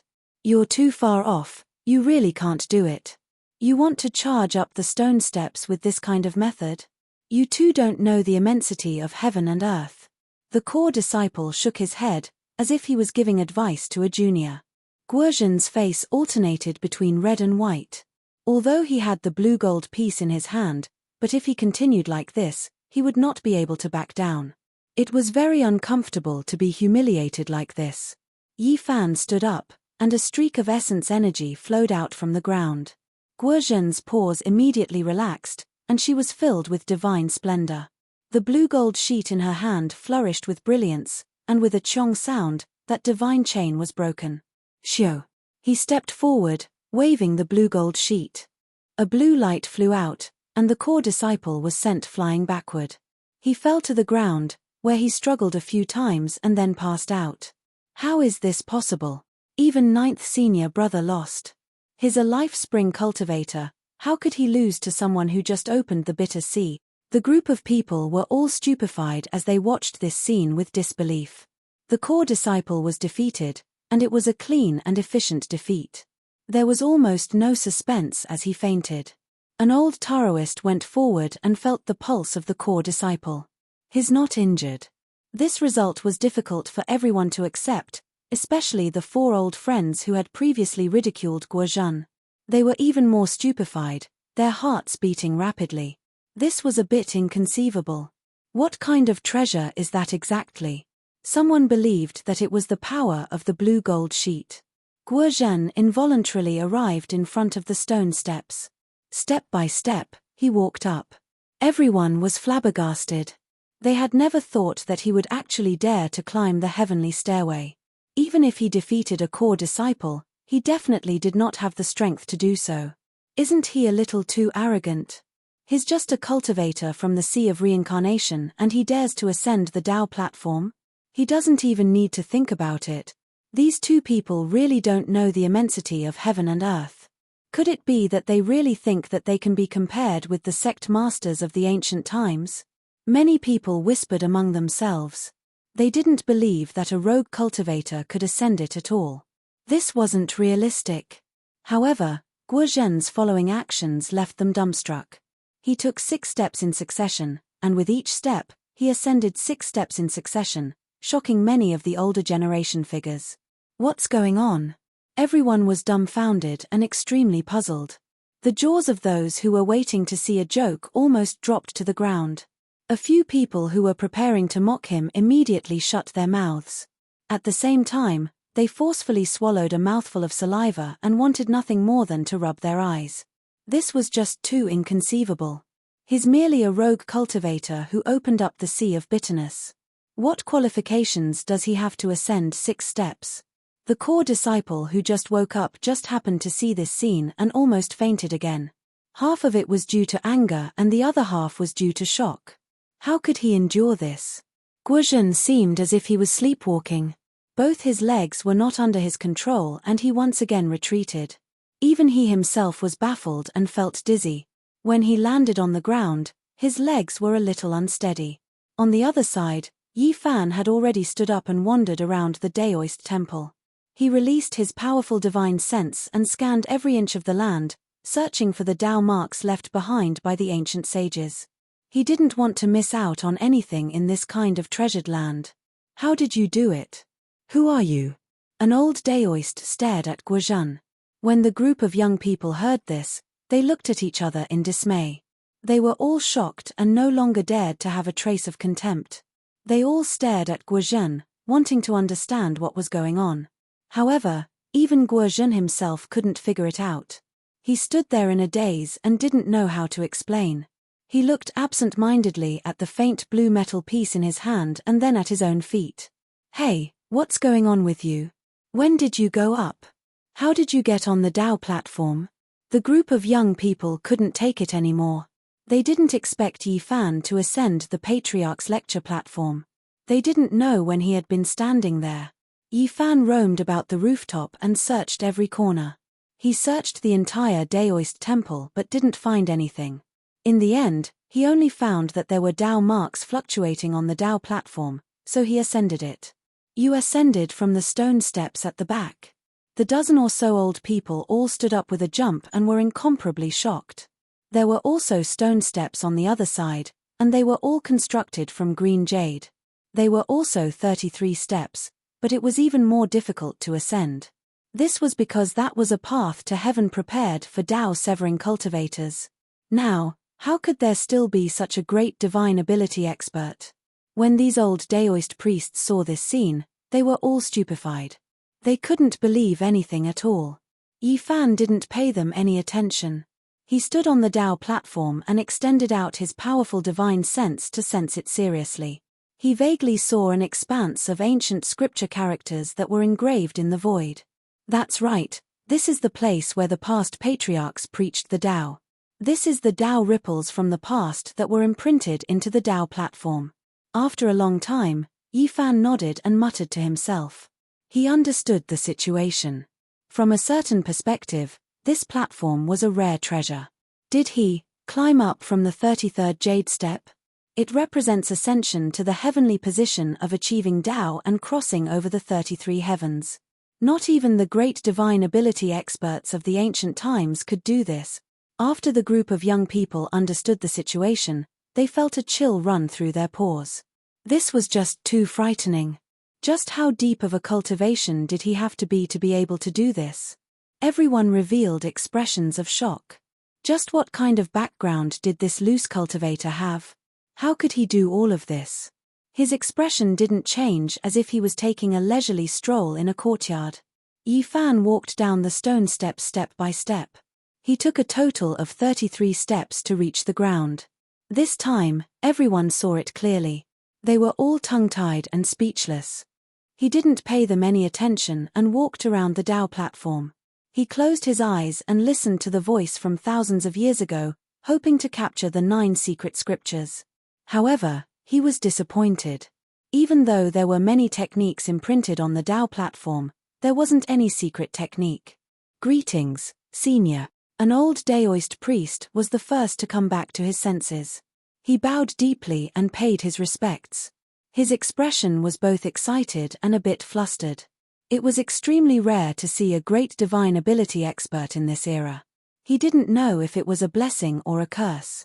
The other old Daoist priests also hurried forward and paid their respects. They were inwardly anxious. Such a young great divine ability expert appearing in front of them was like a fantasy story. That kind of vitality was definitely not fake. There wasn't the slightest bit of lethargy. It was hard to imagine how he did it.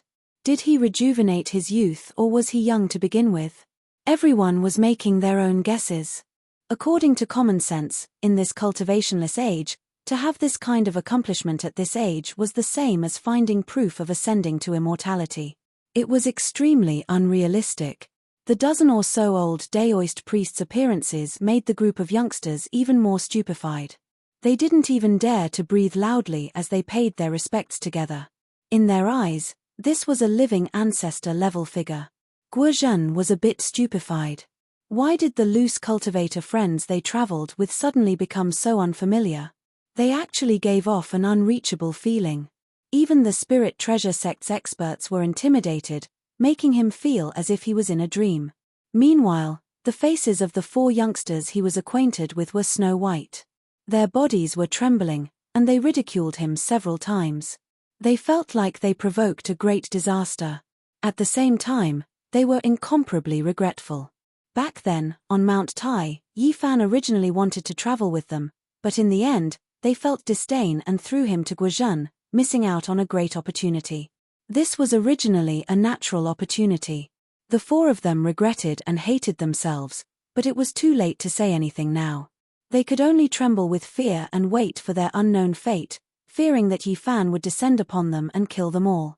They were naturally overthinking things. How could Yi Fan lower himself to their level?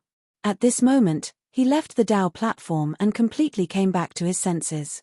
Seeing the situation, he said, "All of you, get up." Whoosh. At this time, the Komatsu hiding in Yi Fan's spatial artifact saw that the atmosphere had calmed down. It jumped out in a lively manner and climbed up the ancient pine tree in the courtyard to find pine nuts. A purple squirrel. A sparkling Komatsu rat with purple splendor all over its body. It's that person's pet, a great divine ability user. The group of people was stunned. Regardless of whether it was the older generation or the youngsters, there wasn't a single person who wasn't shaken. They immediately thought of a recent rumor. The Great Shia Dragon Sparrow race had 4 great branches, and a while ago, one of them was almost wiped out by one person. Recently, all the sects in Middle-earth were discussing this, and it caused a huge uproar.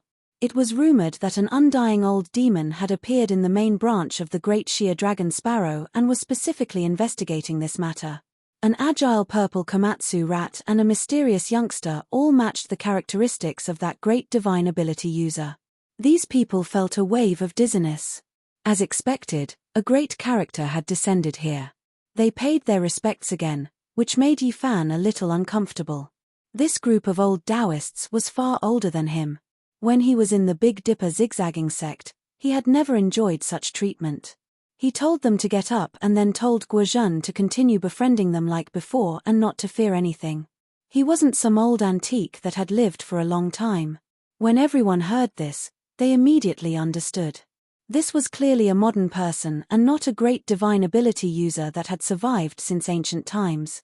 It was even more shocking for him to have such achievements. Guozhen slowly relaxed while the 4 people who knew him sighed in their hearts. They deeply understood that sometimes, fated chances were just a turn's distance away, and they missed it just like that. More than 10 old Taoists came forward in unison to ask Yi Fan to preach the Tao, dispel their doubts, and impart some cultivation methods. Yi Fan was called senior again and again, especially by these 200 to 300 years old people. Even he himself felt apologetic. Thus, he ascended the Tao platform and earnestly preached the scriptures. He used the materials on the spot and carved the marks of the Tao he had just captured into the void. The scriptures filled the sky, and every word flickered with divine splendor. Could this be the 5th volume of the Crimson Jade Book Wonderful Scripture? Why is it even clearer than the records in our sect's secret land? It's truly flawless. The people of the Spirit Treasure Sect were astonished. Torrential waves surged in their hearts, and it was difficult for them to calm down. Yi Fan said frankly that this was an imprint he found in the Tao platform. All of this originally belonged to them and was left behind by the ancient sect venerables when they preached the Tao. Senior, please come to our sect's secret land and impart the lost method. A few Taoists bowed in excitement. Yi Fan nodded. He had the same intention. This place didn't have the 9 secrets, and he had already searched carefully. Perhaps there really was one in the secret land of the spirit treasure. At the same time, he wanted to ask these people about the demon god's bloodline. This time, no matter what, he had to completely unravel the mystery of whether Pang Bo was real or fake. Chapter 958. The secret land of the Lingbao sect was in the middle of Mount Gazao. In ancient times, It was the seclusion place of the retired headmaster and the supreme Taoist protector. Ordinary disciples couldn't enter at all. Today, however, it was very different. There were almost no conditions for cultivation on earth. Only this kind of secret land had spiritual essence overflowing. In order to ensure the continuity of the inheritance, all core members could enter.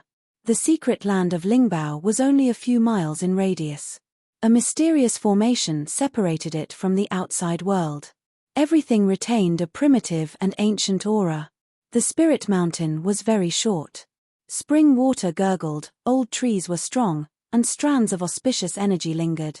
In the past hundreds of years, Yi Fan was the only one who didn't belong to the Lingbao sect. He was treated with great courtesy.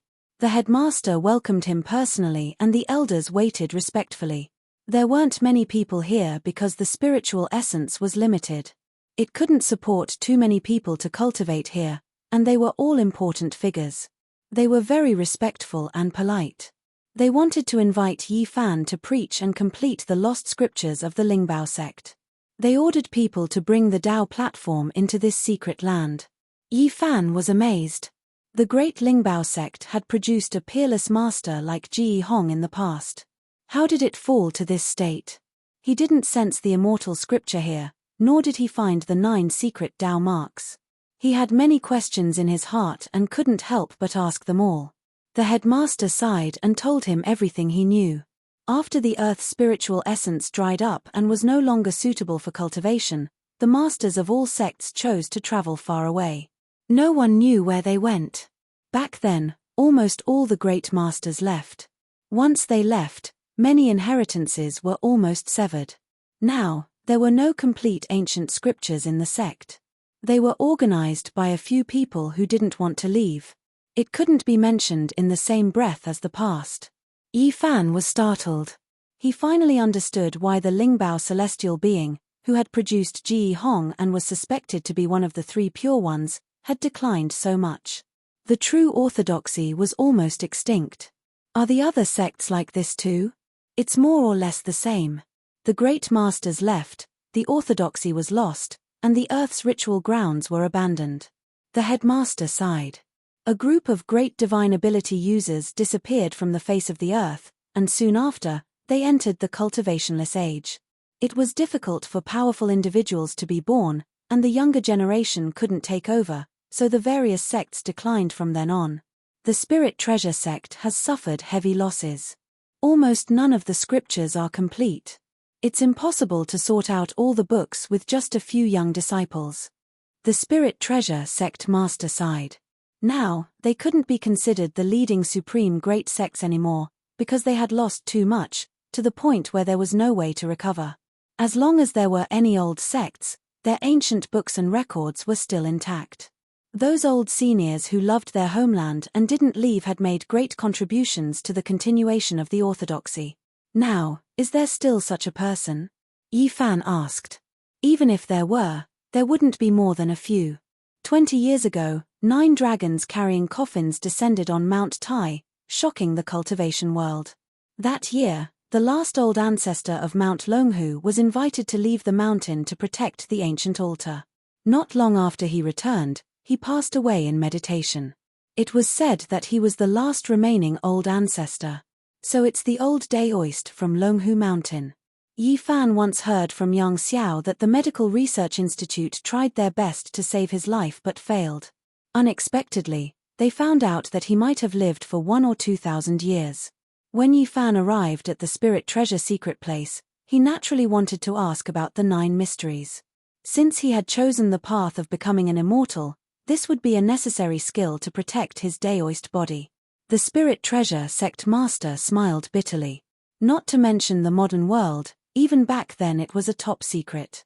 It was obtained by Celestial Master Ji Hong by accident and was only passed on to a few disciples. Yi Fan was extremely disappointed. During the Age of Chaos, not only did the chi of heaven and earth dry up, even the Dharma access had declined, and the ancient skills were nowhere to be found. The Spirit Treasure sect master had 1 foot in the dragon transformation secret realm and was considered a top master in the current world. His cultivation was all thanks to the spiritual eye in the Pure Land. Auspicious chi gushed out from that place. Komatsu curiously ran over to take a look and almost fell in. I am not a top master yet. Some sects have ancient spiritual roots and the chi in the secret place is far better than here. There are several sect masters who have reached the dragon transformation secret realm. In this age of chaos, the dragon transformation secret realm was the top master. Once they appeared, they were invincible and few could fight against them. Of course, this is not absolute. 20 years ago, there was an old Daoist from Longhu Mountain. It is said that he was from the Qin and Han dynasties. His cultivation was unfathomable. The Spirit Treasure sect master talked about many things that Yi Fan was concerned about. That year, the man with the grey wings came from the west. Even the old Daoist from Longhu Mountain could not do anything to him. Moreover, there were also several great experts who took action, seizing some precious altar cornerstones that had ancient heavenly books recorded on them. Yi Fan said, "Tell me about the Daoist orthodoxy in the West. They are very useful to me. It is not good to leave the altars and tomes of heaven in foreign countries." The Spirit Treasure sect master was shocked. What was this ancestor-level existence trying to do? Did he want to kill his way to the West? Not long after, everyone in the Pure Land saluted and asked Yi Fan to preach the scriptures and restore their lost techniques. They were incomparably respectful and sincere. Yi Fan was not arrogant and did not accept their great gifts. However, he sat on the Tao platform and extracted the traces of Tao to restore the ancient books for them. He sat there for half a month and recited all kinds of scriptures. One by one, the metal-like traditional characters were branded in the void. They were dazzling and emitted sonorous sounds. This was a reappearance of the inheritance. Yi Fan helped them reproduce many techniques. Of course, it was difficult to truly restore them. The Tao platform where the past sect masters sat could not imprint all the techniques. Accumulating yang to become a god, there is form in the god. The form is born from the sun is born from the moon. Accumulating yin to form, there is spirit in the form. There was only one, and Yi Fan helped him complete it. He himself also benefited greatly, and that was the numinous treasure immeasurable expiation miraculous scripture, also known as the expiation scripture for short. Back in the day, he obtained a portion from the old blind man in the Big Dipper. He never thought that there would be a complete one here. If he researched the history of Taoism, he would discover that the expiation scripture really originated from the numinous treasure sect. Of course, this scripture was different from the one passed down among mortals. It had the true power of expiation, comprehending the laws of heaven and earth. It was profound and abstruse, and had endless wondrous uses. Back in the days in the immortal mansion world, even the undying heavenly emperor feared the expiation of this scripture and did not dare to harm the chanting crowd. What a pity, the main part of the numinous treasure scripture cannot be reproduced. All that is left are incomplete. The sect's elders were all full of regret, but they were still extremely grateful to Yi Fan. Yi Fan used half a month's time to restore many scriptures for them. He asked about the demonic race before leaving and directly told them about Pangbo's family. You actually returned." The numinous treasure sect master turned pale with fright. He had always felt that Yi Fan was familiar, and now he finally recognized him and understood the reason. Yi Fan's gaze immediately became fierce, releasing a wave of intimidating might. Everyone in the secret land was horrified and their expressions changed. Don't misunderstand. The numinous treasure sect master already knew that this great expert in front of him was much younger than him. He had cultivated for at most 20 years, which was truly astonishing. He hurriedly explained that the people who were carried away by the 9 dragons pulling the coffin were noticed by all sects. Afterwards, everyone was investigated thoroughly, including their families. On the day of the 9 dragons pulling the coffin, even the experts of the West rushed over, not to mention the cultivators of the Central Earth. The various sects quickly reacted. Almost on that day, the various sects dispatched their experts to understand their backgrounds. Pangbo's family was definitely targeted by one of the ancient demonic gods' bloodlines that day. Yi Fan nodded and asked him to explain in detail which great demonic god clans were in the world today. The Great Shia Dragon Sparrow Bloodline, the Celestial Chelene Clan, the Vermilion Phoenix Orthodoxy, and the Myriad Demon Valley. On the surface, there are 4 great demonic god clans, but we don't know if there are any that are hidden from the world.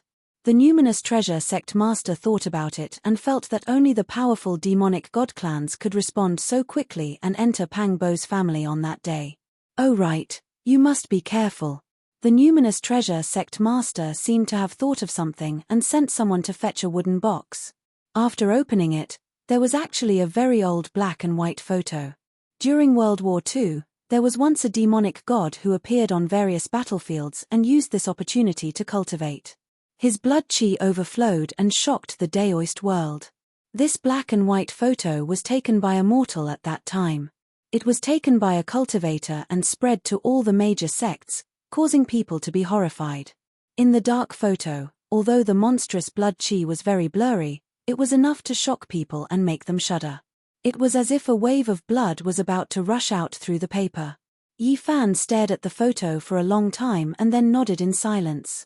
This was most likely a great ancient demonic god who was extremely terrifying. So many heroic spirits had died in the past, so this photo would definitely make his cultivation level rise to another level. He thought about it and told the numinous treasure sect master to tell his disciples not to reveal anything about him, especially his cultivation level. Then he asked about the location of the 4 great demonic god clans. Don't worry, I've already told them, and the guests not sent by me have also been informed. They won't leak it out. The numinous treasure sect master only knew the general area, but he didn't know the real secret places of the 4 great demonic god clans. Because these places were all taboo, getting too close might cause a great disaster. Although he didn't get the 9 secrets on this trip to Mount Gazao, Yi Fan learned about the current cultivation world on Earth and gained a lot. Before he walked out of Mount Gazao, Yi Fan stopped in his tracks. In the distance, a man with grey wings landed, releasing waves of black mist. Behind him, the numinous treasure sect master's expression suddenly changed. This was a powerful figure from the 4 extreme secret realms. He had grey hair and grey eyes, as if he had come from hell.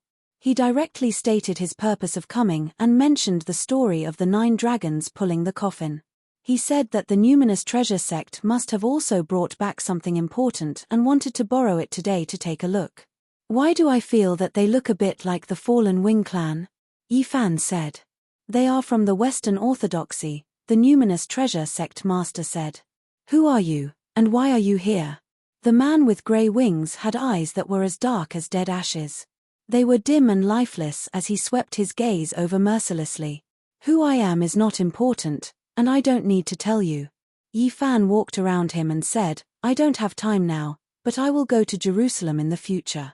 You want to go to our ancient holy city? It's been a long time since a cultivator has come.